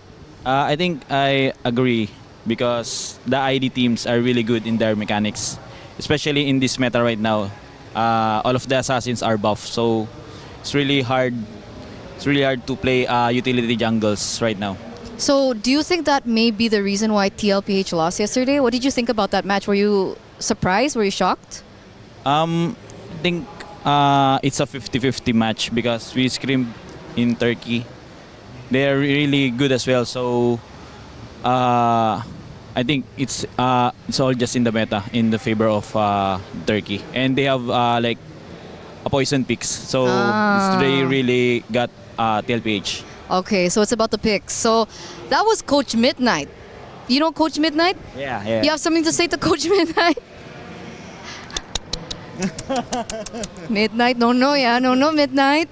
But speaking of the meta, the roamers are shaping up to be quite interesting. What do you like the meta? What do you think about the meta for the roamers? For the roamers, I think it's quite simple. You just need to soak damage and that's it. Especially when you play Beleric and Atlas. Okay. So a lot of crowd control. So I think it's really good for the roamers right now. So crowd control and soak damage. Does your staple Minotaur fit in this? I think Minotaur is also in a pocket picks, and it works really well against some champs like Beleric and Atlas. Yeah. Okay, so we're gonna, keep an eye on those picks. But do you think the supports have a place in this meta right now, or just more so like the chunky boys in the roaming? I think there's a place in utility roamers, especially when you have utility jungle. But there's Hirara in Link, so it's really a hard time to pick it up right now. Okay. You need to be careful before picking those. So there's a lot of considerations that needs to come into play. And obviously you're up against Vitality next. Do you have maybe a message for them before you get in? Good luck and have fun, and we will try our best to not lose. Try their best not to lose. I like that's confidence, right? Is that confidence? I'm not sure. Well, we're going to throw it over back to you. Thank you so much, Ogun. Trying their best to not lose. It's not soccer. It's not football. So I think a draw isn't available here, guys. I think that means win. Yeah. Okay. Yeah. If you look at it a certain way, that means All they're right. going to try to win. Yeah, well, we'll see it. I mean, Trex, there were kind of two different thoughts on that meta as well. A little bit where tank assassins could work, we heard from Niall, but also like he's saying, no way, that's not going to work on this side with Ogwin. I mean, we have not seen tank assassins here so far. I mean, the tank junglers. Yeah, to the tank junglers. Tank junglers. Sorry, yep. I think, again, I said it yesterday, I've been saying it for the past 2 days, the meta is still unraveling. We still got a lot of layers to go. We saw yesterday, the Rafaela work, which me and Renmar were theory crafting that on day one, and the possibility of that coming in. Day two, it comes in, it works.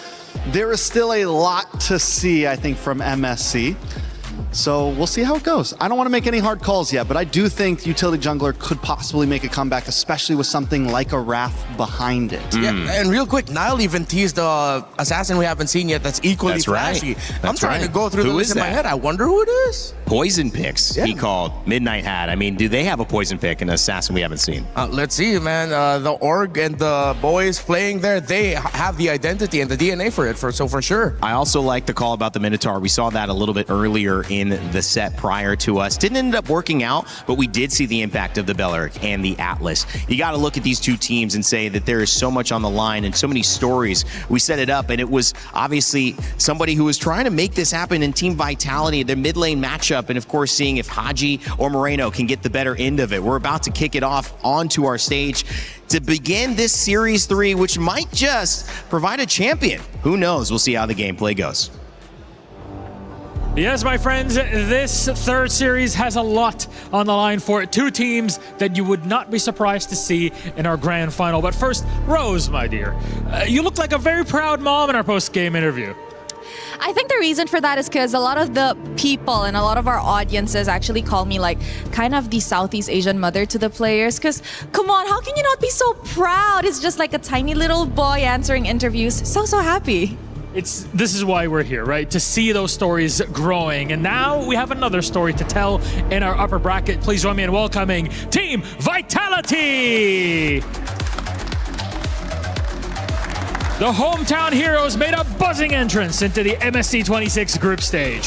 Their harvest has been bountiful so far, but the real juicy pollen awaits in the knockout stage. Is this run meant to be, or will they be left behind? We're about to find out. Oh, wow. I love the bee puns in there. They're the buzzing bees, that's how it is. And of course, going up against the buzzing bees, it's none other than Team Falcons Philippines! Taking it one step at a time, Team Falcons Philippines wants to reclaim dominance on the international stages. With only the MSC trophy missing from their cabinet, they are ready for whoever they will face. I think it's heating up in here between these two. You know what, boys? You may place your keys and take your seats. And of course, our captains, don't forget on that little handshake, fist bump, or whatever it may be in the middle. Pull it right over. There we go. All It's coming. On in. All right. They are good friends, but you know, in the land of Dawn, everybody's the enemy. Thank you very much, Milosh. You know what? I think it's time to hit this to the desk. Let's go, guys. Thank you so much, Rose and Milosh. It's Team Vitality versus Team Falcons PH. It's time to see if this team has what they think the mechanical prowess of Indonesian teams versus the classic stature of Philippine squads here at Team Falcons. Bryn Mawr, it's going to be a good one. Yeah, it's going to be a great one. And I have to admit, this is going to be a very difficult match for me. Why? Because in many years, I have been very honest with my professed love for Vitality as an organization and my professed love as Falcons being my favorite team from the Philippines. So I don't know where I'm getting pulled towards, man. I was cheering for Vitality. I was cheering for Falcons. This feels like the MWI Grand Finals all over again for me, bro. That was me yesterday with Aurora versus TLPH. All right. Yeah. Just to remind you guys before we jump into this one, my champions, 2 champions, 1 pick. You can grab your My Champions pick and pick your dual champions and win 50,000 diamonds. Make sure to scan that QR code with your tablet or your phone and get going because the event lasts until July 27th and it is currently live. Trying to think now. I wonder how crazy we're going to get with the trade and the roam, or are we just going to have to double down on the fact that it's just going to be Atlas and Belleric? Well, we have had a few games where we've seen the Atlas banned out. Yeah. Which means Belleric most likely gets banned out as well unless it's red side looking for the Belleric pick. Yeah. My question is, when do we start seeing the Ling and the Harara on the ban list, and is that something that's going to happen? I feel like they've both been so powerful, so game-deciding, that at some point they may enter into the list. Almost even more important than the Freya. Yeah. Because Freya's been slowly leaking in as well. Yeah. I posted something this morning about how crazy the trade is for EXP. You have Freya, Phovius, Esmeralda, Paquito, Barretts. I'm pretty sure there's a name I'm missing out there, but there's so many options that you have to consider in terms of like the topics you want to chase. And then going back to the jungle, it's like Nile, it's Kyle, it's... Okay, their names rhyme, but they're also really good with assassins for both of them. In denial? Yeah, in denial. I like that. So... how are they going to balance making sure they have assassins available for their own team while still taking out the other? Because if you name them all out, the Fanny, the Ling, especially Fanny, Kyle and Nile would both want to really go for those two. The Hirara that Trex mentioned. It seems like just looking at the jungle picks alone is going to be tough. So this is why I go back to the roam.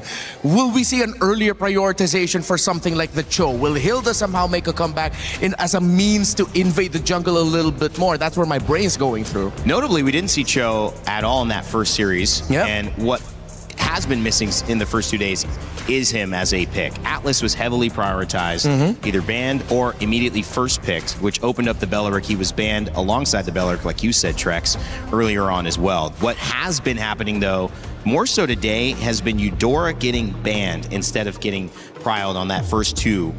And of course, Freya also the first ban as well. So maybe that's a little bit of a different evolution of the draft, Trex. Some of those things that are becoming more of a problem, right? Because the Eudora, it doesn't matter what assassin you pick, it'll always do well against it.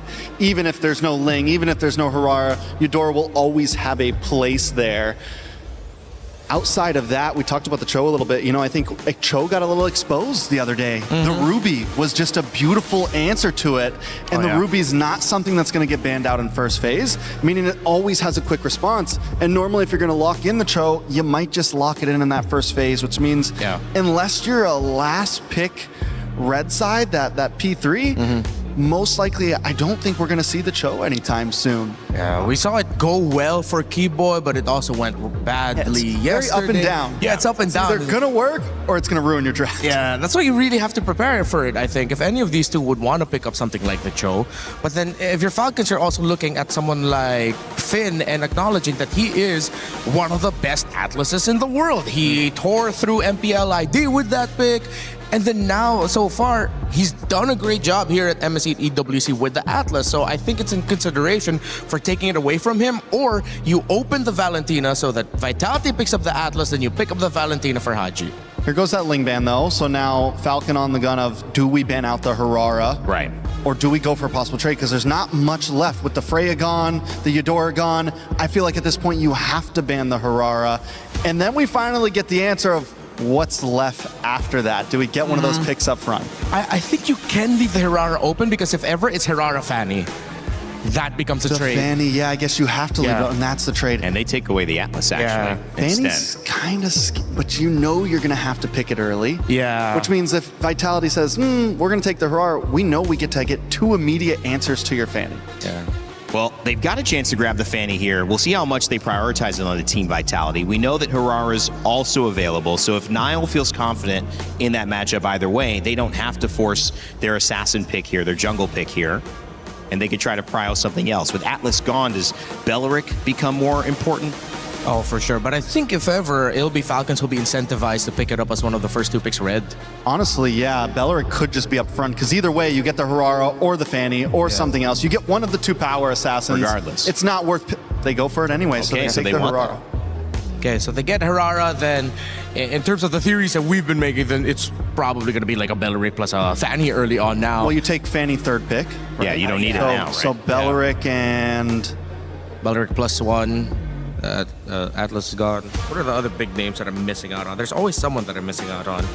Belleric and an EXP here, maybe. Belleric yeah, is it exposing it? You know, if you have an EXP lane, like we've seen Barrett's banned, we've seen Paquito banned. Yeah. We've seen those be able to continually flex, Paquito specifically, in some double fighter compositions into the gold lane.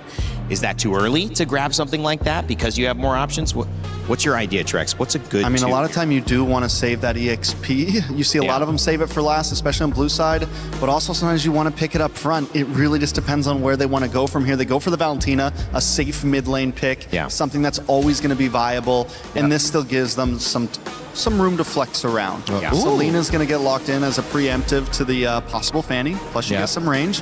Not a bad answer to the Valentina either. Yeah, I think of the Uranus. I think as much as they want the assassins, they have to decide whether or not they'll pick up their Fanny now or an assassin, or they go for their EXP laner, either in the Esmeralda or the Barretts.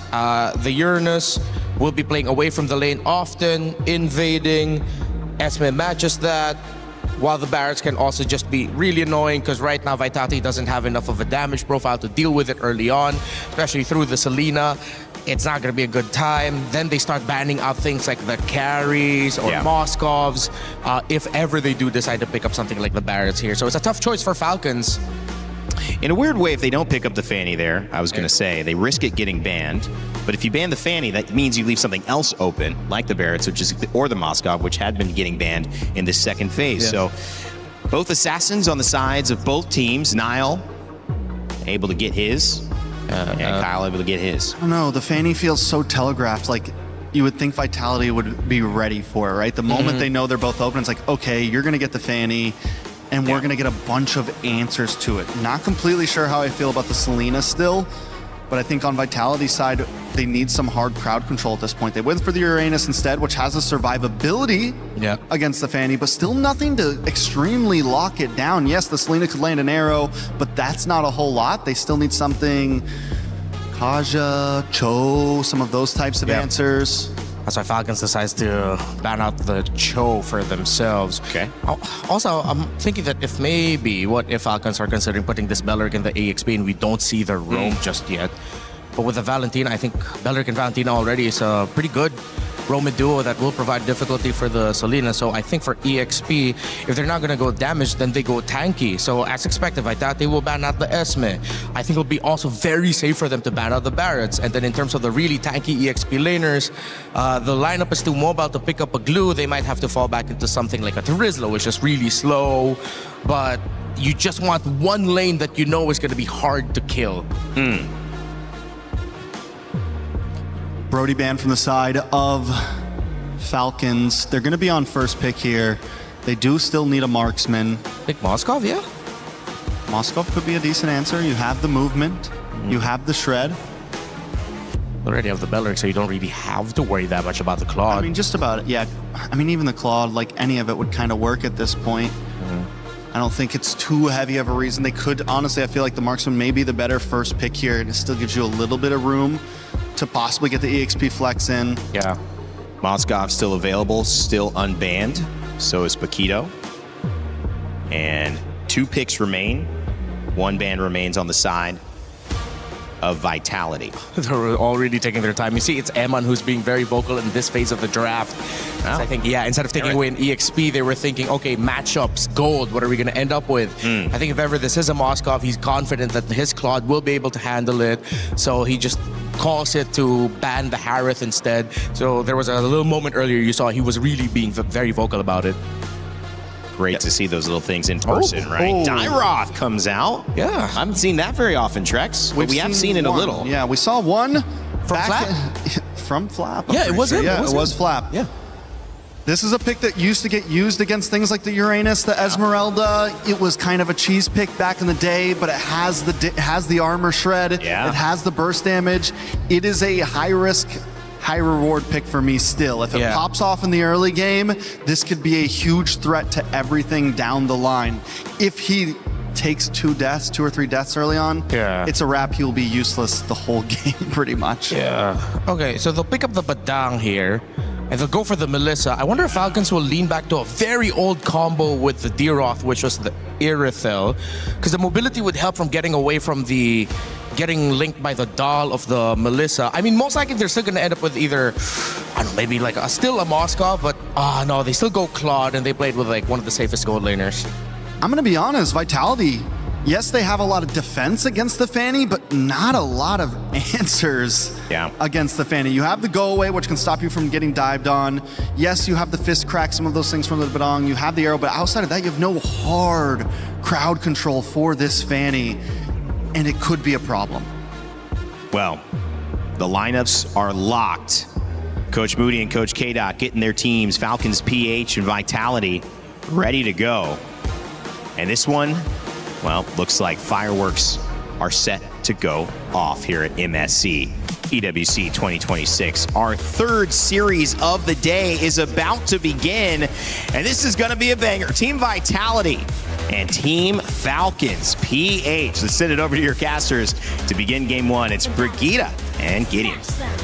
Thanks, Rain Day. This is an exciting day to be alive. We get to watch some of the best regions play it out here on our 3rd series of the day of MSC. And for starters, we're already getting the classic Selena from the Maestro himself, but I don't think Haji is going to fall too far behind. Yep, the mid lane matchup is something we're all watching out for, but just the same, I am so excited to see Kyle back on a Fanny all over again. He made a name for himself because of these kinds of heroes, and now Vitality will have to deal with this. And again, Trex did point out, most of their crowd control and potential lockdowns are just going to be on Finn. Yeah, it really is going to be. And I think the important thing right now is whether or not those arrows not only are going to hit, but how you set them up. Because I think that Finn has such a difficult job, right? Not only is he looking for these big engages, he has to play off of the information from Nile and Shogun.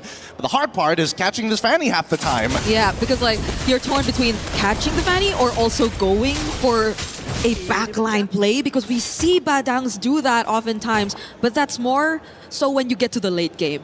It's depending on we get there, because I feel like both teams just really want to get that early and end this fast. Yeah, I mean, let's not forget about the potential anti-synergy, right? There could be moments where Finn accidentally... Oh, hold on. Flap might be in some trouble here. Oh no, Finn actually catches Kyle there though. That is one answer to the question that we posed earlier. So as long as he just gets to press the buttons in the right time. But this comes at a cost, right? Because Moreno has to be preemptively already waiting with Finn to make these potions happen, allowing the mid lane to actually get shoved in pretty quickly. Now, I mean, Moreno, he doesn't care about level 4. Level 4 or not, it's not the biggest deal in the world. He hits that arrow, it's kind of game over for whoever. But even Emann recognizes that you gotta be scared of Kyle. You take a bad trade, you could just die out of nowhere. Yeah, Vitality are so good with these anticipations against Team Falcons and their rotations, and so far they're the ones actually going to take this turtle for themselves. We saw multiple rotations from Falcons already, but every single one of them have been answered so far. They have been, and I think the best part about it all is the fact that Vitality are playing super responsive to how Falcons are moving across the map. As soon as Kyle showed up bot side, they set up for the instant turtle take. They cannot waste any little bit of time here. They also have to be, you know, just as careful to not put themselves in compromised positions. Top side, you really see that Shogun try to cut the wave. Notices Fanny is around, backs up to try and set up for Nile right here, because he's just too thick.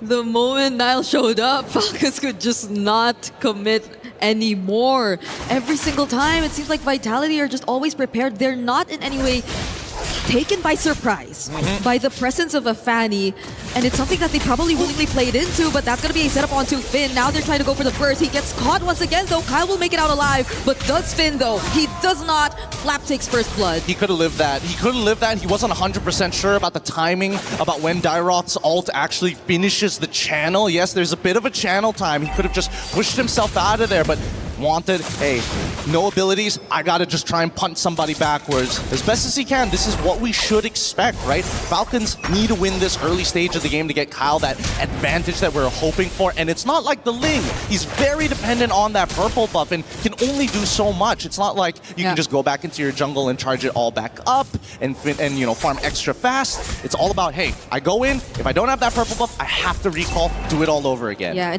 it's great adjustment too, I think, because they could not find the sides. They've been trying to, but they couldn't really get the sides. It's always been either Finn intercepting or even Moreno and Nile, so they just settled with Finn, who at the time was isolated from the rest, just trying to check wherever Falcons were trying to go for next, and I think it's a great answer. They finally found a way to at least get a slight advantage, though the gold lead is very insignificant at this point, honestly.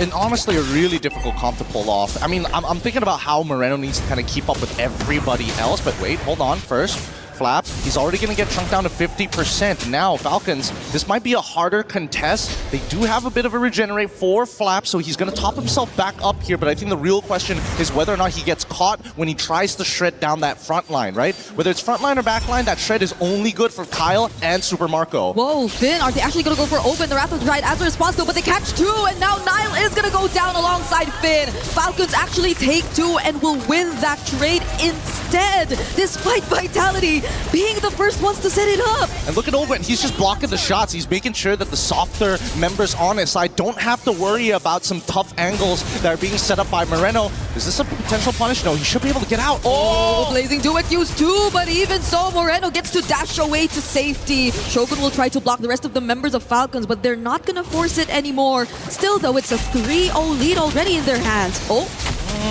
Maybe a 3-0 lead with 1.4k, but we're not seeing structural damage. We haven't seen... Oh, speaking of structural damage, Flap, first person there to actually open up, and surprisingly enough, he's the one who actually unlocks his lane first, which is great for him.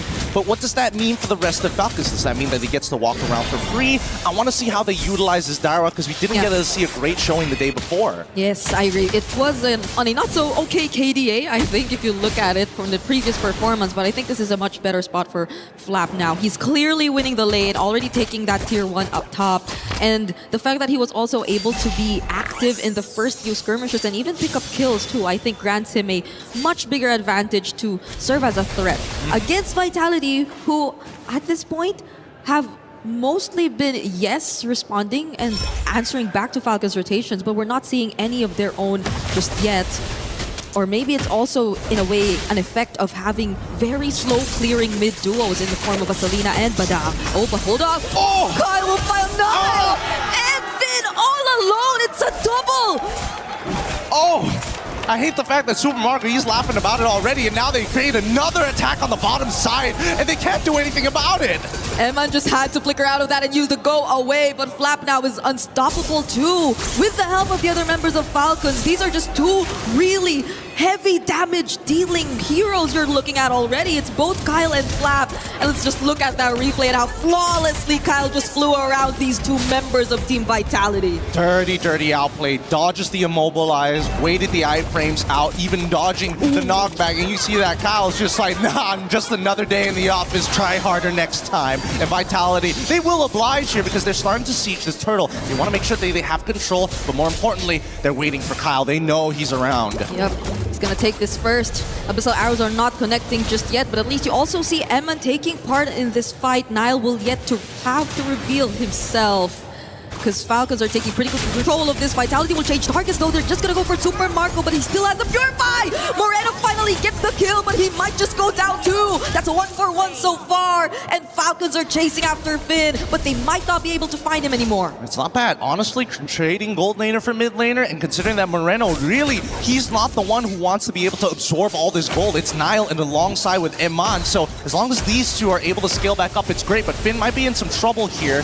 They don't want to contest this. This is not the position to fight for just yet, and Vitality understand that. Yep, they kind of let go of this the moment that they went back after that kill towards Super Marco. He already also had to get his purple buff first, so Nile, I feel, is really doing a bit of catching up here in this game. He's already a level behind of Kyle here, and that's also probably one of the reasons why they just rather not contest an objective anymore, especially with Falcons just surrounding the area like that. With the early game having to be played super defensively for the side of Vitality, it gives you very little opportunities to actually look for potential snowballs. And so far, I mean, Emann, he was doing a good job against Super Marco. Generally, both sides came out of the lane pretty even, but once all the reinforcements started headed down to that bottom side, it was inevitable that Super Marco was going to crack that bottom tier 1. From this point onwards, we're expecting that Falcons, they're going to get a little sly with it. They're starting to walk into enemy territory to steal away the resources, because dear God, Kyle, he's Batman at this point. I would be afraid if I were Vitality and I was all alone, because I could just feel the presence of Kyle or maybe anyone from Falcons at this point just hunt me down with the amount of damage that they already have. And Vitality, I feel, is going to take a bit more time from them. Even if we say, let's say you say Emann part of the fights, he just lays down Doll, but other than that, you don't really sense much threat for Falcons, but now they're gonna catch Kyle. That is a kill that they definitely want. Yep, that was the combo they were trying to pull off and got outplayed on that top side. This is the clean version of it, but they still don't get the conversion, unfortunately, on that turret, but they do slow down Kyle. Luckily, don't have to worry about the purple buff. It hasn't even spawned just yet, so Kyle doesn't lose too much in general. Yeah, it is just gonna open up more opportunities for Vitality. You could see how they're trying to push their sides a bit more this time, but a concealed play from Falcons might just turn things around. They're trying to go for the kills! Look at how Haji sets that up beautifully, but the Wrath of Dryas doesn't allow Nile to escape, and they find one all over again. Abyssal Arrow onto Owen, though. Do they have enough burst damage to finish him off? They don't have it just yet. No, they don't. Wow, that was an incredibly big mistake coming out from Now, showing and in front of their faces, dashing. You can't reveal those cooldowns this early on. Only later in the game where it's not so bad, especially since Falcons are really out to get it. Oh, Emann actually dealing a bit more damage now, but it's Falcons starting up this objective. They're bursting it down as much as they can. Abyssal Arrow does not land. Who gets the final hit on this objective? It's still gonna be Kyle, but Flap might get traded out here. Surprisingly, still survived. The Abyssal Strike cancelled out. Close call for Emann, but now he has to flicker out to re-engage or to regroup with Team Falcons, as Vitality might go for the chase, but they don't. They didn't get the punish. They got the big cancels that they were looking for, but no conversions on either side. Even still, we know for a fact, hey, Falcons, Turtles, they're done for. Now we got to make sure that we can protect, because once we have to deal with this Emann, Flap, so much damage, but he will go down relatively fast too. That's a less tankier XP lane that he currently is on, and I feel like Vitality will just constantly go for the punish every single time, every single opportunity they find. Oh, I mean, they have to at this point, right? Can't give any options to their opponents. Super Marco now sure looking for anything across the map, and even for Kyle, he's just waiting, right? It's about a matter of information. Now should be okay here. Another 1v1, but now you see Finn. Kyle will not fight him there anymore, as Vitality will still deal with the Lord for now and are forced to play defensive. They're about to lose more and more of their structures as well if they don't successfully get to defend this, but it's barely hanging on. Honestly, this is great coming in for Vitality. Like, everything that could have gone wrong in the early stages of the game didn't necessarily hurt as bad. They walk away with some scrapes, okay. And Niall has still very, very bold. He hasn't backed down at all. And with the Malefic Roar on his side now, he can start thinking about hitting some of the bigger targets. Yeah, we're waiting if Vitality could pull off the combo all over again. So I think a lot of this is on Finn, and whether or not he actually finds that setup all over again, because you could already expect the damage to come through, especially from Niall, especially from Moreno, and even Emann, but Falcons are just too difficult to catch. Yeah, they have so much mobility. Zipper, if you could pull up the items for me, that'd be great, because I'm wondering where Shogun is in his item progression. He needs to get to a point where he's so tanky that he's able to kind of take first position on the far lane rather than letting Kyle hard shove it every single time, because Vitality have to be relatively close to each other to find these intersecting points in the mid lane in comparison to like Sen and Hirara topside. And now that at least that Niall and Kyle are somewhat even in the lane, it's a much harder 1v1 to win out. Yeah, we gotta check those items later on. But even if Vitality do group up, okay, there you go. He does have the Antikyras and the Radiant Armor already. But no Oracle. So again, if 1v2, there's a good chance he still dies out here. Lightning Truncheon already purchased, so he deals with both arm. Oh, wait, hold on. This could be bad unless Ogwin wants to flicker in. I don't see this happening. Put that back here. Oh, Kyle from the side though. That was close. Vitality really had to reposition themselves there, as Falcons just took the opportunity to get mid. That was so beautiful. That was so beautiful. To the naked eye, it feels like nothing happened, but it was really Falcon positioning themselves and posturing, forcing the battle lines of Vitality. They don't want to expose their backs. They want the traditional front to back, but Kyle has so much of that pull. If Emann dies, this entire fight goes down the drain. Yep. And now they take that mid turret just as the Lord spawns. So imagine the space that they could really play around with.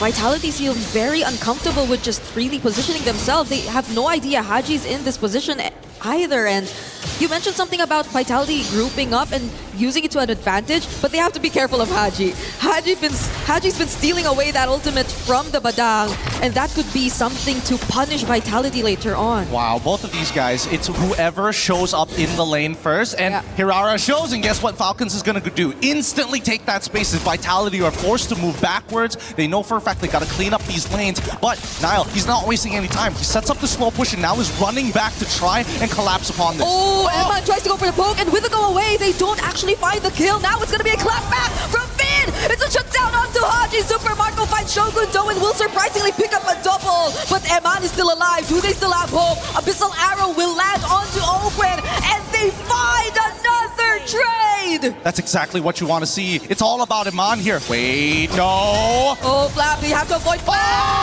But Finn, the disruption. It could have been enough, but Kyle was just too quick to act. Emann tried to go for the chase on Super Marco 1v1 Wind of Nature, and Finn finishes him off. Yo, that was so sick. What timing on the Maestro must have. That's why he's the conductor. He doesn't miss a beat. What a well-timed arrow mid-air. And even Finn, he was looking at it. Look at this one more time, right? This big old fight happens. Everybody's going crazy with it. Ogwin, really the game changer with the Wrath of the Dryads. But later on into this fight, that intersection. Wait for it. Where's the arrow? He hits it, and then it all goes down. And this 1-1-1 too. So good. That was so crazy. Finn should be happy with that. Finn should be happy. That redeems him for the early mistakes, but now it really just comes down to execution, and that's the truth of it, right? Falcons and Vitality both have a really good understanding of how both compositions need to kind of dance around each other. But that dancing gives more advantages to Falcon for the raw firepower Vitality. Oh, they find another arrow. It's going to be Flab. He's not as tanky, but Shogun's actually the one who falls out first. But with the Wrath of Dryad and another setup from Finn. Finn! The iframes from Nile keep him safe too. It's only Vitality finding a 1-for-1. Holy cow, this is only game number 1, and we are seeing that they are fighting tooth and nail. Owen should go down here. He could not get away from that. But that's a response from Super Mario. But the go away will just shove him out. They couldn't go for the committed Haji. Nearly falling. Still has the ultimate from the Badang. But Vitality are going to play it safe. They gotta breathe. They gotta breathe for just a moment. Kyle, he can still deal with these waves on the sides. It's just that main Lord force that they can't really deal with it. Super Marco will try his absolute best, but they're saying, you know what? We can't hold on to this. Let's give up this inhibitor. Yes, the long lane is not going to be in our favor, but we got Kyle to deal with that consistently. Was that a chastise picked up by Kyle here? It's like he was forced to almost adjust his items just because of how good Emann's been positioning himself on the Melissa as well. Every single time he uses the go away, it's just so perfectly timed. It's ridiculous, and I think this is super understandable, right? Why multiple people need to get the chastised pauldron. With the extended range, thanks to muddles, sometimes you're not in that range to actually get the the attack speed reduction. At this point, you got to be able to hit the right targets at the right time, and as much as everybody needs to slow it down, it does eventually come to start biting you in the butt. I think that Emann has been playing perfectly so far, but I think this chastised pauldron from Kyle, he needs it just to go in, force to get away from Emann, heal back up, and return to the fight. Yep, and that's something they can do. It's a Fanny, so you could just expect them to get in the fight fast. With Vitality, they've been holding this out really, really well. Finn gets to spot out a couple members from Falcons all over again. They're fighting for this purple buff. They don't want to hand it over to Kyle. But Open, will he be the sacrifice? Another arrow from Moreno! He actually forces the purify from Super Marco! God, what are these angles? The Maestro finds it once more, building up to this big piece, but Falcons aren't completely out of this just yet. Man, what a turnaround. With such a good early game from the Falcons, Vitality have been playing some incredible defense, and now seeing them on the attack, it's a pretty difficult game for either side. A single mistake could predetermine who wins and who loses. We're already 18 minutes into this game. The next Lord has spawned. Keep in mind, this Lord is vital. It's going to be walking around with some extra damage reduction. Open goes for the concealed play because they spot Nile up top, but they're not able to get anything out of it. Nile's just going to really get away and now transition to the Lord. They might just go burst this down. Yep, they're definitely going to burst this down. Let's see if the steal can happen. Here comes Kyle. He's thinking about it. Okay, the go away is still available, but it's Nile who secures the retribution. Falcons want to go for the chase. The go away already burst out with another arrow landing on Kyle. Do they have what it takes? You're joking. They find the kill on Kyle. And another setup from Finn. Together with the damage from Emma, but the clap back with the blazing good from Super Marco. They actually get to trade out some kills. Emma's still being alive though is not looking good for Falcons. They're trying to go even further than this. Is Owen. He's eating the damage, finally. But look at that top side. Emann is running straight for the base. Super Marco's the only one left here, but he couldn't do anything about it. Alongside the Lord in a triple from Nile. Team Vitality take game number 1. Nobody's sad after that match. Nobody is going to leave their seats. We've got to see game number 2. You know what? They don't need a break. They can just go again. Give us more. We need more. So many fans are happy right now. Fans wearing Vitality jerseys, holding up placards, showing their support. And that was a absolute close fight. You gotta give it to them. But you also gotta give it to Falcons. Like, they had such a great hold of the early game. So you just can't help but wonder, how did it turn out like this? I think a lot of it comes down to Moreno in middle school. Yeah. He learned trigonometry really fast. How do you hit so many arrows on priority targets, some who don't even care because they're on cables, mid-air? We've seen Kyle getting hit by this, and as much as he was able to dominate this early stage of the game, and even Flap, they start to fall off. That armor shred is good, but the team fight, and especially with Finn's catches, man, that's going to be a tough pill to swallow. Finn's catches, exactly. One of the main highlights I feel in this game. Because you put so much pressure on him already before you actually got into game number 1, because he's the sole guy who could just disrupt, who could just catch and set up for the team maybe. Aside from, oh my gosh, look at your face. Oh. I was losing it. I was losing it because of this catch right here. Right here. What an unbelievable catch coming in from Finn to set this all up. And all the while, Emann, he's playing a really, really hot game here today. Yes. I thought it was always going to be Finn and Moreno kind of making things happen. Sometimes you get Niall in the mix here and there. But really, it was Emann to be the foundation and the anchor for the team. And he played a phenomenal Melissa. I agree. Emann on this Melissa.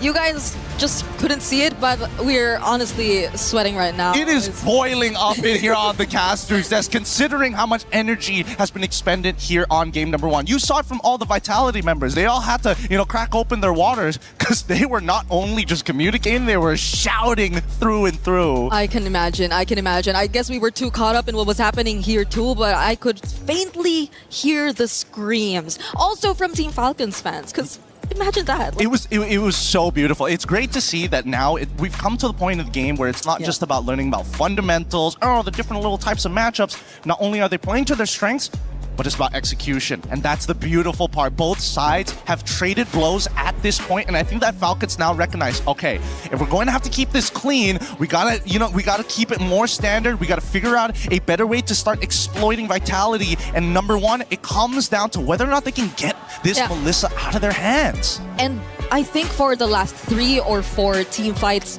major team fights at that, Emann was just always surviving. I always had my eyes on Emann for some reason because I just knew for a fact that Falcons had to take him out. And you could probably expect a lot of them to do that. It's either Kyle, maybe even Flap, because I feel like Flap went past the timers where he could just deal with Shogun. I feel like they really couldn't do the Dyros into the Uranus all over again anymore, especially come late game, but even Flap couldn't find Emann. But here's the thing, Flap, he's going with the build that he had, he's going for that full tank. Yeah. Obviously he has, a component just to give him a little bit of damage in the early stages of the game, but then you see moments like, him diving into that mid-tier 1, trying to clear that wave and giving up his life. He is not at the same level as Uranus. He is great at tread, he is great at sustain, but if he's not in that middle of the fight hitting multiple targets to get the heal, he's not going to be as tanky as you think he is. Yeah, it was really good execution, honestly. Vitality, I knew, I had a feeling that this was the kind of game we were getting ourselves into before the series started, but I did not expect it to be like this in game number 1. Started with game number 1. I'm losing my words here. We're going to be throwing it over to a quick interview with Luke to see what his thoughts about this pregame about.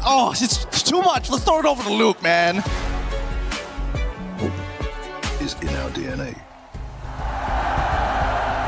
Whenever we let it out, it becomes our superpower. Now imagine an entire city being built to supercharge it. Kadir City, powered by play. I was walking at the venue and it turns out Luke is here all the way from Indonesia, pro player from Indonesia. Pro player. How are you doing? I'm good. Good. Yeah. Enjoying Paris? Yeah, enjoy so much. By the way, why are you here? Because I'm fans of Vitality. Fans of Vitality? Not Onyx? Yeah, a little bit. A little bit, but more Vitality. Yeah, more Vitality. Is it because you're close with them? I mean, Because they are your I'm ex-teammates. Vitality right now. Oh, you are Vitality right now. Okay. Speaking of Vitality, you caught the match yesterday. It looked like it took them a little bit of time to finish out that game. Was that a result that you were expecting? Yeah, of course. Because I know they're so strong, right? Okay. So it took them a while, but you did expect them to win eventually. Yeah. Is it because of the meta right now? Because a lot of people are saying that this meta favors Indonesian teams more than the Filipino teams. Do you agree with this? Yeah, I agree. Because right now, Assassin meta, right? Yep. Yeah. I think both of team in Indonesia are really good at Assassin. Like Nanail and Kyrie is so good. But, I mean, on the other side, we have Sakai's from SRG. We have Zaur Egoist earlier on. We have Kyle, Carl, TZ. Are they not good on Assassins? They good, but I think I'm more biased on Nile. He's biased on Nile. Nile is so good. Nile is so good. It's not just because you guys are close, right? You actually think objectively he's good. No, I'm not close with Nile. Oh, you're not? Yeah. It's my enemy. Oh, he's your... Yeah. What happened? Just I hate him. Okay, you hate him, but you're supporting but Vitality. I support him, yeah. Very interesting. On that notion, do you have a message to Team Vitality who's gonna go up soon?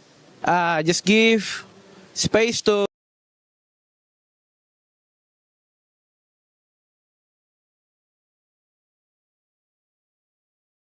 As for Onyx. Yeah, good luck. What is that smile? Good luck for Onyx. Yeah. We hope this EWC can grand finals to Team Indo. Amen. Amen. Amen. But what about the fans back at home? I think people are waiting for you to say something maybe to the Indonesian supporters that are watching right now. Bahas aja ya. Boleh. Gue cuma 5 hari guys, ntar gue restream nonton gue ya. He said he's going to be here only for 5 days, so watch him restream. Yeah. I'll watch you restream. Okay. Okay. Thank you so much, Yeah, Luke, thank you for so your much. time. And we're going to throw it back over to you guys. He thinks he can come in here and play my game. He knows nothing. Let's go! Tyler 1, you're done. Energy. Awesome, blow the house down. A lot of people are haunted by their past. I'm inspired by it. They're not just playing for themselves, they're really playing for their entire family. They have defeated their demons. They have crushed the curse. Everyone grabbed Glitter Explosion once again for a little update from the Qiddiya City grid. How's things going today? You've got a couple of days at your competition, but things are heating up, right? Well, they are. I mean, we're already into our finals. We have a 3-day-long finals. Day 1 has started today. Now, we're only one match in so far. However, to kick things off, we already saw a big win out of T1. And they weren't even one of the teams that we touched on in the beginning, but they are in that CC race. However, 3 days of finals means a lot of gameplay. And we still have Navi at the top of our leaderboard heading into finals. We have Liquid. We have Falcons. We have Vitality. We have AGAL. Twisted Minds. So it's busy. This is really busy for our finals. Yeah, excellent. I mean, look, we've got a lot going on there. So we'll be keeping up to date as much as we possibly can. But it sounds like there's going to be huge implications in the club championships. Well, thank you very much once again. We'll be checking in throughout the rest of the week. Thanks, guys.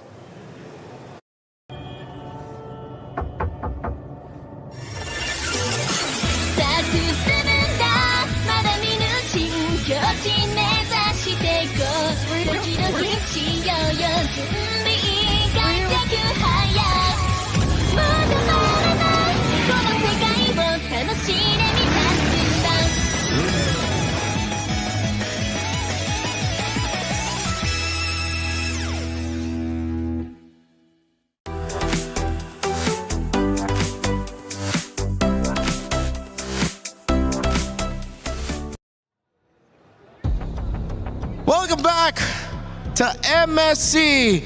There's some great people in the crowd who won prizes in between our games. Okay, just so y'all know, I got number 1, but of course, we gotta make the people in the crowd very happy and they got it. Welcome back. We're heading into the draft. Trex, I feel like everything that we said about the draft from game number 1, it hit. We saw how Vitality struggled early on to deal with the Fanny, but then the inevitable happened.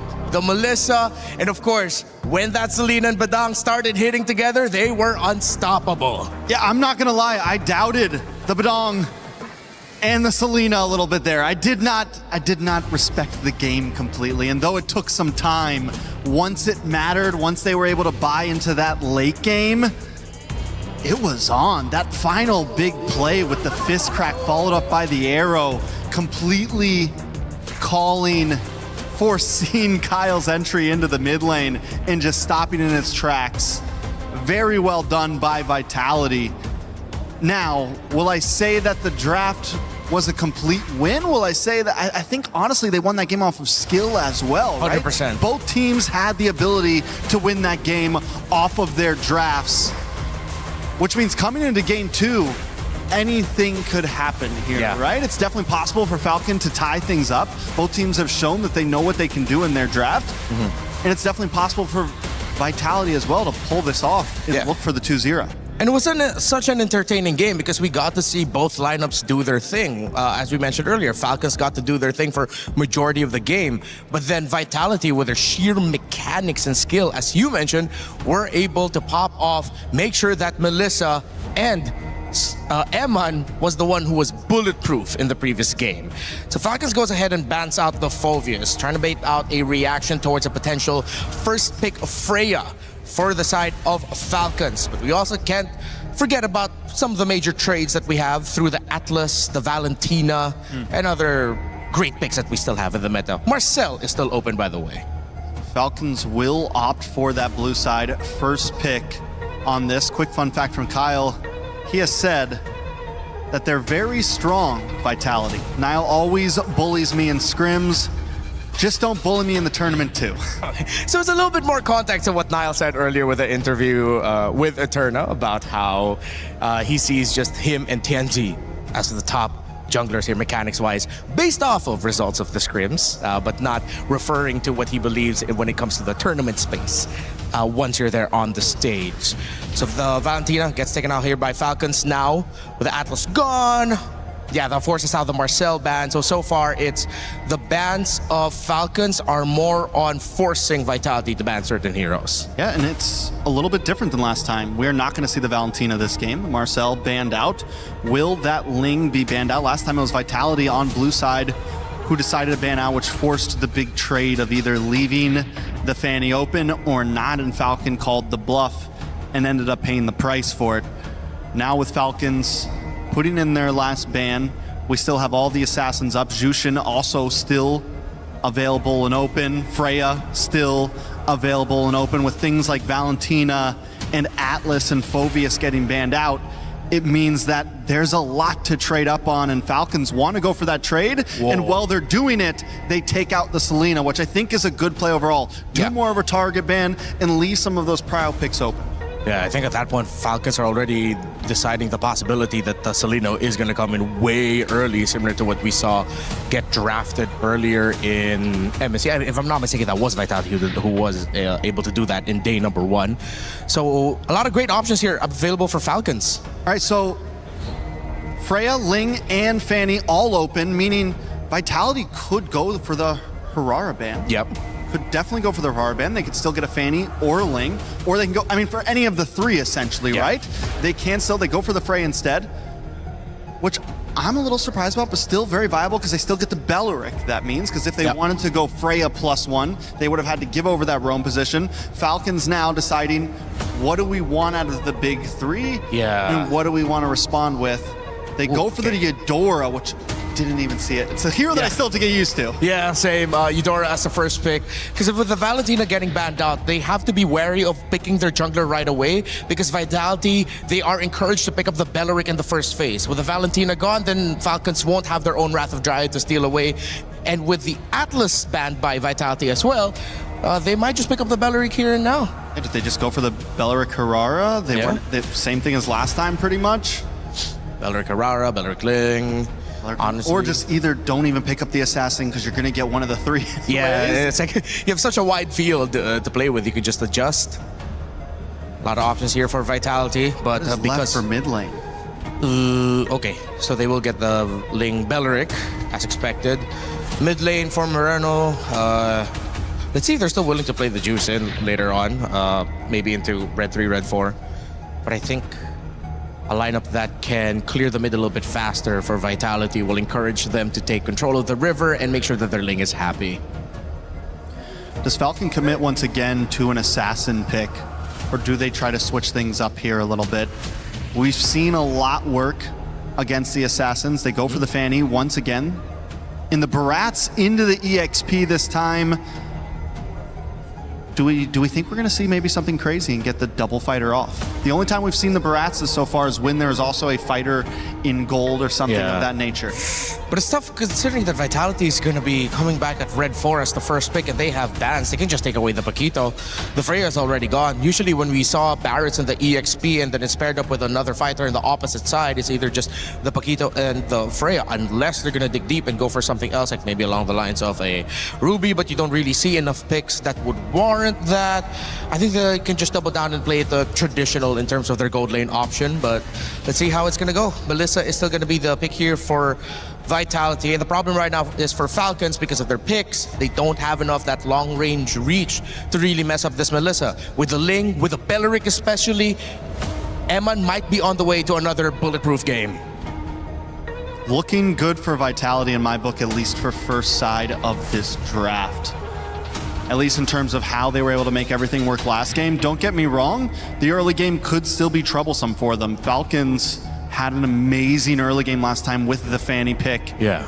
And everything else behind it. So Falcons maybe want to also run back the same type of game, but just play a little bit better, close it out a little bit faster.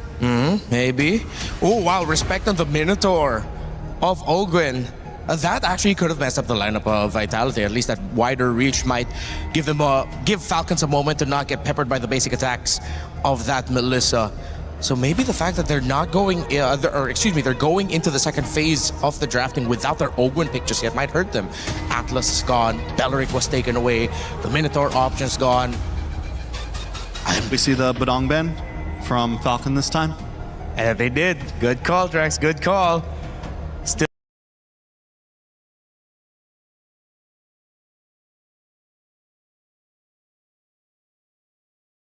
A flex pick for MSC at EWC 26.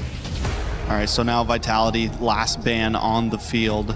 Take out the Minotaur. Do they keep going into the roaming position? What is really left at this point? Really trying to run through the names of roamers, but in terms of the top ones we see, these are like the main trades, unless Falcons are going to pick up something like the Cho. They could still be a possibility. Yeah, at least there's going to be a moment where you will be able to knock up the Melissa in her ult, but then you'll get yeeted out of the dome right away with a getaway. But if they're going to play this Barris and the EXP, you're encouraged to be able to rotate fast and clear fast in the mid. You need a concussive blast roamer with this Eudora. They might still just end up picking up the Cho there. Cho could definitely be a possibility. They can close out with a Cho Moskov, maybe, for Marco. Wouldn't be too crazy. If Vitality are looking to, and if they're willing to, get a mid laner that has to shred damage for the Bears, they might want to go and consider the Lunox at the center of the map. Oh, Sora getting taken away. Oh, forgot about him. Definitely not a bad pick. You get the Brilliance to get away from the Fanny as well. You have some defensive capabilities. You don't have as much range against the Eudora, and you can still get one-shotted. You know, it's because the Eudora is just so quick about it, you don't have... It could be dangerous. On the side of Vitality...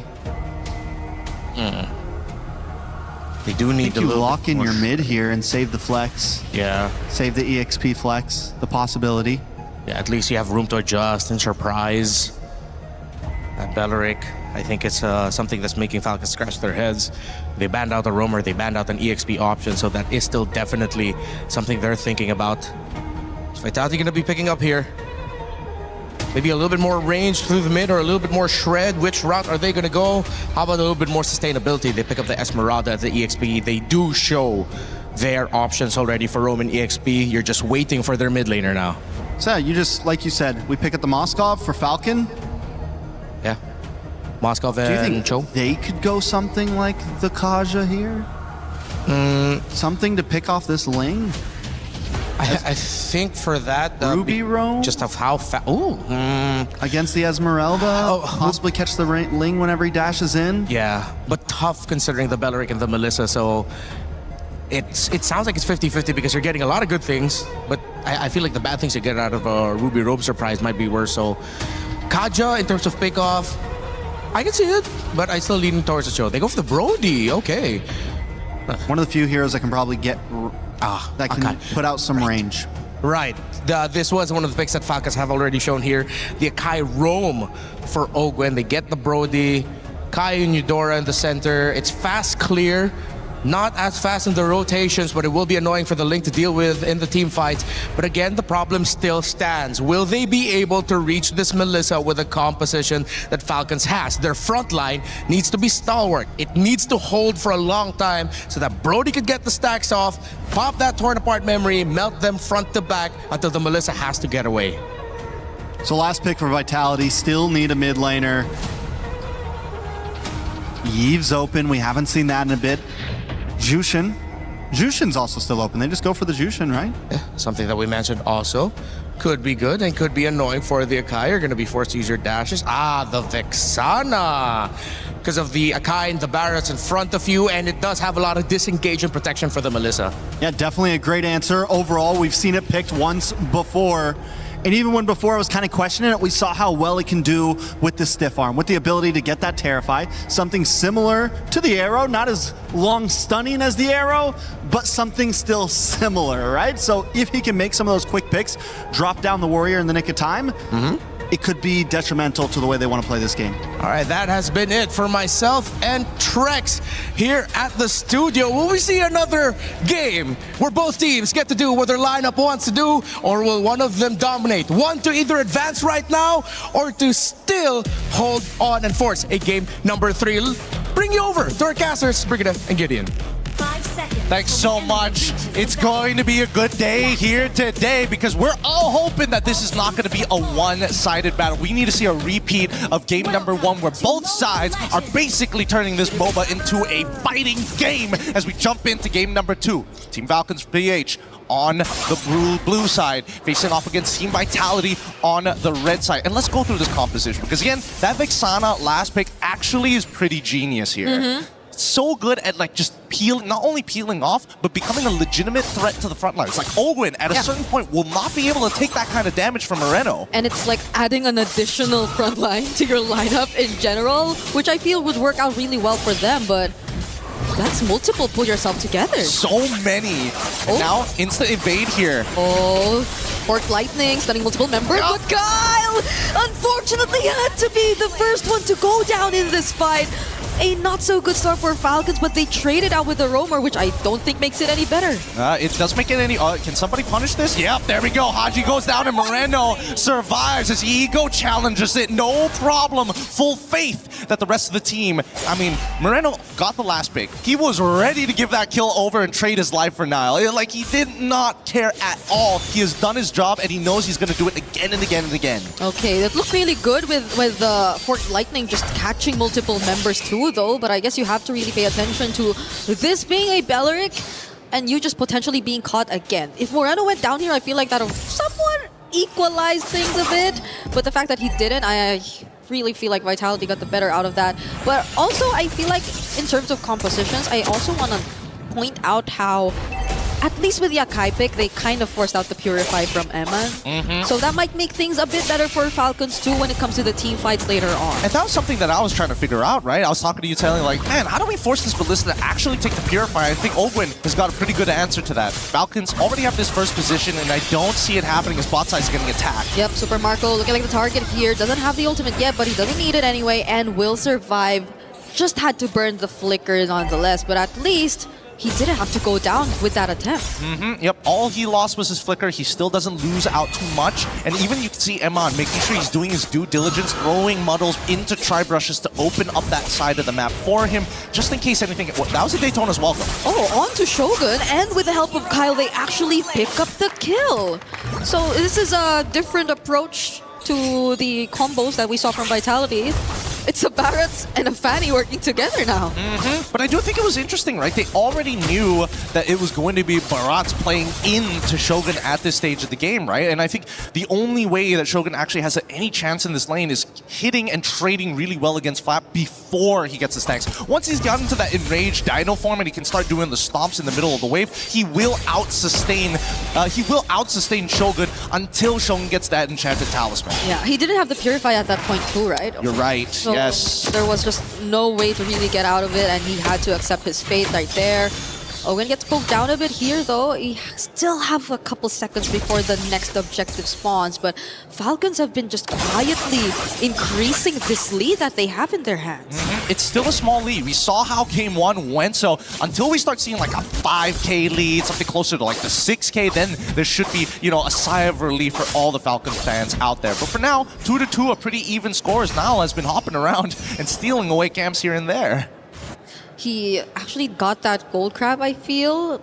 using the Retribution forward though, but it's gonna come up again once the objective spawns anyway. But I feel like nonetheless Vitality will struggle to a certain extent when if they wanna contest, because it's an Akai still that you're dealing with. It's not an Akai jungle, but I think that makes it all the more difficult to deal with, because its primary objective, it's not split between having to secure the objective and having to zone out. It's just really zoning out. Yeah, that was I'm gonna touch on it later, but for now, the fight. There you go. It's the heavy spin pushing them away, and now Vitality are unable to contest for the objective. But the flicker in from Spin and the falling star from Shogun, the knockup as well from the Eternal Guard. Flap actually finds one, but that's a Purify used by Shogun, so he will be okay.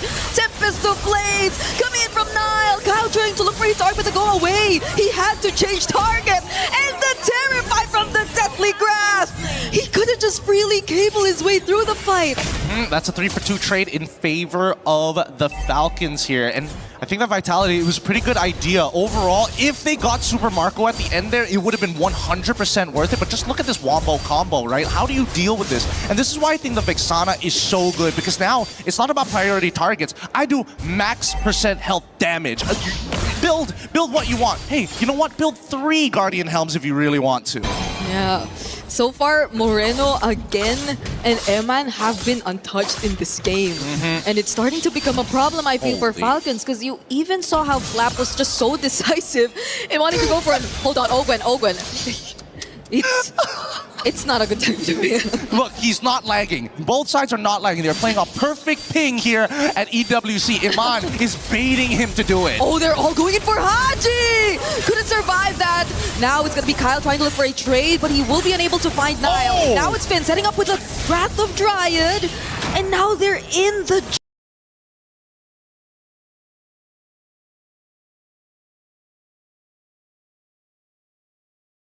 They got their profit. They want no point trying to greed out for more.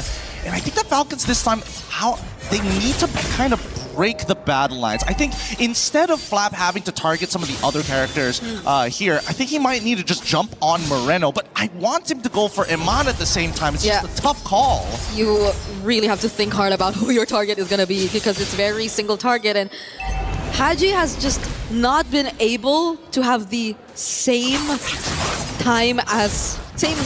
free time as Moreno in this game. In the series, at least. Yeah. Moreno has been too free. The way that they've been linking together with Finn has been such phenomenal performance from Vitality so far. But now let's see, because Falcons are setting up for this turtle. Oh, interesting. Conceal to push Shogun out of position, allowing Vitality to reveal themselves first. The big issue is that Finn has that Flicker and Wrath of the Dryad, so, I mean, they've got good counter engage, so somehow Flap and Ogwen need to poke out their targets. I would argue that Haji needs to as well, but there's so many times where as soon as he shows up, that's an instant engagement from the side of Vitality. Yep, at least Ogwen now somewhat finds his way back to the turtle pit, but Emann is feeling like a zoner right now.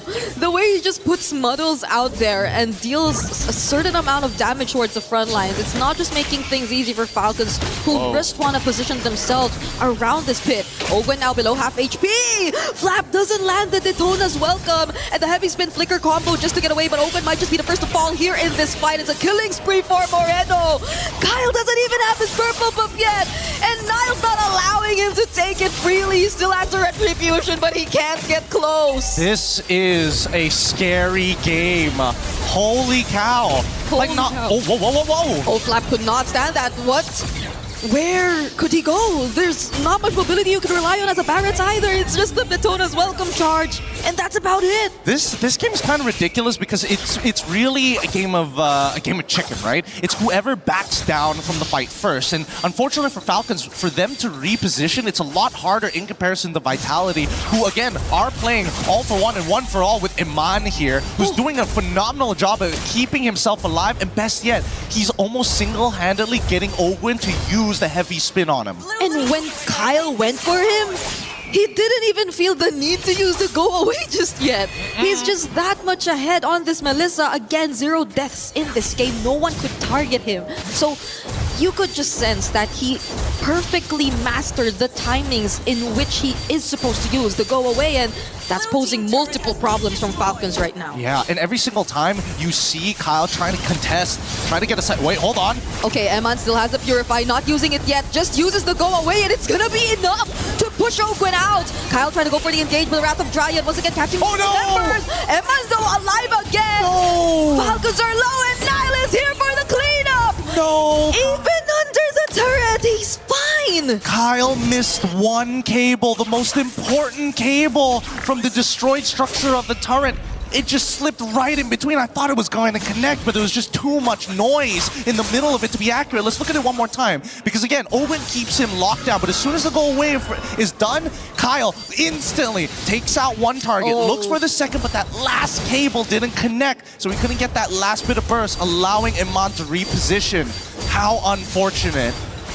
It just got a bit too messy, I agree. It's so unfortunate. Now you feel the responsibility that Kyle has right now, because at that point, Emann was within reach. It was. They were. And I think that right now, if they just need Super Marco to just live for a little bit longer. No, oh, what? No, okay, that was a warranted attempt from Falcons. They finally get the kill onto Emann. Finn now left alone, using the Wrath of Dryad, still surviving for just a bit longer. Nile, though, does he want to go in?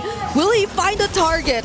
He will probably wait a bit more and just play it safe for now. And I love the fact that Nile, they both understand each other's composition. So now, just existing, just putting himself in a position where he is visible to the Falcons will make them second guess. Hey, we don't want to greed this out too much. We already got what we were looking for. Yep. Finn and Emann are down. We can take first position at this point. Now, the next problem is Moreno until Emann gets back to the pit. Yeah, and that was unexpected. You wouldn't really expect Sir Super Marco and Haji to be the combo to take out Emann, but I guess the damage really is going to come from them now. It's Kyle securing the objective, but Nile goes in. Haji very low on HP. Emann is going to finish him off, and the backlines are being taken care of as Emma's just really throwing out these needles. Shogun being in the face of 3 members of Falcons, and now there's a Daytona's welcome coming in from Flap, but he will not survive this attempt. God flying in! Go away, keeping Emann safe, but Falcons are going to settle with that. Man, that was nasty. Shogun purposefully just standing right on top of Flap. As soon as he saw the Daytona's welcome, all he had to do was position himself just a little bit further to make sure people step away. But just look at this, right? Instantly, they find the big punish onto Haji, right? Nile had to quickly use that Bladed Tempest. If not, he was gonna get locked down into this wall. But look at it, Shogun instantly, he zones Super Marco and then walks back into the Daytona's welcome to get eaten, allowing Emann to get the free hits. Luckily, Kyle and Flap communicated. We can at least blow one of them up. Yep. Now it's a Blade of Despair pickup for Nile, as well as Moreno gets a Blood Wings. Falcons are going to utilize this Lord to at least equalize and get a bit more map control, though. Stolen. Nice. Nice. That's going to take away a little bit of influence coming in from Nile. He can't just do whatever he wants willy-nilly. He will have to go into a side lane and then recall rather than walk his butt back. But you know, considering everything and considering game number 1, Vitality have shown that they are great on the defense, right? They pulled the lead back onto their side, and now they're just handing it back over to Falcons until the next Lord fight. Yep, they have a lot of ways to deal with it, clear, honestly. It's a Vexana, it's a Melissa, and you just really can walk up front knowing that they have muddles, knowing that they have a potential Eternal Guard dropping down on you at any moment. So they will somehow still be able to deal with the Lord, and this is still a very small lead that you're seeing 12 minutes into the game. So I feel like even Falcons at this point would be very careful and would not really assume that they're in a complete advantage just yet. I think, honestly, they recognize that they're actually at a disadvantage until Haji is able to close the distance onto Emann and one-shot him. I don't see this game going the way that they want to, because even for Super Marco, right, his damage is, yes, great, against structures, against heroes, sure, it's fine, but the big issue is that he's running Sky Piercer. He's the big finisher. He cannot keep up with the hard DPS that's being pumped out of Emann like an absolute sweatshop factory. He's getting kicks out for everybody. Yeah, Emann right now, it's great that Falcons had found a way to deal with him, but it's only been that one instance up top. Other than that, let's see how they deal with it this time. That's the ultimate already coming out from Haji. Vitality are still going to be okay, though. Kyle trying to fly over the other members, but Moreno, did you see that? He was just like walking, avoiding the cables. not even much reaction coming out of Moreno in that sequence. Yeah, does Niall have his purple buff? Because I saw Haji throwing out his ultimate like, you know, his life depended on it. Luckily, Niall does actually have his purple buff, so good. At least we know that Haji, he's willing to throw his ult out. It's pretty short cooldown at this stage of the game, and I think this next Lord spawn, it's a make it or break it for either side. They're dead even in gold. Majority of the outer turrets have been destroyed. It is a very awkward parallel between the two. I'm so not used to seeing this small of a lead already 30 minutes into this game. It's literally insignificant. It's so close between Team Falcons and Team Vitality right now. Both junglers on the opposite sides, but it's just going to be a recall for now. Now it's about, I think it's the macro, right? Yep. At this point, it's how do you get under and how do you figure out a good timing? And I think that both Vitality and Falcons, they're junglers, right? They're not showing themselves on the side lanes. And Vitality have at least a huge advantage when it comes down to poking them out. Because every single time, right? Ogren walks up, Emann instantly throws out Muddles. Yep. Waits for the cooldown, rinse and repeat. Watch out for Haji, though. They got to watch out for Haji. They got to check where he is. Oh, he doesn't know. They have no idea now. Wait, is Finn gonna double check it? He might. Okay. They still don't know. Oh. Because I don't think it hit. I don't think the first still connected. And it doesn't reveal the entire bushes until it connects onto somebody. You're absolutely right with that. But Niall finally gets the endless battle and his position. Oh my goodness. Oh my goodness. Hey, Finn, you're walking straight into something. Okay, now they spot Haji. Emann is gonna be fully aware that Haji will be positioned at that spot, but it is going to be a quick reposition. Falcons are really trying to play around this glass cannon pick of potential for Haji. Yeah, they're trying to like slowly slot him into that backline, and Kylan as well as Niall. Oh, good stuff coming in from Niall, instantly revealing him, and now Vitality should have a little bit more confidence to start walking back up into that first position again, and maybe set up a slow push down on bot side. Yeah, but it's Haji. It's Haji and Ogwen walking up top to support! Kyle, did they kill and take down Niall? Vitality might want to commit to this fight here in the Lord Pit, though. It's a flicker from Flap, gets cancelled out real quick. The knocker from the Eternal Guard and the heavy spin from Ogwen. Flap is going to be traded out. Ogwen looking like the next target, but Vitality have to play it safe. Kyle is within the area. Ooh, nice movement coming up from Emann. Kyle was thinking for half a second, if he keeps running away, maybe I go for the chase. I saw the stun get thrown out. I saw the taunt get thrown out. And more importantly, wait a minute, the Wrath of the Dryads has come back off of cooldown, right? Finn has been holding it for the longest time. And even though they don't have their retribution for the next 7 seconds, they're trying to make sure that Falcons, hey, you're going to fight on our terms, on our turf. Okay, they're starting this. Niall's going to be back. He's going to be back real quick. Ogwen now facing the damage, already below half HP. Haji already using the ultimate. Kyle showing up behind, but they're just going for the Lord! Kyle! He's shut down by Niall! This game, the conceal. Wait, Finn, he might flicker for this, but now underneath their own inhibitor, that conceal is going to keep them safe. The trades have been beautiful from both sides. What a tight game this is, and really just showing the extent of Melissa. She can sustain underneath the Lord, no problem. Throws out Muddles. She can not only kill the Lord, but also poke out Ogwen at the same time. And deal with Kyle. It's crazy to think how Emann is able to do this on a Melissa. One man, 3 problems solved. Now they're taking one base turret down bottom, and they still have the Lord marching in the base. That's an immortality pickup for Finn. They're getting poked down. Oh, the Daytona's welcome not connecting. Flap now getting knocked up and taunted as well. He's already very, very low. But Niall, he gets caught. Emann just trying to deal with the base dirt for now, but they don't have any minions left. Another Eternal Guard and a wave coming in mid. Yeah, but they have nothing to worry about as Ogwen tries to pull them away, forcing out at least one flicker. Oh no, turn around! A flicker from Finn to set the Wrath of Dryad in place. And it's only Kyle, Haji, and Ogwen left to defend, but can they? They're approaching the base. They have minions left. It's a flicker from Haji, but Emann, he's still alive!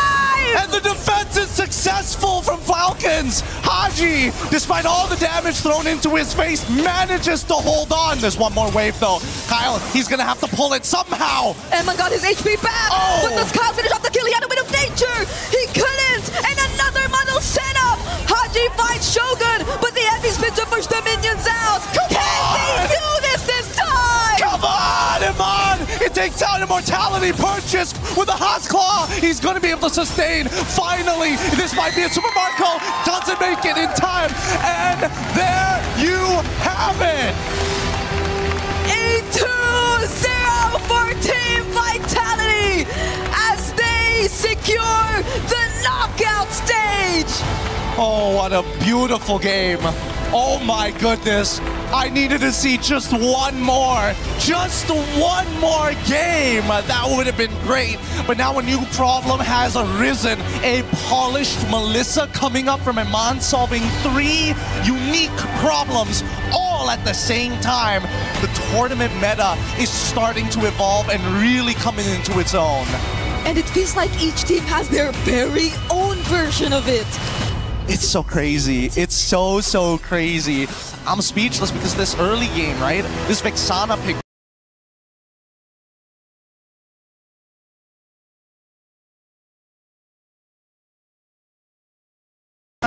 She's oppressive when she's ahead. But she, unfortunately, similarly to Moreno on this Vexana, are hyper squishy and are very useless once their cooldowns are depleted. Yeah. The only times we really got to see them maximize the Eudora burst was when they had to burn the flicker alongside it too. So that put Taji in a very vulnerable position already, and that's something they just had to accept because they weren't able to really make anything out of it if they don't make these certain sacrifices. And Vitality just take advantage of it every single time. Oh no, look at us again, we're just losing it. This series has been a 2-0, yes, but it did not feel like a 2-0. It was not a close 2-0 at all, every single moment. I think unfortunately for the Falcons, right, you cannot just out-mechanic these boys anymore. They're going to have to rethink it. The tournament meta only develops as we continue on. Let's throw it over to our victors up on the stage with Rose for the interview. Oh my goodness, this match literally blew my mind away. Team Vitality winning 2-0 clean sweep up against Team Falcons Philippines. And right now we are on stage with Shogun. How are you feeling after such a crazy game? It feels great, but we need to improvise something that we could do better like that. I agree, but that was already an amazing game, you know. It's your debut in the international stage. You have already qualified for the knockout stages. Shogun, I gotta ask you, how are you planning to spend your time? Perhaps maybe an off day, walking around Paris? I think most likely we will practice more, but yeah, maybe we have a chill time also, but not as much as practicing. So the focus is more practicing than the others one. I like that. You guys are very focused. Head is very in the game, prioritizing practice and scrims over, you know, experiencing Paris as a whole, which I'm pretty sure you guys can do afterwards, as after all, this is definitely your home ground. Now, let's talk a little bit about the game, because currently this new meta, this new patch is driving everybody insane. We are seeing so many incredible new picks coming out in the Land of Dawn. But for you, as an EXP laner yourself, how are you actually adapting to the meta in the EXP? I think as an explainer, it's not too much to adapt, but my teammates, I think my teammates adapt a lot from the meta, but I think we win on the good line right now. That's all.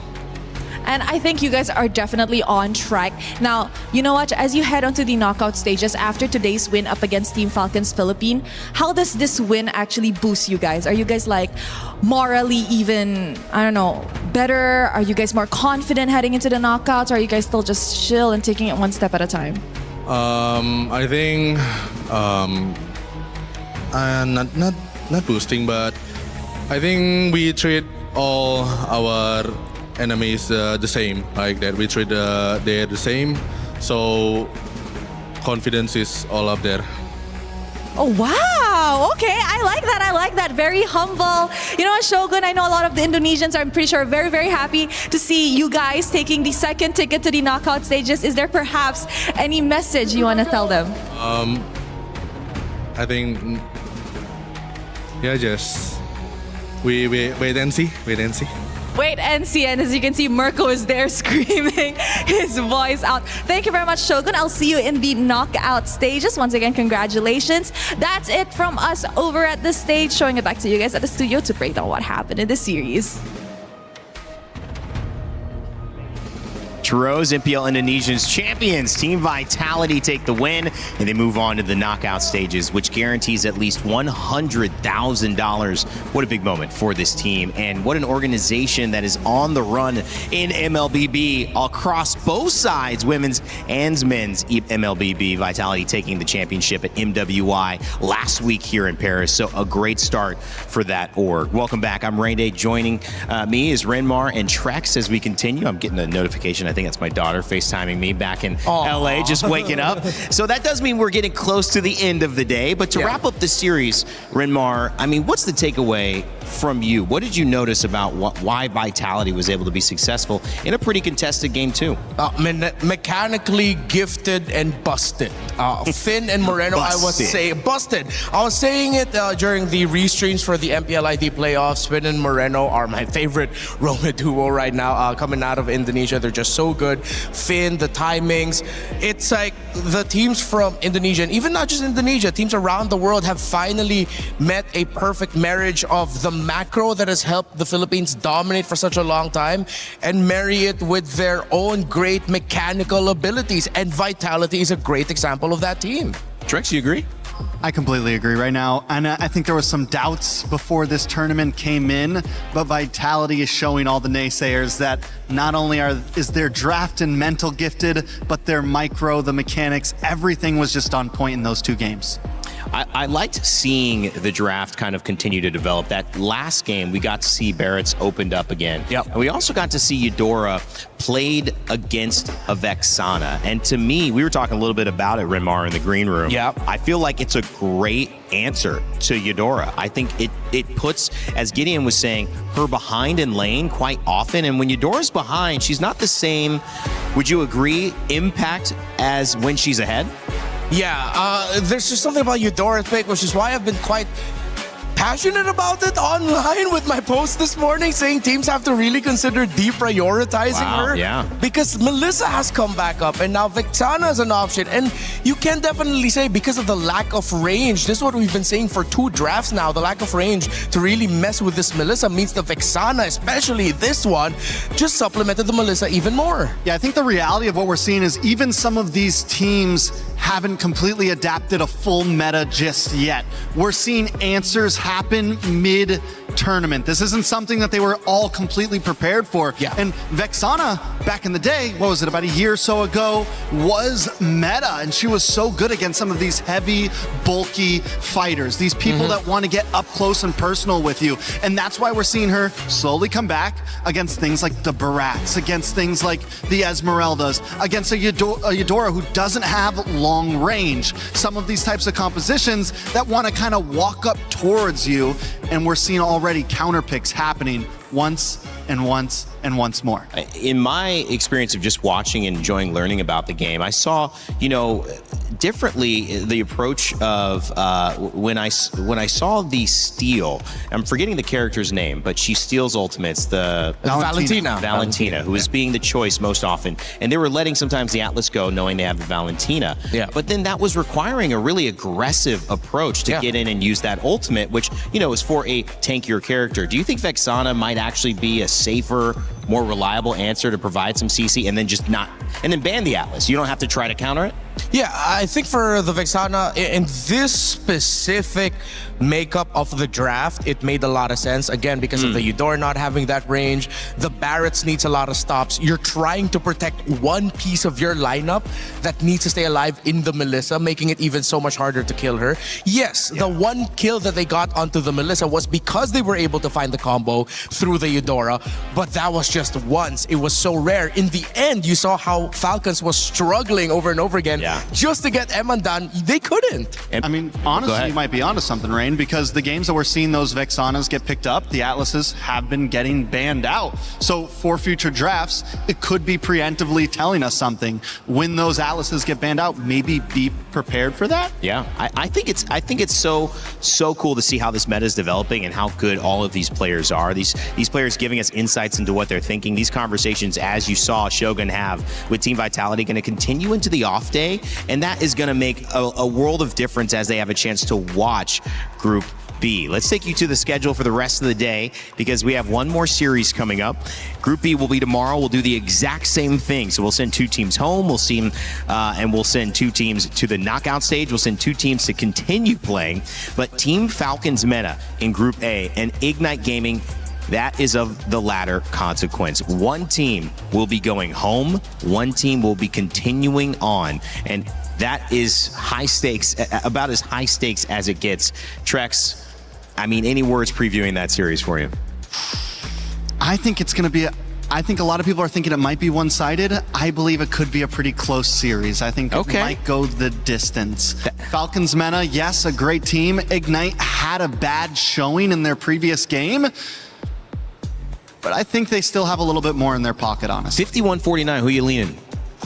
51-49. You know what? Because I know which way he's going, I'm going to go Ignite. Okay, and you're going Falcons. Yeah, we were talking about it earlier. Well, I want to know what you guys think, the audience as well, because we have our tournament pick'ems. Get them in right now while you can. You have a chance to let us know whether you agree with Trex, maybe you agree with Renmar, maybe you're 50-50 like most of us here, waiting to see what happens. Let us know in your pick'ems. We'll show you the results before the game goes live, and then afterwards you can tell us in the chat if you are smarter than all of us.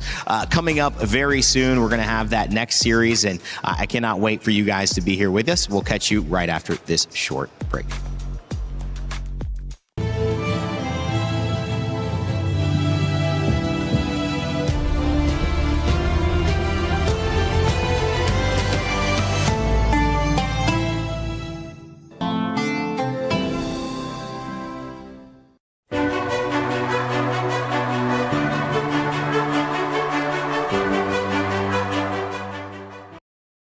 Tingnan mo, pre. Nice. Ano na, Buri, ah? Ayaw mo. Arit na ulti, set. Ready, touch. Bale.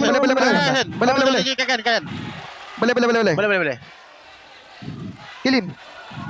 Uy.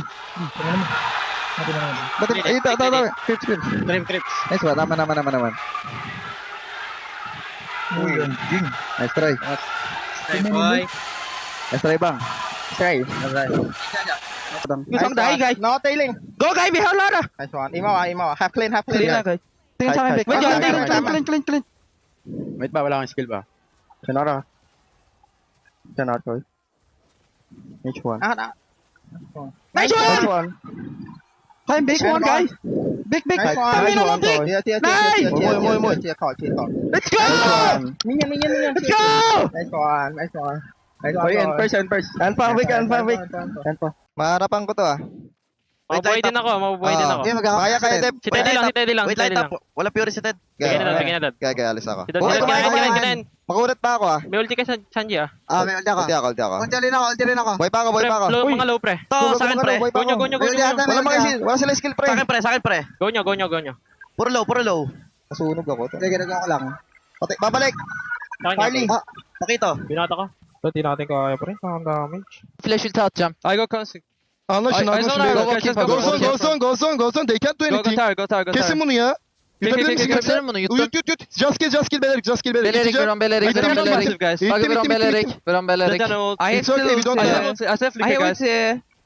You good? Arlot. Just kill Arlot. Careful, link. Nice, amına koyayım. Link 1 HP. Ada WP. Bisa. Oke. Ayan aja. Kontol gede banget badannya. Savage gak? Langsung aja. Nanti aja. Coba kayak. Gampang itu. Coba.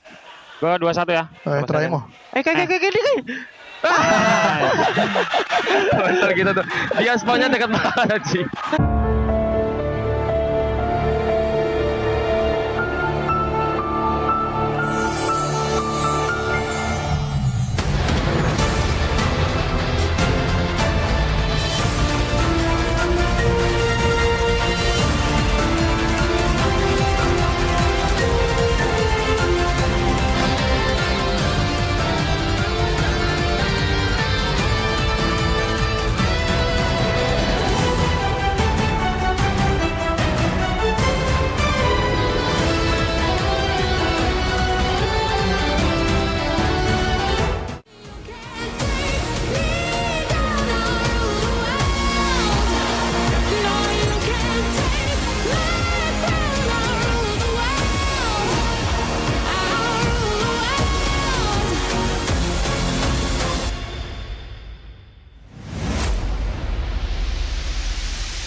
Play is in our DNA.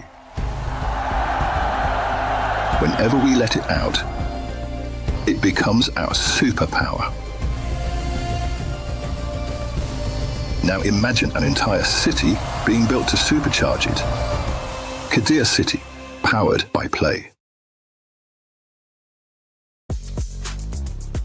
Support your nation with 16 games across 4 weeks in November, all in search for the ultimate prize. The Esports Nations Cup in November. Check it out. It's going to be a lot of fun. We'll have games I am very beloved with there, and I can't wait to see what other performances we'll see across all our communities in gaming. Also, if you saw some of those comms, thank you to Saudi Radio Comms for helping to get some insights into what the players might have been saying throughout their games. We'll be sure to check in with more of that coming up later on in this week. All right, as we return back to it, Renmar and Trex, it's time to start filling in the gaps here. That means one last series.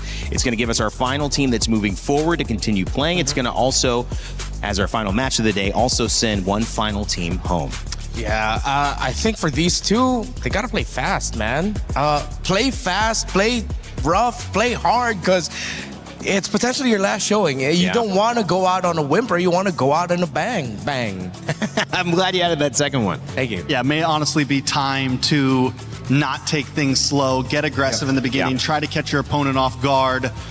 Don't leave it down to a late game possibility, to a let's just wing it possibility. Try to own it. And if you can control that early game, just convert it into an easy win. This is going to be a difficult one for sure. Team Falcons PH is going to have a chance to play against the winner of this game. So it could be a Team Falcons matchup. Team Falcons Meta, Team Falcons PH. Organization wouldn't mind that. One moves through. Of course, I'm sure they'd rather both move through, but that's not going to be possible because if Falcons Meta aren't in that matchup, that means Ignite Gaming won and they have been going home. So on the other side, Ignite Gaming, that's a team that we need to pay attention to. You were leaning a little bit more towards that, Trex, and you're 50-50 because, well, Renmar had already chosen the other side. What do you like about Ignite?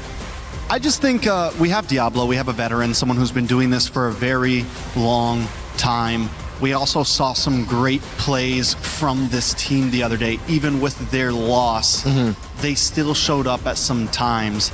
And I think when it comes to some experience, they do have that there. Don't get me wrong, Falcons Meta is a team that has also been around a very long time, but it just feels like sometimes they fall a little short. Team Falcons Meta. That's the real conversation here. They made it through the wild card. This was the team that filled out the bracket. They're filling out our bracket again as the final match of the day. Where will they go? We don't know this time around. It was a grueling fight, but when you look at their roster, they've got guys who can do it. They've gotten the job done already. It's now a matter of can you get it done on maybe the biggest stage at MSC. We had a chance to sit down and talk with Falcons Meta and their roamer Troll a little bit earlier today. Hey everyone, it's Eterna, and right now I'm here with Troll. Welcome, Troll. Thank you. Troll, we find ourselves in an elimination match, so the pressure is high, the stakes are at an all-time high as well. Pressure check, pulse check, what's going on in your head right now? I think we don't have pressure, we'll just play our game. Okay, no pressure, you just play your game, and everyone feels the same way? Yeah. No one's nervous? No one's. I like that. I like that. Now, I got a chance to talk to Boyet, I think, earlier on, and he mentioned that, you know, coming into MSC from the wildcards, you guys didn't have much time to prepare. Is that right? Yeah, we didn't have much time to prepare for the batch, the new batch. Okay, so how's it been going so far? Like, do you have enough time now? Yeah, we've had enough practice, and I think we'll do better. Okay, so you've done your homework and everything. What do you think that you could carry from yesterday's loss to your match today? I think on yesterday's loss, or the day before, we like throw the first game. We throw the first game. Like who threw? It was a team mistake. Okay, it was a team mistake. And then you saw that, and then what happened after that? We talked about it, and we played some scrims, and we fixed it. Okay. So during, you know, tournaments like this, who do you usually scrim against? It depends on where is the tournament. If like it's in Paris, there is not a lot of teams, so we scrim on the teams of the other group. Oh, okay. Does that make it challenging for you? No, it's okay. No, it's okay. It's okay. I mean, speaking of challenge, we've seen the rise of assassins since, you know, wildcards. Now it's been like so prominent. Does that change something for you as the roamer? No, I think it's okay. I've played against Assassins before. I don't think it's a problem. No problem whatsoever. No pressure. I mean, No, it's okay. did it change maybe your role in the game? Yeah, maybe I can target the jungle a lot more. Not like the jungle tank meta where the jungle would just utility. We'll just get the turtle lord. Okay, so what's your favorite go-to hero right now in this meta? And what do you think would be more popular? Probably, I won't say. Okay, you won't say. You won't say. But have we seen it before? Yeah, of course. Okay, is it a? It's not a healer. It's not a support. No, it's not support. It's not a support. I'll let the panel figure that one out. But lastly, I do want to ask if you have a message, perhaps to your fans back at home. Keep supporting us, and it will help us win this game. All right. Once again, thank you and good luck for your next match. And we're throwing over back to you guys. Thanks, Eterna. Great interview there with Troll. Didn't give us any clues on that one. However, I don't know. I have a guess. Belric, Atlas? My guess is Cho. Cho? I mean, that is his favorite pick. Like, historically, he's really good at it. But that's just a guess. I'm not leaking anything. I'm straight up guessing. It is Cho. No, I don't know. So that's confirmed. I'm straight up guessing. Clip it, guys. Clip it. It's confirmed. It's Cho. And let's see the response as well. Clipped back. And Cho's like, what? I never said that. Okay. My job trying to get Renmar in trouble. Fake trouble, of course, as well. So Ignite Gaming, I think the question is, this is a team with Diablo. And Diablo is kind of, we were prepping a little bit of this conversation. Is it try to get him to do Diablo things? Is it try to get this roster to support him as we take a look at the players on Ignite Gaming for him to succeed? How do you draft? How do you pick? Both these teams suffered convincing 2-0 losses the first time we were able to see them. So the question is, how do they bounce back and get back in sync after that? We actually had our main man LaFell earlier this week do a little game with Team Ignite to see if they could find out if they would ever mesh quite like they needed to in order to win this set. Hey guys, my name is Afel, and we know the players have good teamwork in the game, but how are they in real life? We're gonna be playing this or that, where we see whether they're on the same page or not. Right now, we're with Ignite Gaming with Kevin, CS, as well as Roy. So if they're on the same page, they're safe. If not, they're gonna whack each other with the hammer. So we're gonna have 5 questions here. So the first one is, if you have to choose, would you rather eat a croissant or a baguette? Which one would you guys like more? All right, so we got a few croissant connoisseurs. For the next one, if you guys can choose to do one activity, would you rather guys go for a Seine River cruise or go to the top of the Eiffel Tower? Yes, go top. This is the cruise. I don't know about you. So now we'll see what happens when the alarm rings. This is something that everyone struggles with. Yep. And you know what? Who likes to wake up anyways, am I right? So now, this is gonna be a pretty controversial one. We'll see how you guys feel about this. You go here if you feel like the GOAT is Messi. You go there if you're all for Ronaldo.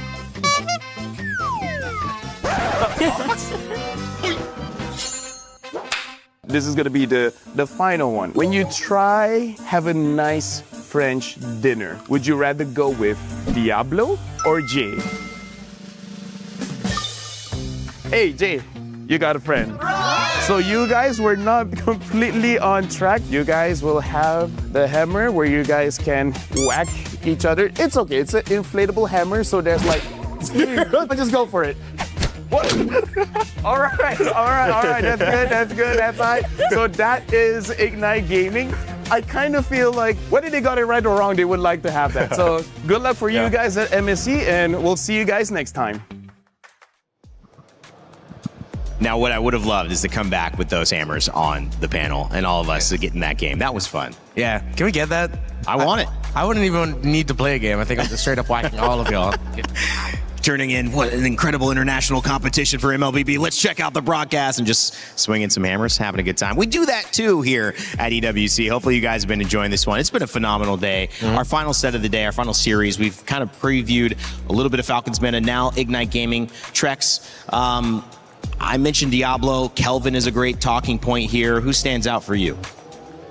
I think Kelvin, honestly. I think the whole team, we're at a point where we know Diablo, right? Diablo's been around. He's been in multiple internationals. Now it's time for the rest of the team to show up, right? It's time for the rest of the team to show that they can also be names. They can also be mainstays. They can also show that they belong in that top 8. And the only way they're going to get closer to that is by winning today. Yeah, Kelvin was a standout, and I think a lot of people, despite the tough loss that Ignite suffered against Team Spirit, a lot of people were pointing out that Kelvin looked pretty solid. Yeah. And I agree with Trex. I hope this continues to be a name-making performance for Kelvin. Diablo, he's going to be there. Hopefully we just gets to draft heroes where he can actually be, you know, really felt in the map, if you guys know what I'm trying to get on here. But yeah, Kelvin for sure, for Ignite. And Troll on his famous Joe, right? Joe, which is, of his course, favorite secret character. Which is, again, just a theory. No. It's real, guys. It's real, right? It's Let us know in the chat if it's actually happening. Imagine it is a Joe, because then that would be like the best call of all time. Yeah. That'll be looking good for myself, but then the Men and Boys might come up to me and say, hey, don't give our secrets away. Why did you say that? Yeah, don't give our secrets away. My friend Mar knows so much. I mean, I'm excited to see how the Melissa starts to have an impact. Was that just last set that we saw the impact? But I mean, it was 2 sets in a row now that we've seen Melissa be prioed, and sometimes like that pick that counters 3 picks.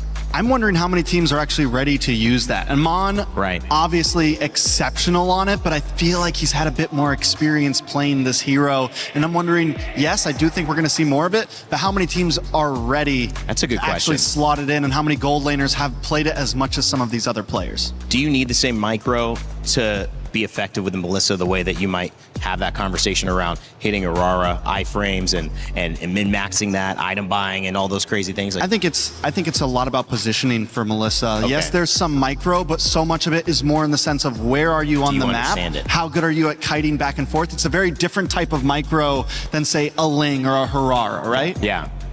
And it really depends on the mastery of the composition with the team. Yeah. Like, how well does the team position around their Melissa? Vitality positioned around Emann and their Melissa really well in those 2 games. I'm curious, you know, if this is going to be as even as we think it is in terms of the votes. I know we may not have the pick'ems up yet. I'm curious what you guys voted for yours as well.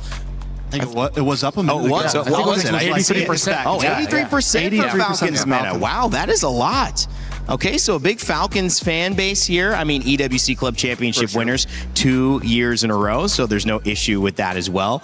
Team Falcons meta, they headline our final game of the day, and as we continue to move on in this series, we're sending 1 team home, and unfortunately for them, that will be the end of this tournament. However, 1 team fighting for their life, which makes this a must-watch. Don't go anywhere. Let's send it to the stage and kick it off. In the previous match, boy, was it interesting, as Team Vitality drops Team Falcons to the lower bracket. Milosh, how did you feel about that? Honestly, I saw how happy you were also the preparation after, right?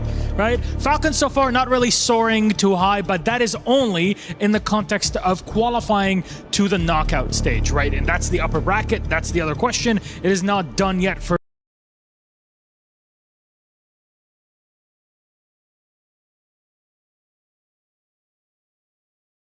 This could really be their last match the entire tournament.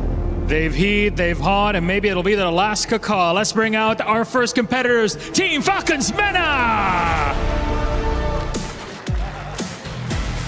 It has been a long, dark, and lonesome road to qualify for MSC 2026. That first step was successful on wildcard, but the pressure is fully on at the moment.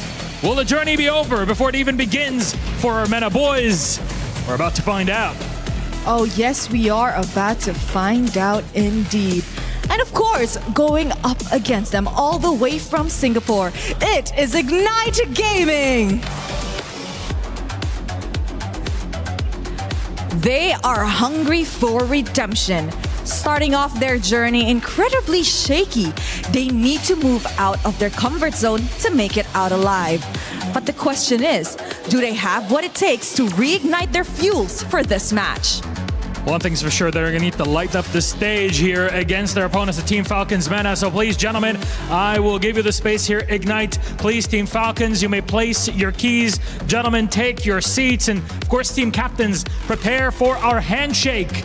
Might be the last one. And it will be for one of these two teams. The fist bumps are in. Our game is ready. Our final one for today. Elimination on the line. Who can survive? Who will go back home? Team Falcons, Team Ignite Gaming. Let's get it going. Survival is on the line. Team Falcons MENA going up against Ignite Gaming. Diablo, I asked Trex, he said, we know about him. We need to see something from Kelvin. We need to see someone else step up and make this their moment. Will it be Jay on the roam? We've seen so much impact from Bellerix, from Atlas. How deep will that pool go? Yeah. But to add to the question on Jay is, Roy, will he be able to step up against Coffin, who of course is one of the more iconic Valentinas that we've seen throughout the history of MLBB Esports internationally, which we have discussed as one of the top picks to watch out for. Think about it from the perspective of Falcons, how tough it must have been to go from winning and going through wildcard and then suddenly the meta completely shifting right under your feet. That is a tough task. Well, as these teams prepare, make sure to get your Happy Rhino Day interactive effect. MSC and EWC has so many fun collaborations here, and so this is new in shop. Make sure to grab that and spam it in your games. Happy Rhino Day, everybody. Happy Rhino Day. Have you got any of those yet?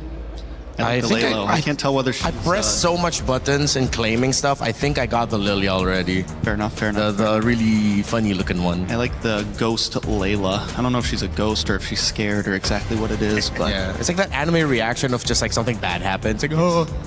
Hopefully, well, one of these teams will be making that face by the end of the day, sadly. Back to Diablo. You know, in that interview we saw the other day, the one with Eterna, you know, where she was blushing. That interview, he said, we're probably not going to do any cheese picks unless we get a little bit farther. But honestly, with this being their last game, do we think there's going to be something a little crazy coming out? And in all reality, the teams that have been getting a little crazy have been getting favored. Some of those off the top drafts, some of those thinking outside of the box picks have been working out. So this might be a time for Ignite to dig deep and look for something different. Yeah, but at the same time, I know I was asking for it from Diablo. I keep bringing it up. We look for the more impactful heroes, but it seems like because of the assassin in the jungle, it would be best if you get an EXP laner that can just hold really well. Yes, the Paquito is still an option and it's great, the Freya, but that's not going to be let through here by Ignite themselves, as it could be first pickable for Falcons MENA. It looks like it's more important to just have stability in the EXP lane, be unkillable, and then the other team would then be forced to try to go into the gold lane. But because of rotations, the Roamer and Mid are there. And then what happens in the jungle? Things like Hirara, but it gets taken away by MENA. Yeah, the jungle's definitely going to be different here in the moment. I saw that Ling, I'm thinking, what if Falcon just bans out assassins here and completely switches how things are going to go? Let's try to revert back to that meta we were comfortable with. And what's the way to do that? Take out Hirara, take out Ling, take out Fanny. But then, so that would, in my eyes, shift them to, let's grab Atlas early. I think if that was the case, because if you ban it out, and I think the thing we did see is somebody tried to grab the Fanny and prio it, but then you leave a 2. Yeah, okay, yeah. You're right, it looks like it is going to be an Atlas priority with the Valentina getting banned out. So and I think can't steal. Yeah. Unless Ignite leaves the Fanny open? If ever Ignite, I think MENA might be okay with Fanny going through. And then they're just going to pack a lot of heroes that will disrupt its jungle rotation, which is easier said than done.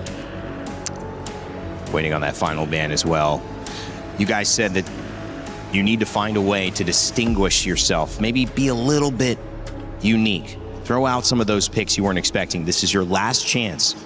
You're either going home or you're moving on to another elimination game after this. There is no time to waste. And it's interesting, the Atlas ban comes out So Ignite roll the dice here. It's okay, fine. You want to leave one assassin open. We will leave you the Fanny. Can you pull it off? Can you first pick Fanny? Because most of the time that is not always a great choice. A lot of the times Fannies are, at least back in the... Ooh, but the Marcel. Yeah. Marcel goes through. So they force out the Atlas ban. They don't have to worry about the golden hour of the Marcel getting taken away. And now then they can get creative with how they're going to pack it. If ever they do want to go for the utility jungles, they can go for their Fredrins, they can go for the Kimmies, they can pack up the Granger if they want the combo with the Marcel. If they're just using it to disrupt, then Ignite Gaming will have to double down on the fact that they want damage. So yeah, this is Falcons Mena softly trying to force Ignite Gaming into the meta that won them through the wild card. Exactly as you mentioned, take away the assassins, and this is a little bit more how we were seeing the draft back in wildcards just a week ago. We haven't seen the Marcel yet in play, at least for this stage of the tournament thus far. I think we saw a little bit maybe in wildcard, but not quite. He might have been yet. played once. Yeah, at least once. But has made it through the ban phase at least once. Yeah, but I think only one. I mean, it's not been prevalent. I mean, what's the strategy too? Because I was going to ask with Fanny, and now you see the Gord coming out on that side of the Akai. Do you play your card too early? Do you give them 5 picks, 4 picks to build against what you're clearly going for, prioritizing? I don't know. Marcel's just monstrous. And honestly, Mena's doing a great job at not showing their cards at all. This Akai could be roam, it could be jungle. Oh no, it is already jungle. They have the Marcel. Oh yeah. In the roam, yeah. So yeah, maybe they are showing their cards a little bit. They are honest with it, but I think they would like to be honest. Again, your prescribed approach for Mena was to just straight up bring it back old school, take away those assassins, and I mean, again, it really feels like I just went back to the wild cards. Who knew that just taking away the Hirara and Ling would result to this in the draft? And Ignite's answering it with old school as well. The YSS picked up. Yeah. Paquito, a little bit of flavor, but Zushin. I mean, overall, here's the thing. With Ignite's draft right now, you have the Paquito. Most likely going to EXP for Diablo. You get the YSS. They're looking like a lineup that could go fighter. Yeah. Do you want to do that against the Akai, though? And against the Marcel? Yeah, I think that's going to be the tough choice here. I think if Mena Falcons Mena, still ban out the Esmeralda, then it might be a little bit of a over-respect towards that possibility, because you already have the Marcel and Akai together. That double fighters might be too disruptive, but Belleric. Let's see. Belleric in the roam. Arlot banned from Ignite. So Arlot Belleric taken away as our second phase of bans begins. Each team gets 5, and it'll set us up for our final 2 picks. A 1-2-1. The more I think about it, they might just double down on the double fighters. Sustain the sides, keep it strong. Or if ever they send the Paquito into the gold.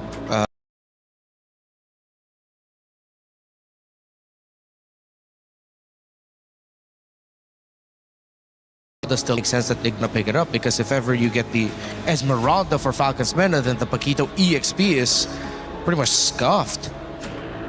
I don't know, Mena is lacking in burst damage, lacking in damage overall. You have the Gord, yes, but without a sufficient combo to really make that magic gush hit, there's not a whole lot you can do with it. So Mena definitely needs to round out, and I don't think they want to go for a Shredder, honestly. Yeah. I don't know if the Claude is exactly what you want to pick up. They might double down on what we saw from Onyx during their very first game. Just get a Granger with a Sky Piercer. Yeah. Well, looking for that gold, you would assume, right? Yeah. Side of... We're thinking maybe Mena. the Granger for the burst damage, something to give them a bit more of a big...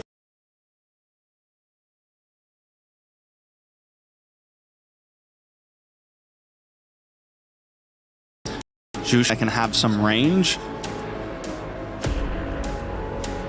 What if they do they should just pick up the Esmeralda here, right? Esmeralda then Gort around or not? Oh, okay, they go Uranus. Oh, and the Clint. Oh, yes. So the burst. Yeah, still pretty much like the same approach as to wanting to back up the Granger. And it is well supported with the Gord, the Marcel, the Akai, and the Uranus up in the front. The Gord with it in case someone gets to penetrate their formation. So this is a great balanced lineup for Falcons Mena. Yeah, so you like it. I like it. But Ignite, I do like the Minotaur too. the range of Mena with them wanting to get close and create space. The Minotaur with a flicker and a Minoan and Fury might just break the formation of Falcons Mena, meaning that's enough space for the Yisun Shin to wreak havoc. Ignite now, pack the Barrets in. So we go for the fighter off, we go for the funnel strat into the YSS. Definitely some danger here against a golden hour, against the heavy spin, against the Magic Gush. This is a composition that wants to group up on the side of Ignite, but still, it can look overwhelming. One big play in this type of composition can dominate a team fight. Yeah, I like this Barrett's, though, just for the sole purpose that it might make Boyet overthink of when he wants to use his heavy spin so that the Detonus Welcome won't affect him as much. Ignite Gaming sees the Melissa do well. They ban it out, do the double fighter. We'll see if the burst from Clint is able to be enough for Team Falcons Meta. The panel likes it. Let's see if our casters like it as we headed over to begin our final series of the day. Ignite Gaming versus Team Falcons Meta. Let's get it going. Thank you so much to the panel. We sent one team home earlier today for our first match of day number 3 here at MSC. Now we will have to send a second team home. Welcome to the Land of Dawn. I love it. Panel likes it. I love it. I love the drafts from both these teams. I like that they're going back to just comfort, right? Not necessarily the most meta picks, but it's what they've won with, especially in their own domestic leagues. Yeah, we don't even know how do we define the meta, honestly, at this point. So the fact that we're just seeing some of the more common picks nowadays, or at least in the past 2 days, such as the Barretts, and it's going to be in the hands of Diablo too. So that's also something I really like from IG, because finally they're playing something that's much more similar to the playstyle that we know of them. Quick emblem check right here. Pull yourself together, ready for Coffin. Weapon mastery for Sano as we see CS go for the lethal ignition in the Festival of Blood. Double tenacity and a whole lot of agility. And I think in this meta, even though you might not want to play these meta picks, you still need to rely a lot on that agility.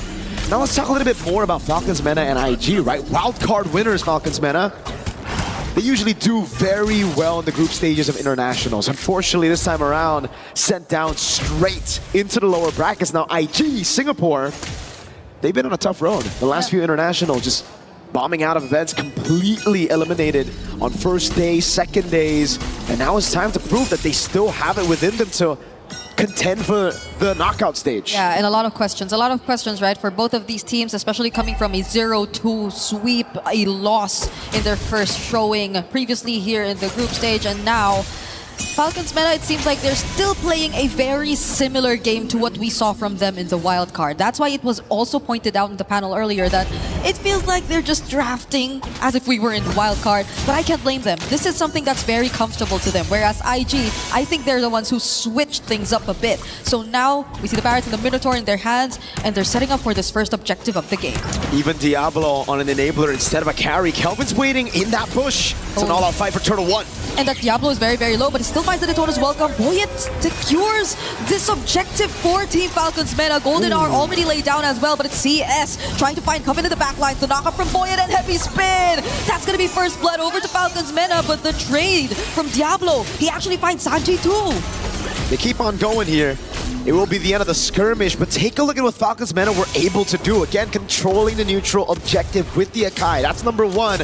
But IG really just falling out to that tempo, and they don't even get the prio up top. Instead of trying to play out around this winning lane, they let it go, and Sano just got so much value out of it. I feel like they really wanted to go in first, though. You could see how Jay just wanted to position himself, but now he's yet to get his level 4. Just got it now, and they're not really going to commit to a fight just yet, but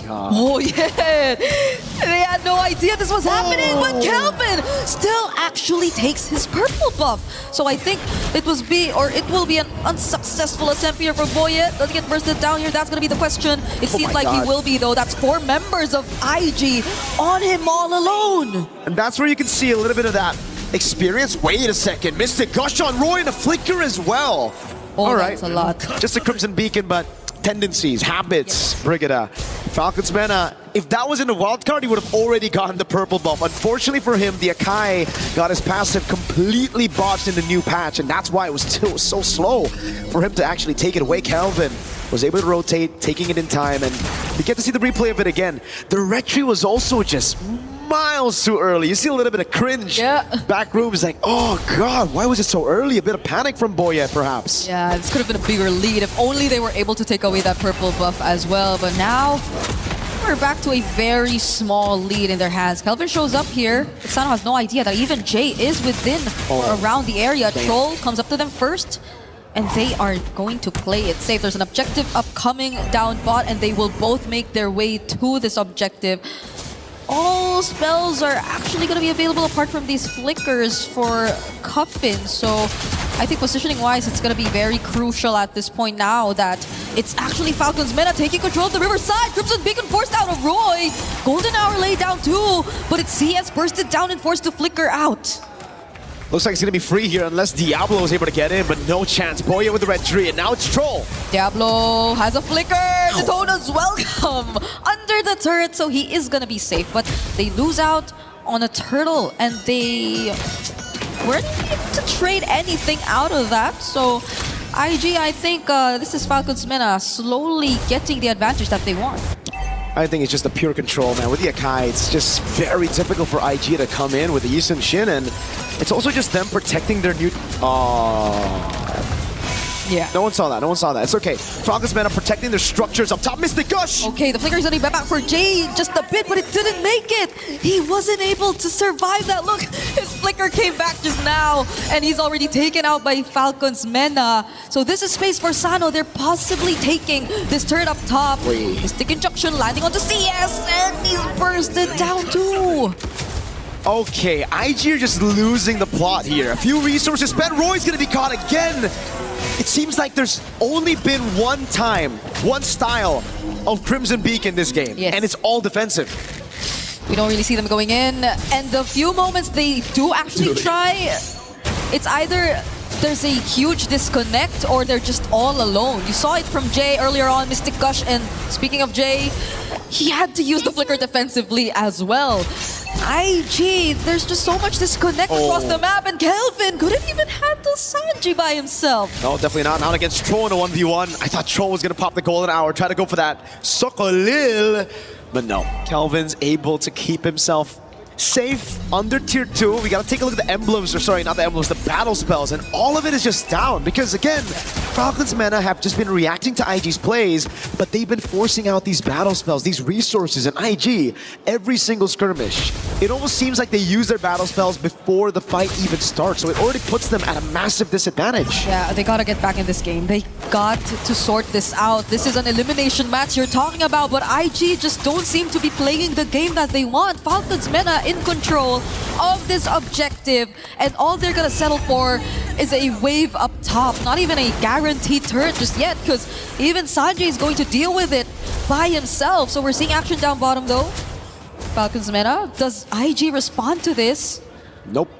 I mean, what can they do to respond to it, right? Their clear is horrible. If you look at their composition, it's a double fighter composition. It's a juice it. Oh, they go in! Okay, Falcons Mena are gonna take another kill. Now it's CS going into the back lines. Crimson Beacon in finally from Roy, but it gets caught in the Golden R. There goes Aditona's welcome for Boyet. He's brought under the turret, and he safely gets away. IG, they weren't able to take anything out of that. Not a single person down despite everything kind of falling to what IG wanted. You know, at the start of the game, this is the team fight that you would expect for IG, that they would want to win. But they just can't. They have no damage. And again, those battle spells all taken out. Sano was able to just free hit in the back. We get to see the replay again, and it starts with Jay taken out of the skirmish way too early. It really just seems like there's just a lot of indecisive moments here where they hesitate, right? Because even for Jay, if you know you're going to die and your team's call is still to fight, you might as well pop into Minions Fury. You die, but you get a few members knocked up. Yeah, but also the Golden R just interrupted so much of what IG wanted to do, I feel. Because even Diablo on the Daytona's welcome was kinda caught in the Golden R as well, so I feel like they were delayed to a certain extent in terms of how quick they wanted to respond to Falcons Mena and that sudden burst through the Mystic Gush. And I think that's another layer to the problem, right? Falcons Mena have reliable burst if they just really want to focus on one member, and it's always been Jay. Whereas IG, I doubt that they have the damage, as you mentioned, to actually respond to Falcons Mena at this point. So it's always just been slow and staggered team fights for IG where they don't really get to trade anything every single time. And the slower it gets even worse for IG. Oh, they go up top, Sano. Oh, now they want to find a target, but a golden arm might just save Sano this time. If he didn't actually go down there, I would have felt really bad for IG. Fortunately, they find him though, and now it's just gonna be a 1-for-1 trade. It's a gold for Rome. I think somehow they will be happy with that. Step by step, but a concealed play from Falcons Mena. You definitely see just a bit of a glimpse of that brilliance of that composition. Roy gets bursted down by Cuffin. Straight up against the Panda. Face checks the bush, doesn't let Parats do it. And now Kelvin's pinned. Okay, it's Troll and Boy. It's surrounded by Diablo and Kelvin, but Kelvin, does he want to be in the spot? I don't think he should have been there. Trace this out, but you can't run away from Sanji and Cuffin. It's Diablo left here instead, and IG, I feel like they want to do something, right? They've been trying to do something. It's always CS trying to go for these backline plays, but it doesn't work. Oh man, that was literally the window that opened but instantly closed again. But it was shut by themselves. Falcons Mena now capitalizing on the mistakes of IG, picking up the neutral objective, not giving any space for IG to even trade on the map. Sanji goes straight into the bottom lane. That's a Lord up top, and Falcons Mena, they'll definitely learn from that mistake earlier, right? Where Sano was caught in the bad spot. Now they're gonna play for Sano all the way in the back. Everybody's just gonna peel for him. Everybody's gonna open Troll with the conceal. Oh, Troll going in. Forces out the Crimson Peak and the burst on CS. This is crazy. Was that a Sky Piercer even? I'm not entirely sure anymore. It was. So Cuffin at this point is a very terrifying player on the side of Team Falcons Mena. They also still have a Lord marching and Kelvin. Oh no. All he can do is just attempt to go for a cut, but he is being dealt with by Sanji. I don't know how Sanji became an XP laner from a mid laner, but Sanji's doing it in a 1v1 against Kelvin. Who wins it? Oh, Mountain Shocker already used. He's pretty low on HP now. Oh my He'll god. settle with the orange buff, but there's Troll already spotting it out. I think we all know how this is gonna end. The Traceless, he didn't get out of that wall too. Oh, Kelvin! He's still trying to survive. In between turrets though, and with Sano there, I don't think it's possible for him to survive. It was a valiant attempt. Yes, it wasn't possible, but it's all about delaying, right? It's all about buying time for space on the map. CS gets some space, but unfortunately he's on a Paquito that doesn't really scale too well. And Troll, oh god, he's already got the read on it. CS cancels the recall. Okay, CS. Oh, that is not your side of the map. He gets caught under the golden art, gets to take down the turret before he does. And Sano's now on a killing spree. This is a Paquito who I feel like is just really having to sacrifice himself every time he wants to go for something. It's 0-4 on a lethal ignition and a damage build too. And the 12-minute hits the clock. That says, or that means, goodbye to the Holy Shields. Falcons Mena are just gonna look to go for the siege without the Lord. Minus Fury! Okay, knocks up 4 members, but Cuffin responds with a Mystic Gust. Diablo couldn't catch anyone with that Daytona's welcome. At least they defend the base turret, but they had to lose Diablo in the process too and his flicker, so Falcons Mena still win it out there. Oh god, it gets from bad to worse. Falcons Mena again just sieging it down, but there's literally nothing IG can do. Diablo tried his best. Now Sanji on Uranus. Oh my god, it's Troll getting frozen moments as well. Look at that poke on Roy with just a projectile. It's so difficult if you're IG, because you look at this composition and I have to bring up the point that I made earlier. Yeah. No clear. They have horrible clear. If waves are gonna come in with the Lord, who's gonna try to actually get through the minions? That's why it seems like they have to sacrifice at least one member from their side if they just want to guarantee that Falcons Mena will not have an easy time going for the siege. It's either CS, it's either Kelvin, and I'm not sure who you really want to put out there at this point, because you'd really want all your resources to be there when you go for the defense, because again, it's not enough. Now Falcons Mena with a 5k goal lead just really secured this Lord, and CS isn't even able to push that wave up top as much. You can't really put yourself in a very dangerous position, not at this point where Falcons Mena are just moments away from another Lord Siege. I mean, you can't, right? I mean, you got that PTSD as well, a bit of trauma. Last time he tried to clear up top, it went really bad. He had to die for the 4th time in the game. He doesn't want to increase those deaths, not to 5. Although, there might be a case to be made that, he needs 7 to get a power spike. Who knows? Maybe the BBB special. And not on the Paquito. Maybe on that Minotaur. Diablo! Troll getting the stun. It's Diablo. They're bursting down right now. Not even with its own is welcome. Will they find anything? IG just lose one of their frontliners, and now they have to deal with a Lord and multiple waves. Roy, J, what can they do? There goes the heavy spin from Boyet. The knockout from the Minoan Fury and the Golden R onto Roy once again. But the burst! The burst coming from Sano, and he's still alive. CS trying to push them back, but it's not gonna work as Team Falcons meta secure this game. Falcons meta are a game away from stepping forward in towards that next round and also eliminating IG from MSC EWC 2026. Staying true to their identity on the utility jungle, Boyet shows that he can still make it work.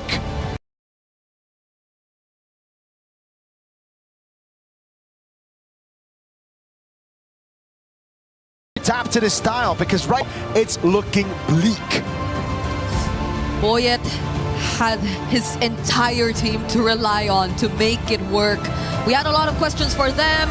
Were the amount of practice that they had, as minimal as it were, enough to actually get them through the group stage, the main stage? And now against IG, they're showing us that yes, and they're staying the exact same as we've seen them from Wildcard, with just a bit of changes here and there, but overall it's still the Team Falcons meta that you know and are familiar with. Again, maybe, yes, a few of adjustments from IG, but now they should have learned and they should have understood that it doesn't work. It did not work out for them this time. It was too spread out.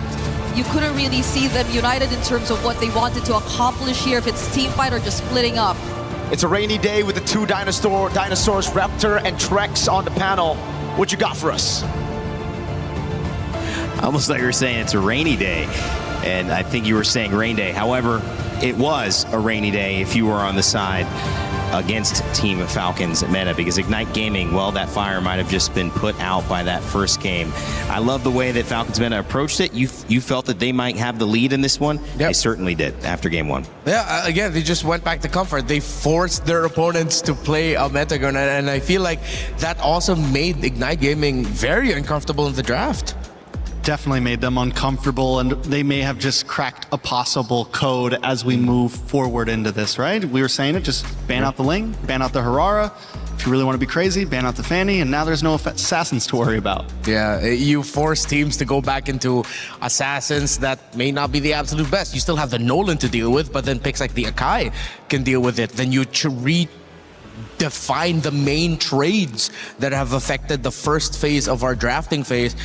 I hope there are teams right now still, like maybe the upper bracket, still like comfortable here looking at what Falcons meta has done with this Ling Hirara ban and realize, oh, wait, that's a way to approach the game. What do we do to prepare for that? I think the question too is it such a good ban that if you were to put somebody at a high, well, let's not even say that. Let's just say one of our top organizations who have already made it into the knockout stage, if they were to play against that, do you think it would have the same impact? Or is this something that, we're seeing Falcons meta abusing this certain matchup right now against Ignite Gaming? Yeah, I think they're definitely, it's not just a cheese pick, it's a cheese draft approach that they use coming into this matchup. Right. The fact that they banned out the Ling, the Hirara, the Valentina, which forced out the Atlas ban, but I feel like if that's one thing that Ignite Gaming could have changed up, now that you know the type of opponents you're gonna go, you're going up against with, you take out the Eudora ban, you keep your Freya ban, you change the Atlas ban to a Marcel ban. Again, that's considering they stick the same sides here, and I feel like if Ignite want to keep things a little bit more familiar, stick on the same side. You already know what Falcons meta are trying to do. Yeah, Melissa also being banned as well has been a kind of final answer for some teams that are going up against lineups that feel melee heavy, but also I think just Trex, is it maybe being on the back foot early and now you're kind of, I don't know, in water treading, trying to just survive? I think another big issue with Ignite there was, what Falcon did in the ban phase was okay. You can deal with that, but it felt like Ignite picked a composition that they wanted to play against an assassin, that maybe they wanted to play against something like that, but instead they picked it against a Kai that is going to push this Paquito back, that is going to push this YSS back, that is going to push this Baratz back. They played it against a Marcel that is going to freeze every hero that I just said once again. Like all of these picks that IG have want to get up close and personal with you, and Falcons Meta Draft loves that. You have something that's going to literally run up and freeze you all with the Marcel. You have something that if you're not going to get frozen, you're all going to get pushed away by a heavy spin. And then you have a Clint that's going to capitalize on all of that chaos that's just going to stand there and take advantage of it all. So IG, I said it at the end of the draft, these picks weren't going to play that great against it. Maybe it could work, but they were definitely at a disadvantage the moment that game started. Yeah, it was really tough there for Ignite. Despite the few slip-ups here and there for Falcons Mena, at the end of the day, their lineup is just so much more solid in the big picture of it all that it would be rare for Ignite Gaming to get wins wherein they would be victorious, that they would be the ones able to build through a team fight win, leading into map control. Nah, it was just all pretty much Falcons Mena's game to lose. And again, it was just a masterstroke what they did. Ignite, they weren't ready for it. Well, this series has got the potential to go 3. Most of our series have ended 2-0, however. And one of the things is that we've seen early on this meta shifting, people throwing those early punches. We even had it to start the day. Everyone has a plan until you get punched in the face. This is a plan clearly gone awry for Ignite Gaming, but maybe it's also a little bit of a haymaker from Team Falcons Meta earlier on. To count this team out is to do something that you should not do, because having to go through that wild card, I don't think anybody would have said, oh, I'd rather do that, because there's so many things that can go wrong with those 10 teams trying to qualify for that final spot here. Falcons Meta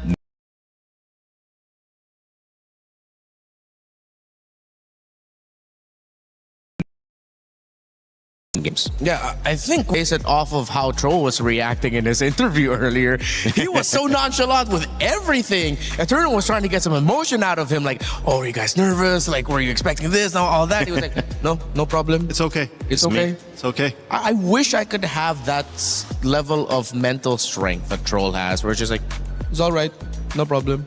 You might have to be named Troll at that point. His name is kind of a shield right there. Then. Oh, yeah, we need crazy Renmar. What do you think, Renmar? Was that crazy Renmar right there? Was that what I just saw a glimpse of? In this world, we just call it Renmar. Just Renmar, okay. No need to add the crazy. That's just me. That's a tame. That's a bit of a tame crazy, man. I don't know. Maybe you're not as crazy as you think. Rain Day. Wait till TL or Falcons if they make it to the grand finals. You'll see a drum in his hand. And Listen, I've seen Brigitte go a little crazy on the stage as well. I'm not going to say what was going on, but there was some hype moments when some of those upsets were happening yesterday. Guys, I mean, this is a series of upsets, and this is now a series where we could see a continuation of teams proving themselves against the odds. That would be, however, Ignite Gaming's turn to fight back. They just took a big one against Team Falcons Meta. A surprising draft, maybe. Maybe it set them up. Those haymakers, are they able to withstand it and bounce back up on their feet and have a go again? You would hope that Diablo and his experience would be able to do it. You mentioned Roy having a big impact. What's the answer now going into the draft for Game 2? Well, they have the choice, right? Of what side that they're going to go. I think I'm going to double down on just stay red, because you know what's coming to you from the blue side of Falcons. I mean, yes, if you want to play against that same exact strategy again. But if they pick blue, it forces Falcons Meta to maybe change up a little bit. I mean, they could still ban the Ling and the Harara, but that third ban is all going to depend on what Ignite wants to give them. What do you want to trade here? Because I do feel like the red side, that's what we've been seeing a lot, at least. Depending on what blue side picks or bans out for those first 3, the red side then, as that final ban, normally has a couple options of, do I leave 3 things open? Do I leave 2 things open? Do we go for the full trade? You know, et cetera, et cetera, et cetera. Yeah, the idea is, are you setting yourself up to be able to get more of what's left over or less? Or is it strong enough to get just one thing that ends up twisting the other team's intention and now have to deal with what you've grabbed? Yeah. We've seen that be, again, we've seen strong first picks throughout the day. You guys watching at home, you've seen sometimes when the Fanny has had the impact, when the Atlas has had the impact. We've seen Melissa have the last pick impact sometimes as well. Baratz has been making it through the draft a lot more also. Uranus has been a pretty solid pick that teams are now allowing through more often, and he's coming in that 3rd, 4th slot for a lot of these teams to round things out. I mean, what is left? What is left right now to maybe throw a spanner in the works? Is it joining in on that assassin ban early so that they're either forced to ban something else?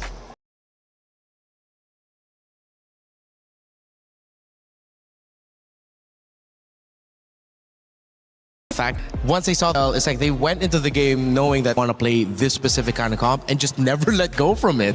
Felt like they already had a draft plan before that game started. Yeah. And that's just what they were going to pick no matter what Falcon picked. Yeah, like a little bit too stubborn with it.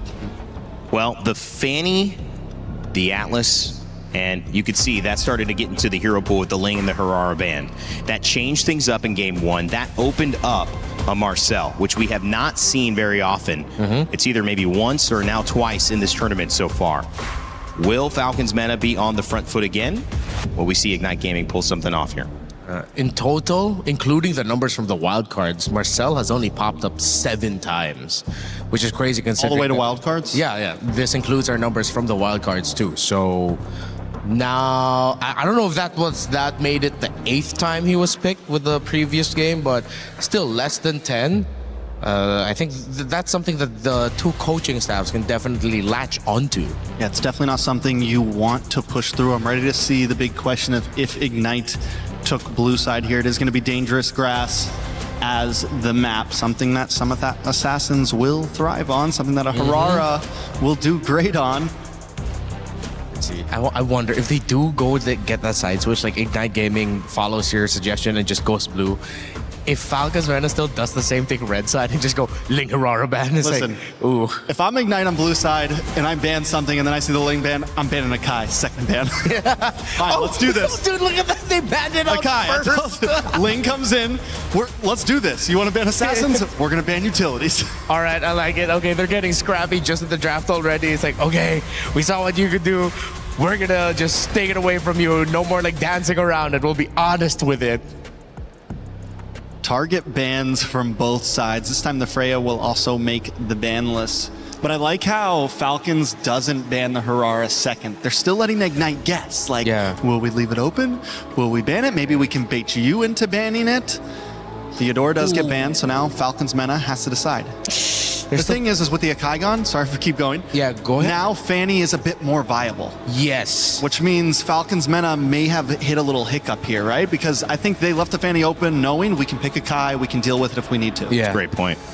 I wonder if they will still let it through. If they let it through, then I wouldn't think that Ignite Gaming would want to rush it. You wouldn't expect Boyet and Falcons Meta to want to pick up that Fanny, so you can save that option for a little bit later.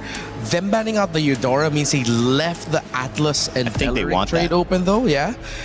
With the Atlas getting prioritized for Ignite, they can protect their jungler a little bit more because this time it's going to be the Atlas that's going to be hovering around the river and annoying Falcons Meta, which is why it's perplexing to me that they still went ahead and banned the Bellerin, because if ever Ignite Gaming gets the Atlas, they will be getting the Valentina anyways. And the thing is now they're throwing Ignite a little signal of like, fine, you can have the Atlas, but then we take your assassin pick, we take your Harara. But then still Fanny is also still open. They're going to go for the Harara instead. And say, fine, you can have the Atlas. Yeah, let's see if they're going to be okay with this. It is the Atlas, and I think just straight up be safe with it. Just pick up the Valentina for Asano. It's a pick that he's really good at. Excuse me, not Sano. Oh, yes, I know, Cuffin. There we go, Cuffin. Let him cuff the Valentina real fast. Yeah. Yeah, would obviously take away what a lot of people are doing against the Atlas, which is Valentina's ability to steal abilities, normally taking the ultimate of Atlas and trying to use it in to counter engage or to initiate, depending on how spicy you're feeling. So that's an answer. I feel like the Valentina, as you guys said, gets picked up, and now it puts Falcons Meta into a pretty good spot. It is definitely Ignite Gaming's turn on the clock. Time ticking down, saying, okay, what's your move? A little bit crazy here as a suggestion, but maybe Ignite might be okay with picking up either the Uranus or the Esmeralda. I know it goes against my desires for Diablo, but with the Herrera there, you're gonna need the difficult to kill EXP laner. Then if you want to go to the second phase, maybe try to force out a gold lane pick already, but we've been seeing gold lanes come out a little bit earlier. With the Marcella, Atlas, Bellerica, we're at that weird spot again where they might run out of roam options here for for Jay. Oh, they're picking up the Melissa early. I think it's a solid pick. You'd also steal away the Melissa something. You get the Jushin for some range. Wow. And then if Falcons Mena wanted that Melissa, something to kind of protect themselves against this Aurora, you have a slight answer to it. Or if Falcons Mena ends up going for the Fanny here, you also already have something that can be safe from it. Yeah. I wonder if this means that Ignite are gonna dig back into the bag of like the Badang such for the roam, but you're risking getting the Valentina to steal your ultimate, but that will provide the space, and the rest of Falcons Mena do want to clump up together really well. Unless Falcons Mena just decides to band out the Badang. Picking up the Clint this early though, I don't know how to feel about this. I feel like they could have leveraged just leaving gold laners and picking it up later while changing up the priorities and trades for like EXP. I think it might have been a panic pick, honestly. I don't know what to pick next, possibly. Could it also have been not trying to show the EXP hand too early? Trying to have some could be surprise to it? Could be. And they know that they're going to get the first pick on the red side anyway, so based on the bans, they have a better understanding of, if they can go for a specific pick that they want in the jungle, or if they can go ahead and pick up their XP at red 4 and still wait till the absolute end to pick up their jungler. I'm still leaning towards the idea that Boyet and Falcons Mena would want to play the tanky sustain types, or at least not exactly like the hard assassins. But we've seen Melissa being such a problem that now my question for Falcons Mena is, do you actually have something for this Melissa? EXP bans all around right now. Yuzong, Uranus. I'm wondering if they're going to keep on honing into it. Paquito is still open for both teams. Could be a decent option for Ignite, honestly. Just something that can pack a punch, close the distance on the Valentina and the Clint. And I think that's maybe personally what the Melissa helps ward against early on. So if you want to pick up the Paquito, get up close, we have an answer for that. A high loss ban? And a Harley ban. I wouldn't think that they would have found the high loss problematic. They already have the Atlas and the Clint with them, and then not a lot of... Could just be a ban to open things up, keep things open, don't want to take something away. Again, they're going to be counter-picking to try to figure out these two lanes. Everyone's exposed their gold, their jungle, and their mid. Oh yeah, that's true. We were talking earlier about how the roam options might look thin, so they just took one out. I think it also just gotcha later for Ignite. If ever they really can't think of a pick, just like gotcha. Yeah. I'm not sure how much we've seen a win from Gatakacha. Definitely been played yesterday a bit.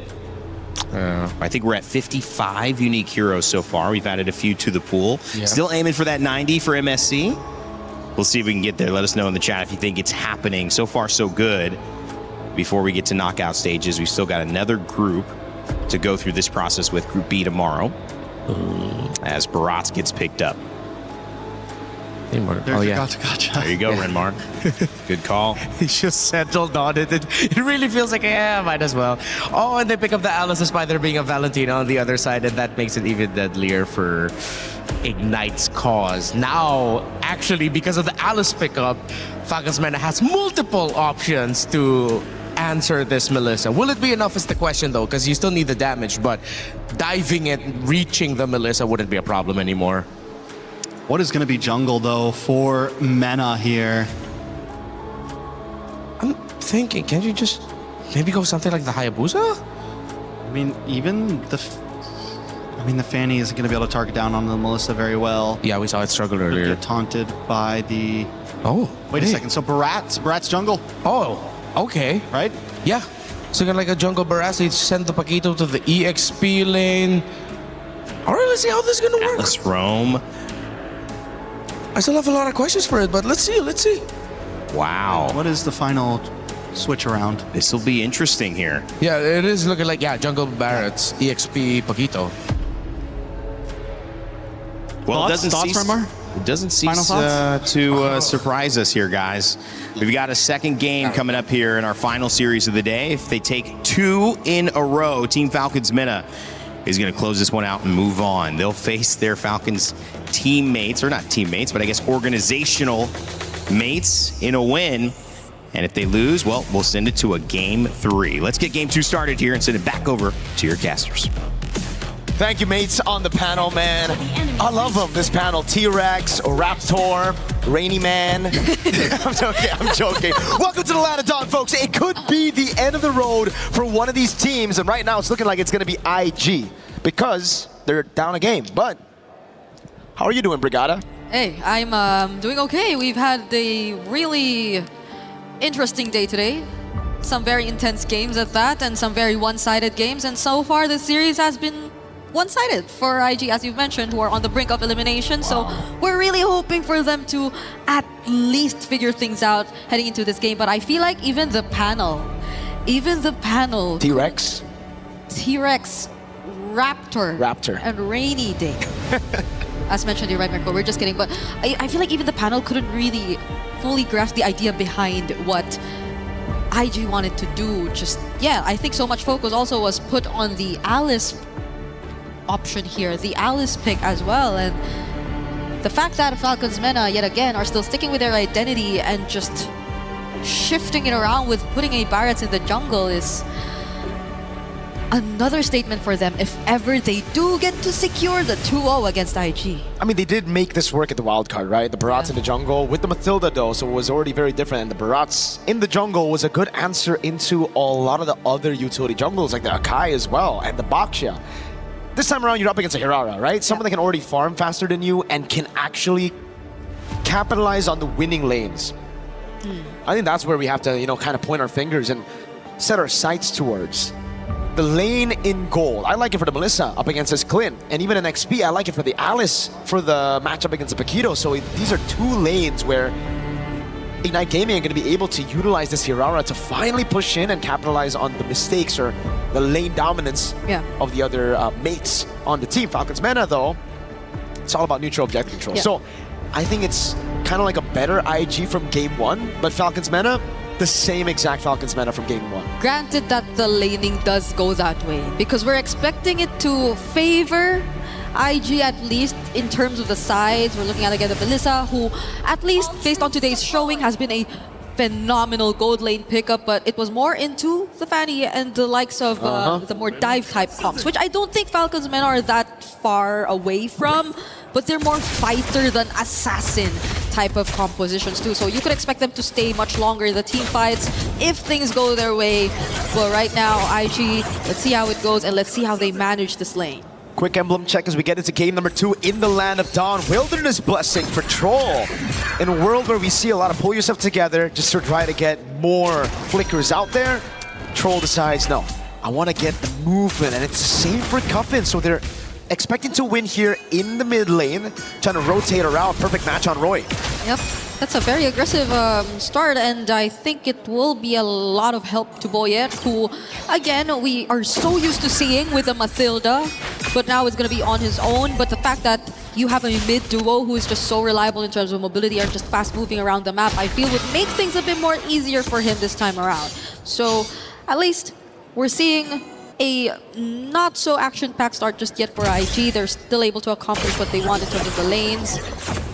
But how are they able to allow Kelvin be involved? I don't think we saw Kelvin as involved earlier on, but that's because he was on Aisun Shin. This time should be pretty different because he's already on Hirara. The thing is, though, they are playing, again, as you mentioned, very, very slow. This isn't really what the composition is meant to do, right? With the Hirara as well, they kind of need to go a little bit faster. Boyet's got level 4. Yeah. Not as far as Kelvin. Kelvin might actually get level 5 here. But no, he's going to give the XP crab over to Diablo. Going to try to get that secure onto the neutral objective. Roy's going to get level 4 as well, but Cuffin and Boyet gets tempo. There you go. Diablo first to 4. Troll. Okay, they're not going to go for Troll just yet. They get to spot out where Kelvin was actually trying to hide. Diablo now all alone. Up against 3 Gleams.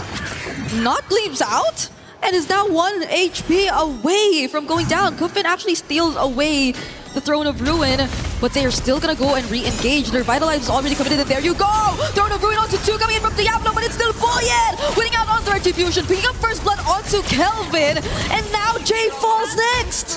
They go for the neutral objective fight against the utility jungle. They had tempo, but they didn't utilize it. Falcons MENA are soaring in the skies. Turtle number 1, a complete win for the Falcons, and a big double.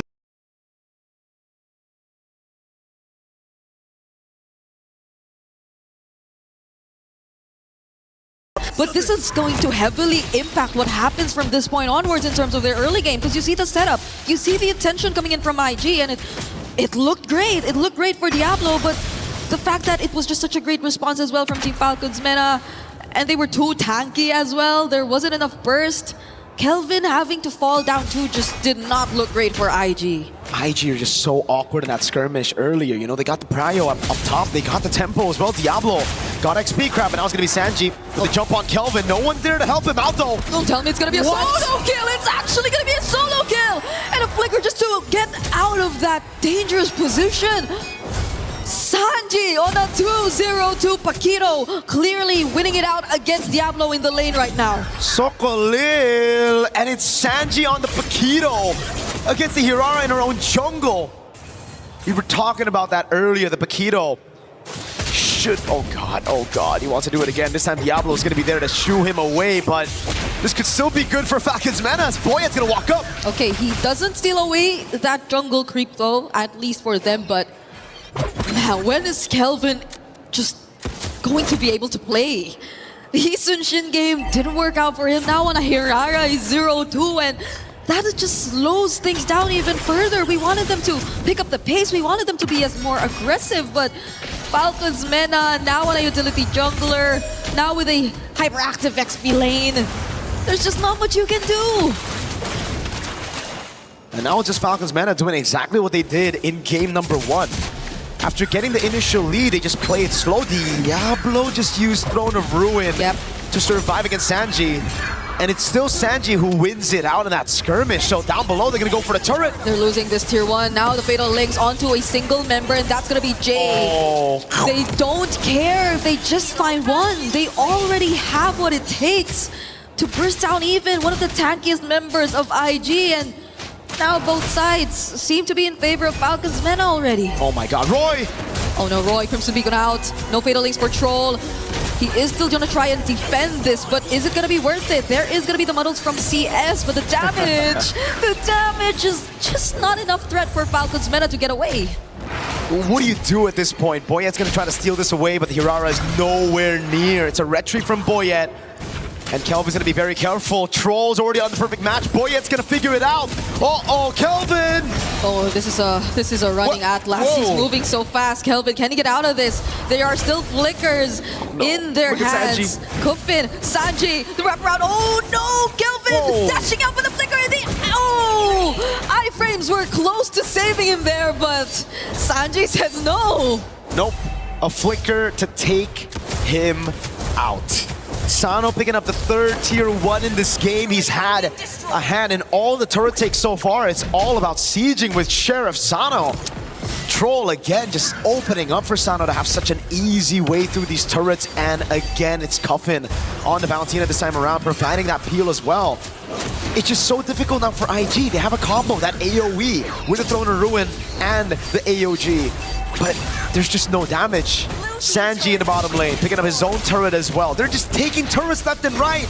Orange buff stolen as well. Yeah, honestly, this AoE looks very promising for IG on paper. You mentioned the Throne of Ruin, you mentioned the AoG, but you could also pair it up with muddles from CS, honestly. But again, you don't see them synced up. You don't see them really coordinating the team fights. You also saw Diablo earlier on just using the Throne of Ruin all by himself. It's more on a one-on-one scenario rather than the Alice being a part of the fights, but they probably can't even afford to take on any fights at this point. They still have to catch up. It's a 6k gold lead. They're about to lose on more, but they're still gonna set it up nonetheless. Throne of Ruin coming in from Diablo, and now IG are gonna fight and clap back. Roy going in the Crimson Beacon.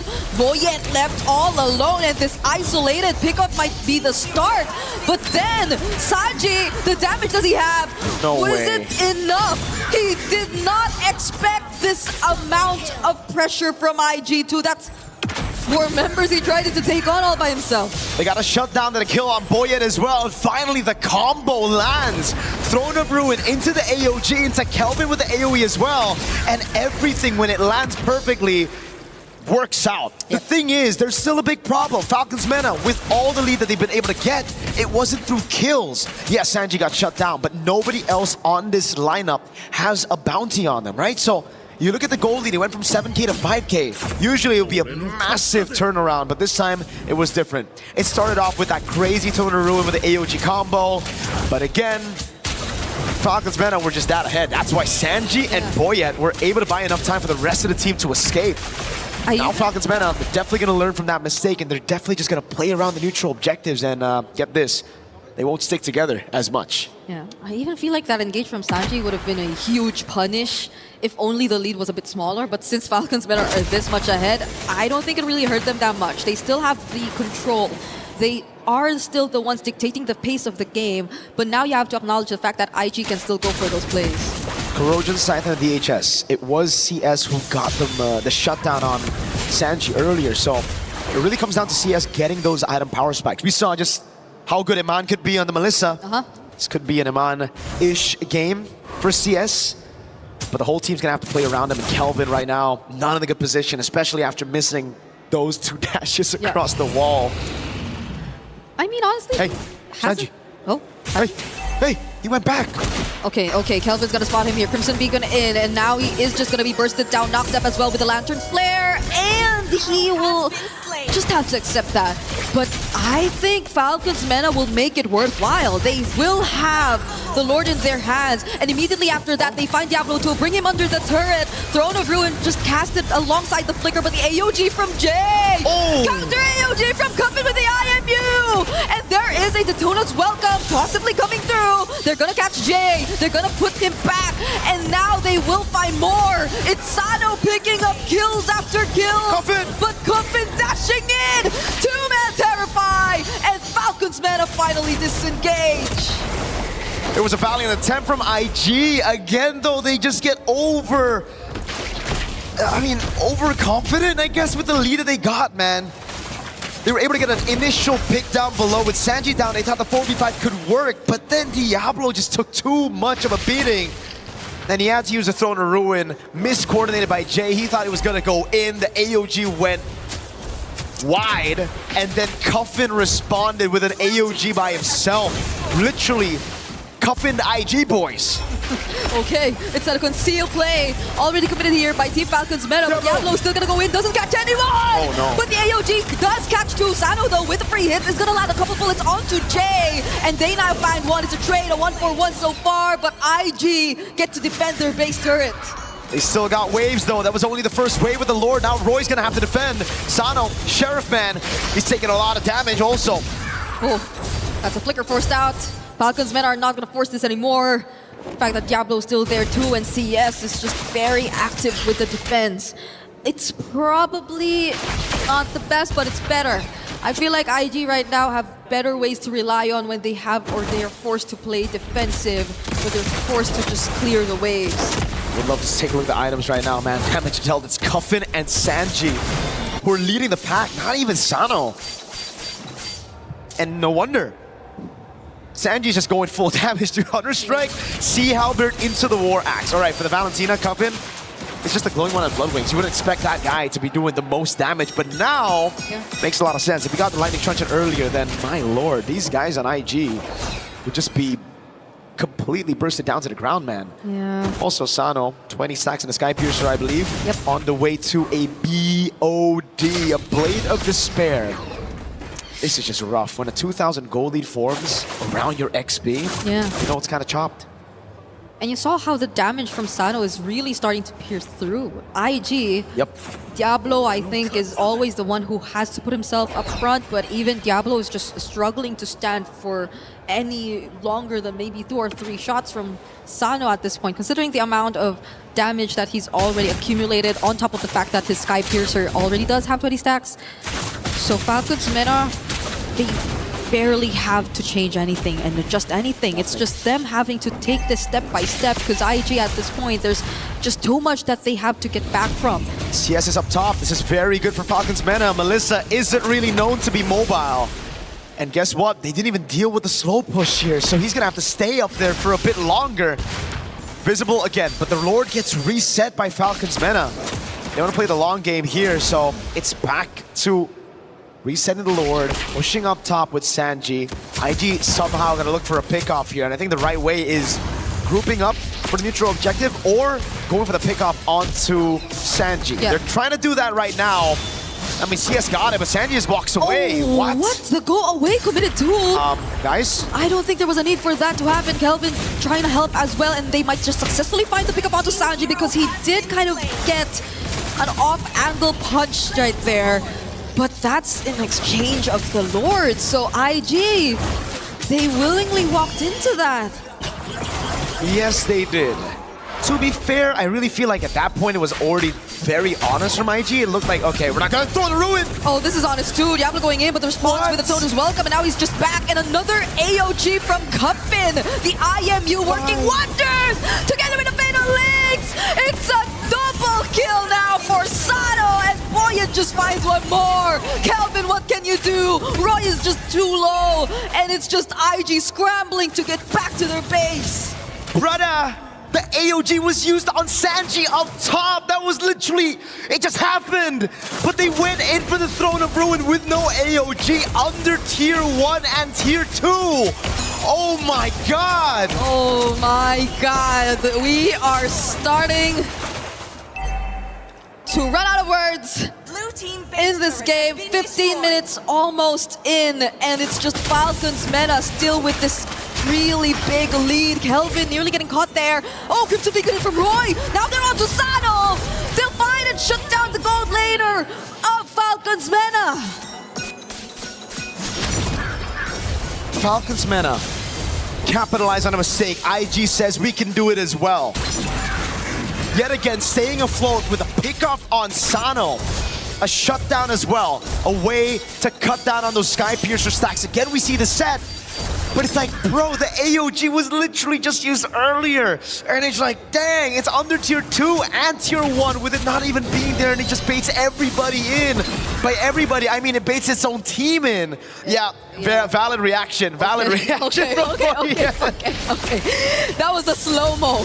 That was a slow-mo. Oh, God. And they clear punish from Falcons Meta, earning them an additional base turret and more map control. But IG, at least you, well, saw that just now. They found the kill on Sano, and they found a Tier 1 in mid. That's the second turret they've been able to take down in this game. 15 minutes in. So maybe there are still some signs of hope, because you actually see them moving out of their map a bit more now.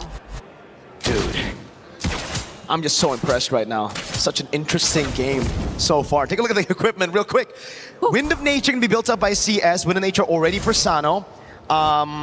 It's a Winter Crown for Boyet. All right, so he's going to have a lot more to say here as he dives in forward. Not too much at risk when he dives in, as CS won't really be able to get those hits in. But the thing is, for me, Diablo hasn't gone Winter Crown. Yeah. Being the main guy to initiate and literally the first one in, I really thought the Winter Crown would be built on Diablo by now. Yeah, and it's you see it on Boyet, and now Sano. Oh, is he changing his item? I think he is. He initially had a Wind of Nature, and now he went for Winter Crown. Instead, Jay finds the taunt onto Cuffin, forces out the Crimson Beacon, which he stole. But Sanji's gonna come in from the side, and there goes Diablo! There goes the Winter Crown as well, coming in from Boyet, but the damage from IG seems to be enough. Now it's gonna be the Hirara, finding kills here and there. But Sanji has waves! He has 2 minions alongside him in minutes. Falcons men are not letting IG get back to base, but Kelvin fortunately find his way back, and IG find more as they take down Troll. 1v1 up top, it's 1v1 right now. Sanji tries to go for the kill on Kelvin. Lord in the bottom lane already there, Boyet. Let's see if he can steal this one with Kelvin up top, and 1v1 again. Sanji walks up. Immortality for Kelvin. Okay. Boyet is here to try and contest. The Dakota's welcome, not being charged just yet, and he finally does use it on one. That's going to be the Winter Crown as well, but the Throne of Good from Diablo! Boyet is taken down, and Sanji from the backline gets caught in the AOG! A counter from Cuffin, but now he's all alone. He finds the kill on Diablo, but CS takes him down too! But wait, Sano's here! Hero play from Sano, can he steal the Lord? No, he can't. All right.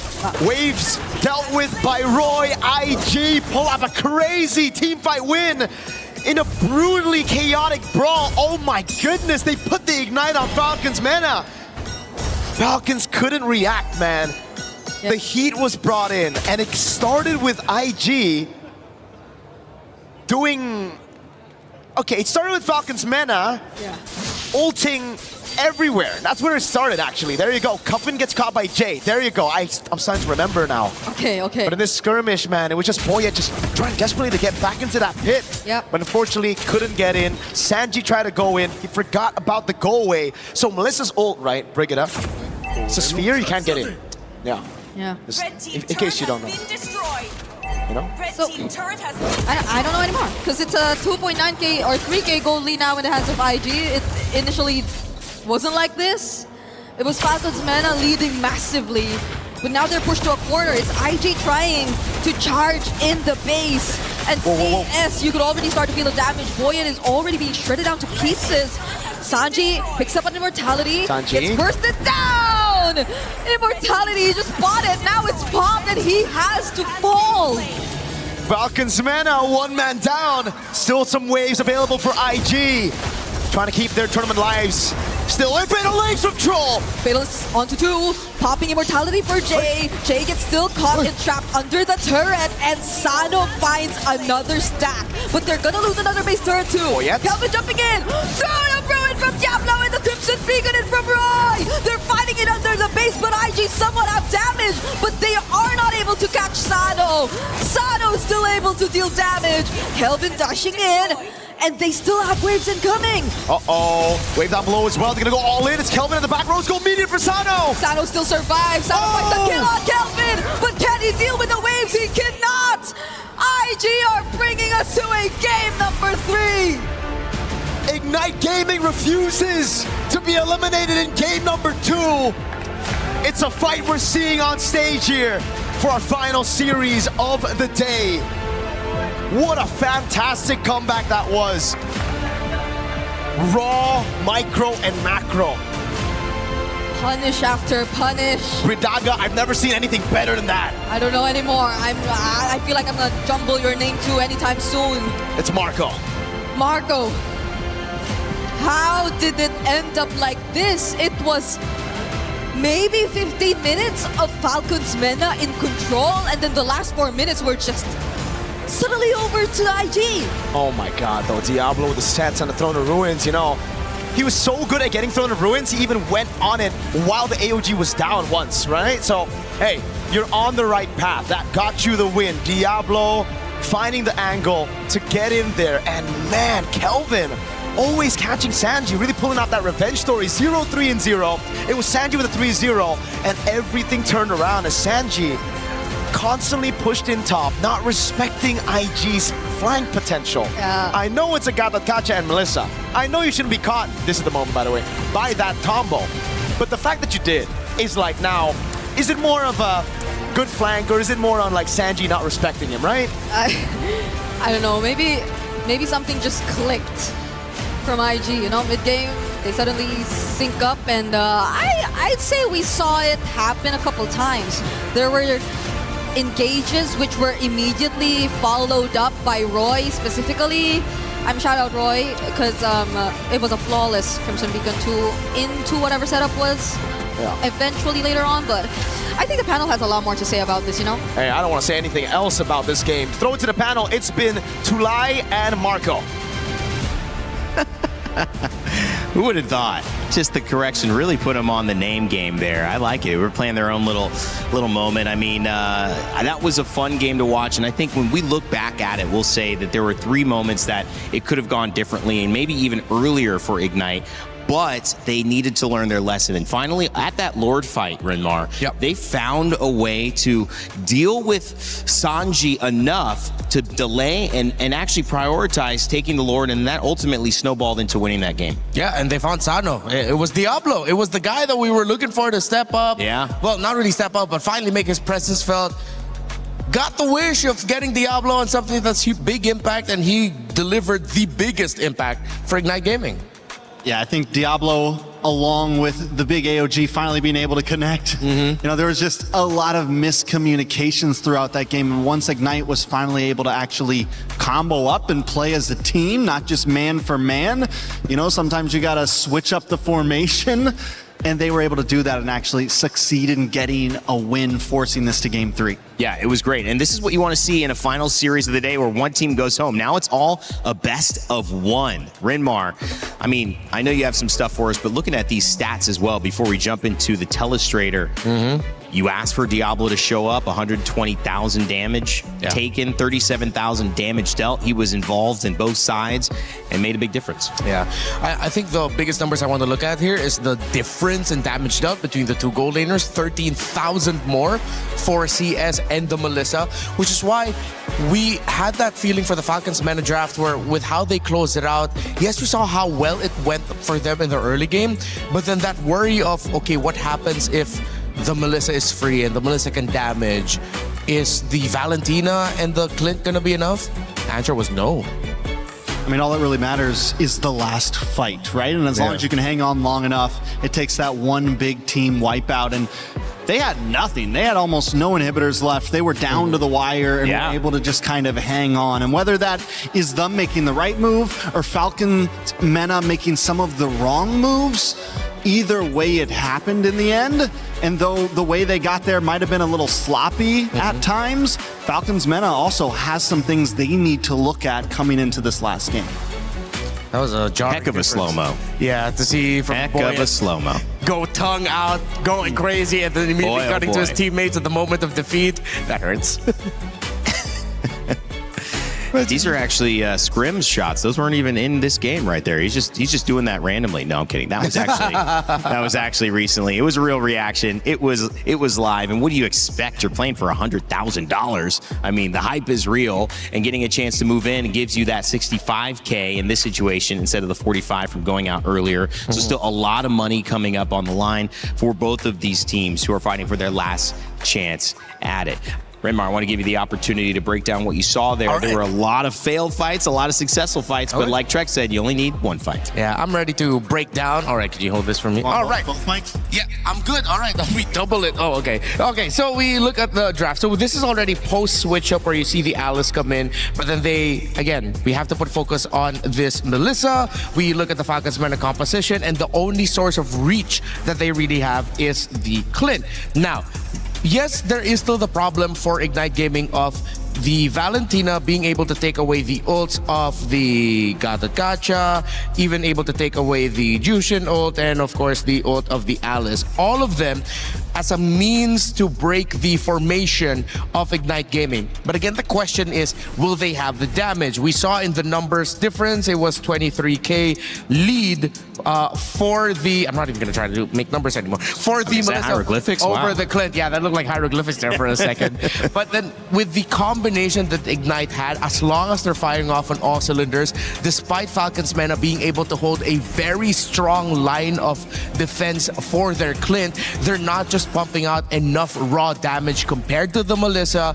Alice is even dealing damage as she has her passive up. We know the Gacha is one of those surprisingly hurtful roamers with a good amount of damage, and even the Hirara being able to come in and provide damage as well. Overall, Ignite Gaming just had more damage, and Falcons Mena, when the Clint was taken out of the equation, no one in this remaining four can deal with a full 5 that Ignite has. It was way too Clint dependent for Falcons Mena. And that burst, I mean, it does scale late game. And so they had the early game handle. Yeah. And Baratza's, I mean, dominant. Like he was a high level, maybe 15 when there was 11s, 12s roaming around on the side of Ignite Gaming.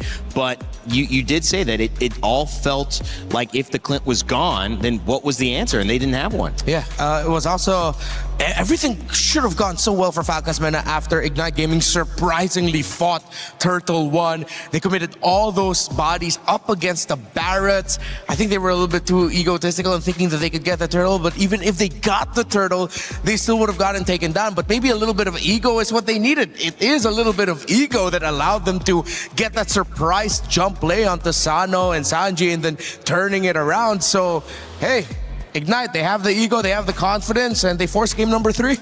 I mean, how about that 1v1 down at the base? Sanji's trying to take it all, Trex. We're watching that together. We're thinking this could be it, but it's the delay that leads to the lore, that leads to things turning around for Ignite Gaming. What was going on through your mind watching that? It was a very all or nothing play, right? And a lot of time that is what you want to go for, but the fact that they couldn't delay They couldn't delay Kelvin. Yeah. So that means he can get back. If they were able to delay Kelvin, easy, good win. But once they're not able to delay him, at that point, I think as the Paquito, you gotta back off, because once that keeps on going, it gives the rest of the team the time to get the wipe on the rest of Falcons meta. And once that happens, they're able to just drive that win home. So it's a lot on the line. It's a lot of plays that I think both teams made throughout that game that maybe didn't have to be made. When you look at a game like that, you think maybe scrappy, you think, I mean, I'm going back to some of the World Cup final moments, especially for Spain and Argentina, and you say, there was almost not a shot on goal for Argentina in 90 minutes. Spain had a ton of shots, but everything was like that last bit of effort, that just final touch to try to make something happen. It feels like when you're in an elimination game or a game of high stakes, you know, some of the regular plans and composure goes out the window, and everyone's just like really trying to almost will themselves into a victory. Some of those team fights felt that way, Redmar. Yeah, I think also the Trex may have willed this into existence. You're the only man who saw 3 games for the final series, and you called it right on the money, bro. I know everybody loves me for that one, right? Yeah. I'm here for the excitement, fans man. do. Come on. I came halfway across the world to watch some MLBB. Hey. And that's what we're getting. More MLBB. Hey, MSC at EWC 26. Wait Come till on the best now. of 5s. Oh my goodness. That's really going to be fun. Well, what would be crazy is seeing reverse sweeps, because in that situation, you're thinking 2-0, maybe 2-1, and we somehow go to that 5th game. Wow, that is going to be exciting. As we get into our knockout stages, those quarterfinals are going to end up being best of 5s, the semifinals as well, and a best of 7 will be our grand final. So if you think this best of 3 is fun, exciting, matchups, chess match, it's only going to get more intense, more complicated, more advanced, and maybe more impressive from both teams here. Looking at the story of these two, though, as we get to see which map we're going to be heading into, if it's going to be Clouds, we expect a lot of fights. I don't care. We're going to get Dangerous Grass. Dangerous Grass. But it seems like this is going to be a much more happier win for Ignite, in the sense that people already counted us out. We didn't really get to show off as much. We've seen a lot of Falcons through their run in the wild card. Even in their loss against Vamos, we saw a good amount of them, and even they admitted that that game 1 was theirs. It's just they messed up a little bit, and then they were able to fix that. Falcons Mena has been here much longer, has been to more internationals as a whole team. They've gone through some impressive runs. That if Ignite take them down here, with the story that they had for MPLSG, the fact that Diablo came in after the regular season of MY just to join SG, just to come back home and win his, what was it, 7th, 6th title, something like that, back in Singapore. It's a crazy story, and it's something that even if they get eliminated in the next one, they can definitely hold their head high, say, hey, we beat Falcons Mena. Diablo always seems to find a way to get his way into the main stage. Can he find a way into the top 8, into the knockout stage? But let's get down to the nitty-gritty. Mena back on blue side. Yep. And back to that Ling and Herrera ban. How does the other, this time in Akai and Marcel from the opposing? Oh, this might work out well for Ignite, because, again, they won that game 2 on the blue side. Now they're back on the red side game 3. They had more time to think about the approach of Falcons Mena of game number 1. The Freya band as well. The Akai, it ended up being something that caught Ignite Gaming by surprise. And maybe not by surprise, but they just couldn't deal with it in game 1. That ended up helping them out too much after seeing the Herrera Ling ban, which is not common. We're seeing those usually let through, maybe one of them banned. Going deeper into the assassin pool, Falcons Mena have kind of changed things up at the end of the day and said, nope, we're not going to see him. We're not going to play him. We're not going to use him. Let's see what else you got. So do you get rid of the Adora here? That's a good question. What happens if you don't? I mean, if you don't, then you have something that could threaten the assassin that you possibly might want to pick if you want to go for the Fanny. We know that Falcons Mena so far just shows that they don't want to play assassins. That is the point blank and period. But they're going to target even more. Goodbye, Barats. I think that's smart. It's true. It's true, because now for utility jungle, you have what? Fredrin, Basha. It's just stopping them what they like to do and what they feel comfortable with. And the thing that would give me confidence, Renmar, is the fact that they took the Akai away and then they won. Now they take the Barats away, which they're clearly leaning on. Probably have some confidence saying, all right, you got a trick on us. We're going to respond back. I think Mana are going to slowly build into this, so I think we're going to be seeing a lot of safer picks. Wouldn't be surprised if their jungler comes in last, and I wouldn't be surprised if Ignite just pan out the Fredrin and Boxer to be safe in the end, so that you're really out of full counters. Yeah, just you're out of all the options for the utility jungle, which means we would have to see Boyd have to double down on maybe something like the Joy in the end. I mean, does he have all of that in his kit? It's a great question. The only Assassin's Boy that played in MPL, PH, or international tournaments.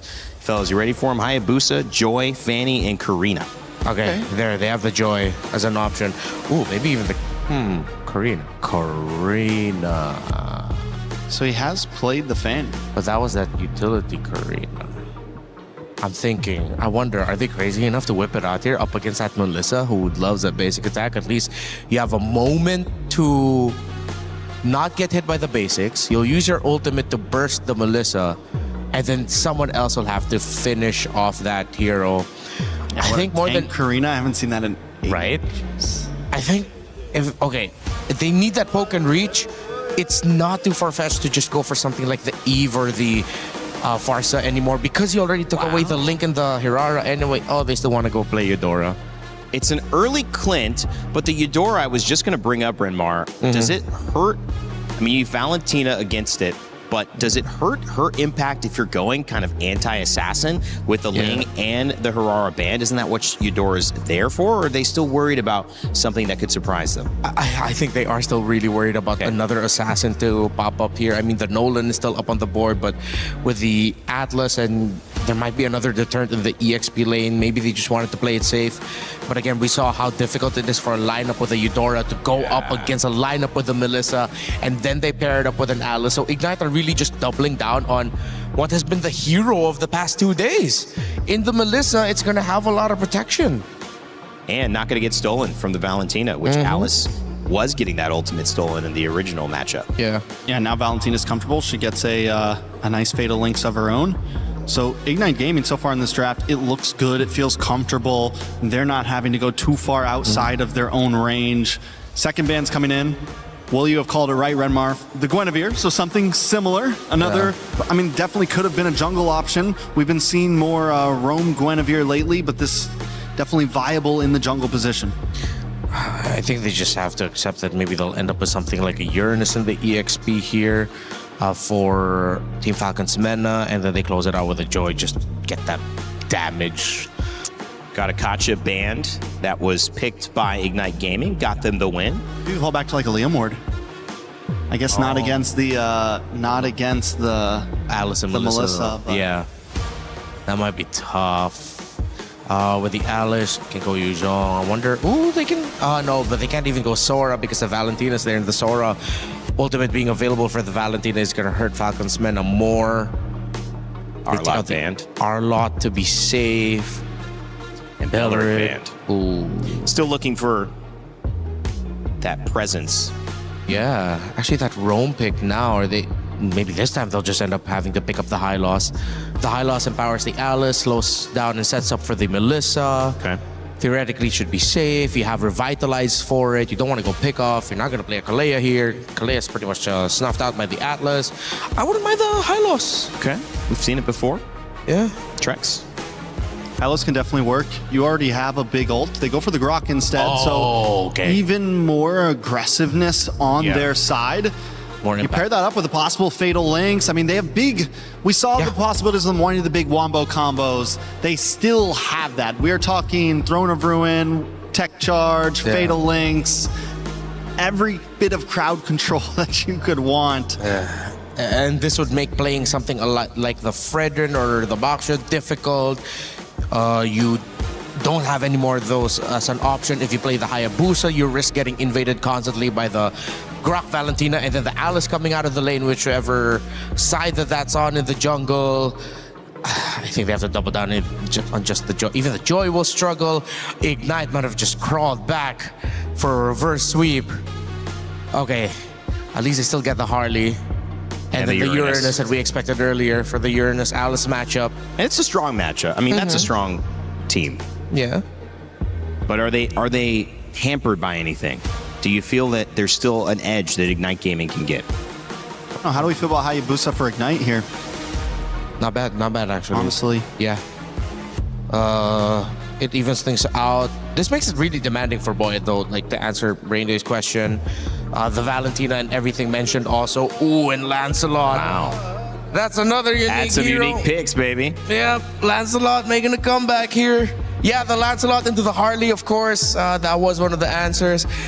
Not gonna lie, Ignite might have actually crawled back for this. They feel good. They look confident. Yeah. See Troll there bouncing up and down. I'm feeling a little bit more Ignite here, but it's more a question of how the Alice and Uranus handle their game in the map. All right, ladies and gentlemen, MENA, Team Falcons, and Ignite Gaming in their final game of a best of 3. One team going on to continue their dream for an MSC championship. One team going home. Let's send it back to your casters, Mirgita, to finish it off. Hey, thank you so much, panel. It is Mirgita, the combo right now, to bring you this elimination match. Earlier, there were a few lives still, you know? It was one game after another. It was the equalization, but now it's the climax. One team's got to go. The other team's got to make it past this stage. IG or Falcons MENA. Yep. And it's going to be very devastating for Falcons MENA if it is indeed true, because the panel are starting to feel like IG might have actually found a way to get that reverse sweep because of the nature of this draft, which is looking to favor them in a lot of aspects, Mirko. I love the Lancelot pick, man. When you are not comfortable on the Fanny, Ling and Hirara's banned away from you, you got to find some creative moves, man. And Falcons MENA are really trying to choke Kelvin's hero pool down with the Harley pick as well. They denied everything away from him, so it only makes sense that he goes into the next best thing, which is probably a Lancelot. Yeah, like a lot of people were thinking Hayabusa maybe. We saw what the Yisun Shin is able to do both times. 0% win rate right now on the MSC stage. Cool, though. CS went pull yourself together too on the Melissa. So I feel like they're also starting to just anticipate the amount of pressure that they'll have to break free from. In terms of Falcons MENA's lineup, that's a lot of stuns, honestly, that could just go for you. And it's not just stuns, honestly, that you have to worry about. I think one of the differences between the Melissa games we've seen earlier and this that we're seeing now is that there's just really so much burst that's directed towards you. So I feel like so much attention will be put towards the bottom lane. And even the matchup, it's already established and put there to manage and deal with the Melissa overall. So Falcons MENA, I think that's one of the ways they're really planning to go around this game, at least in the early stages. XP Crab battle though, it will be Sanji who picks it up. That means tempo for Falcons MENA. Troll in the mid lane against Roy. That's Boyet as well. Flicker already burned by the mid duo for IG. So this is a pretty great start for Falcons MENA, honestly. Sanji all alone, already being enough to zone out multiple members. Throne of Ruin from Diablo doesn't connect, and now Stroll's gonna go back in. Cuffin gets the last hit on the objective, whereas Sanji's just trying to go in for the chase. Kelvin might survive this deadly magic though. And so IG don't lose out on much, but they don't get the objective. That is Falcons MENA with a very similar start to Game 1 and Game 2, despite having a completely different composition, right? Game 1, Game 2 was all about the objectives with the utility jungles, Barats and Akai respectively. Now with the Harley, it's still control over it. The team just knows they got that muscle memory on how to play the first neutral objective. Sanji with the instant prio after securing XP Crab. Boyet though on the Harley. Something we did get to see in the wildcard as well, now really abusing the fact that he can actually walk up and invade, unlike on the Akai.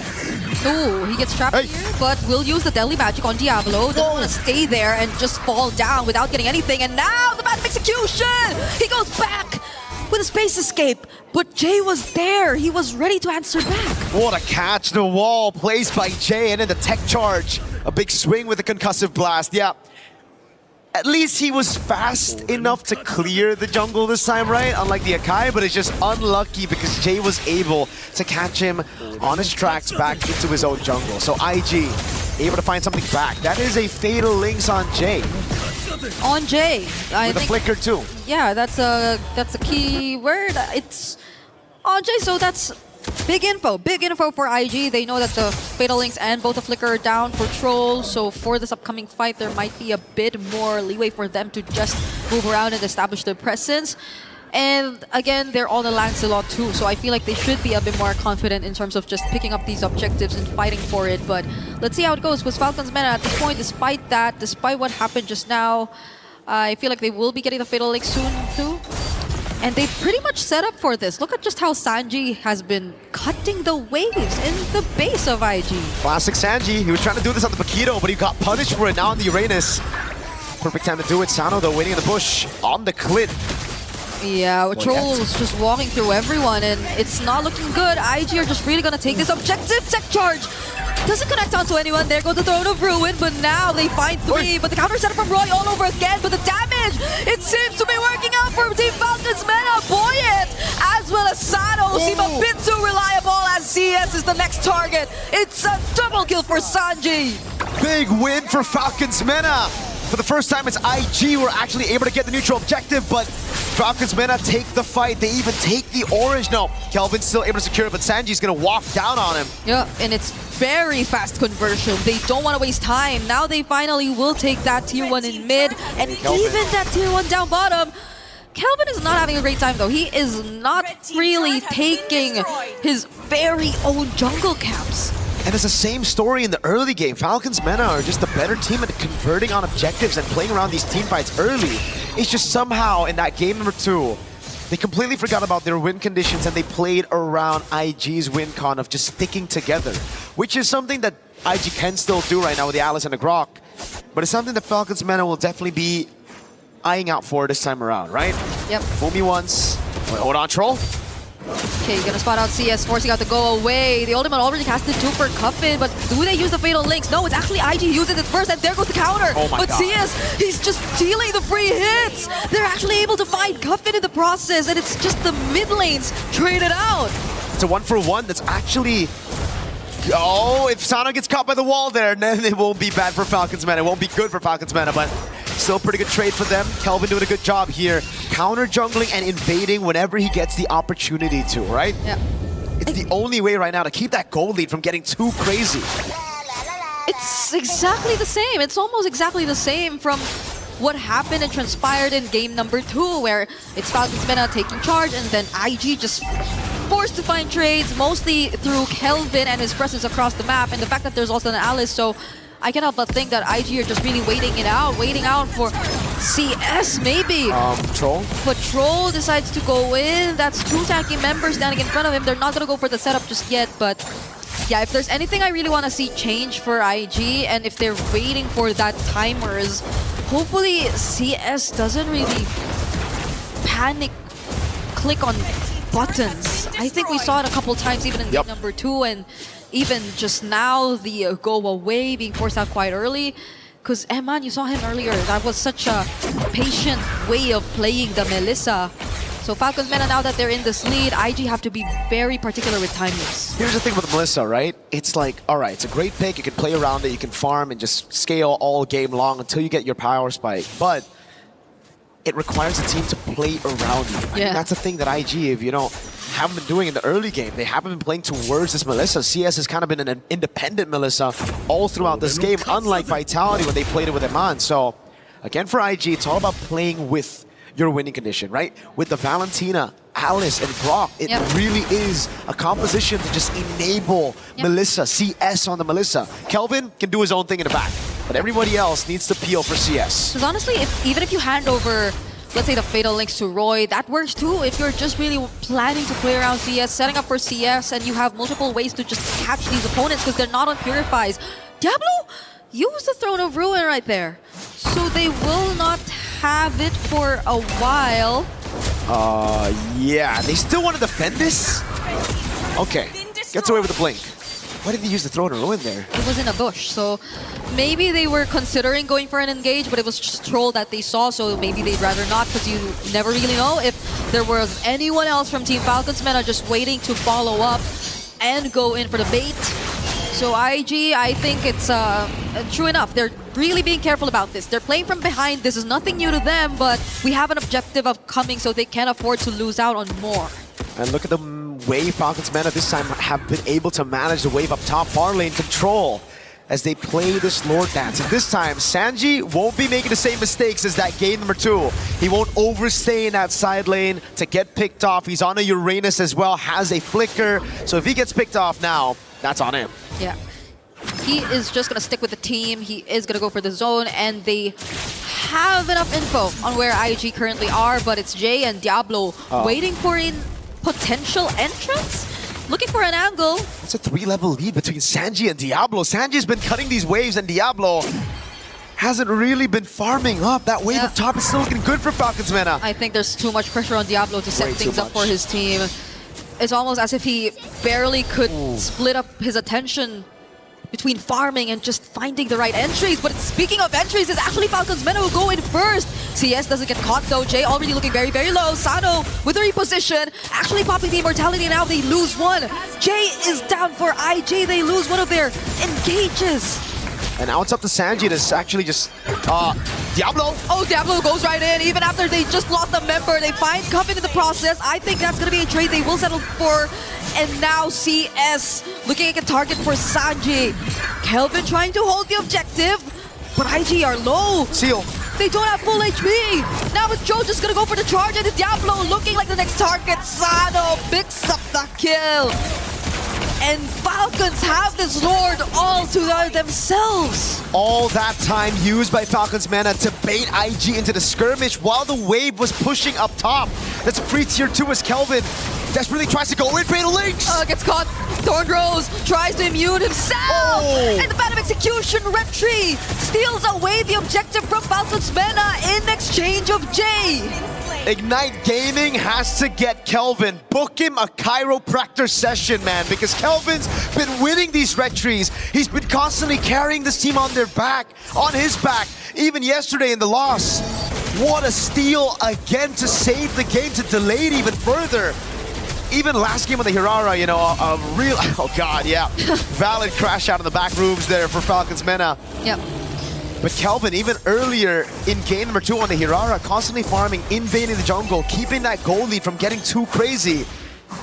Now he has a path to get that lead on Falcons Mena. He's the only member on the team who's ahead.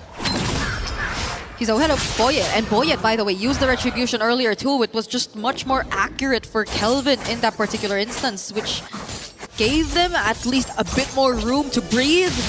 And not Falcons Mena just knocking on their base or potentially taking out some holy shields and base turrets here and there. So they're keeping it close, but this is still a very significant lead in the hands of Falcons Mena in all lanes specifically.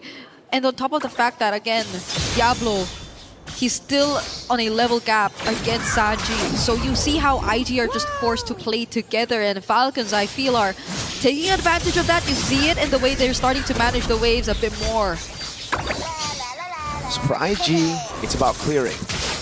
Last time I saw Lancelot and the Melissa on the same team, it don't matter how many Lords you get, they'll still be able to come back somehow with hero plays. And so far, we've been seeing exactly that. CS managing the waves, Kelvin making those hero plays happen for the team. And Falcons Mena desperately looking for the closeout. How do we get to that point? Earlier, it felt like there were a couple times they forced it too, so they probably learned from that. They don't want to risk it too much against this composition from IG, where you could just expect multiple layers of counter-engage to come in. Just a single mistake is what it takes for IG to potentially turn things around, I feel. Because again, it's also been Roy holding on to the Fatal Links. You also have to consider the fact that Jay might go in for a tech charge, and that CS is gradually scaling up. But Jay and Roy... God, Boyet, they know where he's at. Oh, Boyet! Space escape out of there! And now they have to deal with the waves up top as IG scramble to get away because Falcons Mena are going in for the chase troll. Diablo going in as well. They find multiple members from IG! And that was the moment they've been waiting for. Boyet going in, trying to go for CS. The flickers from Sanji, a triple for Sano! And a potential wipeout coming through. There you have it! Falcons Mena! They take out every single member of IG! The moment Troll stops Trolley, he gets a massive set. IG, they thought they had Boyet, but Boyet was playing a game. He knew where IG were. He reacted to it. Falcons MENA are gonna move over as they eliminate IG from MSC at EWC 2026. They found the closing angle they struggled to achieve in game number 2. And that was off of a smart play from Boyet. Such great and commendable game sense to put himself in such a position where IG just had so much ways and angles to capture him, but he still got away safely and they went straight for the punish. GG's to Team Falcons MENA as well as to IG. They put up a fight. They didn't allow us to get a 2-0 for their last showing here at MSC. That they certainly did. Was it enough though? Unfortunately for IG and for Singapore, no, it was not. You get to see the replay again. You know, these moments here and there, it's back and forth for IG, even though they were behind. Some hero moments from Kelvin that saved the day. CS constantly just playing in the back, dealing damage. This is the play for Kelvin to save the day one more time before inevitably we saw the collapse of IG. And it started with IG thinking they had the catch, IG thinking they had Boyet in the clutch of their hands. But what was this again? The two-time Diablo with the push down below, and then now again throwing that Throne of Ruin gave Falcons MENA all of the information necessary for them to die, to go in and to go for IG's throat. We're gonna throw it over on stage for an interview with Falcons MENA. What a sweet victory for them.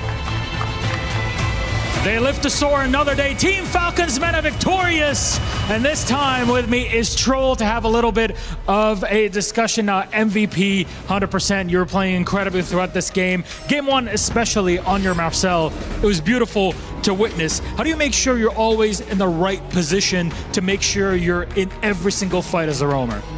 My position for Marcel is I'll always give vision for my team, so the enemy team cannot do anything. So that's the whole point. I mean, you say that, but then in game 2, which things, really got tough there, you were constantly being shut down by Diablo in moments that really turned the game around against you. What happened in that game in your mind? I think game 2 we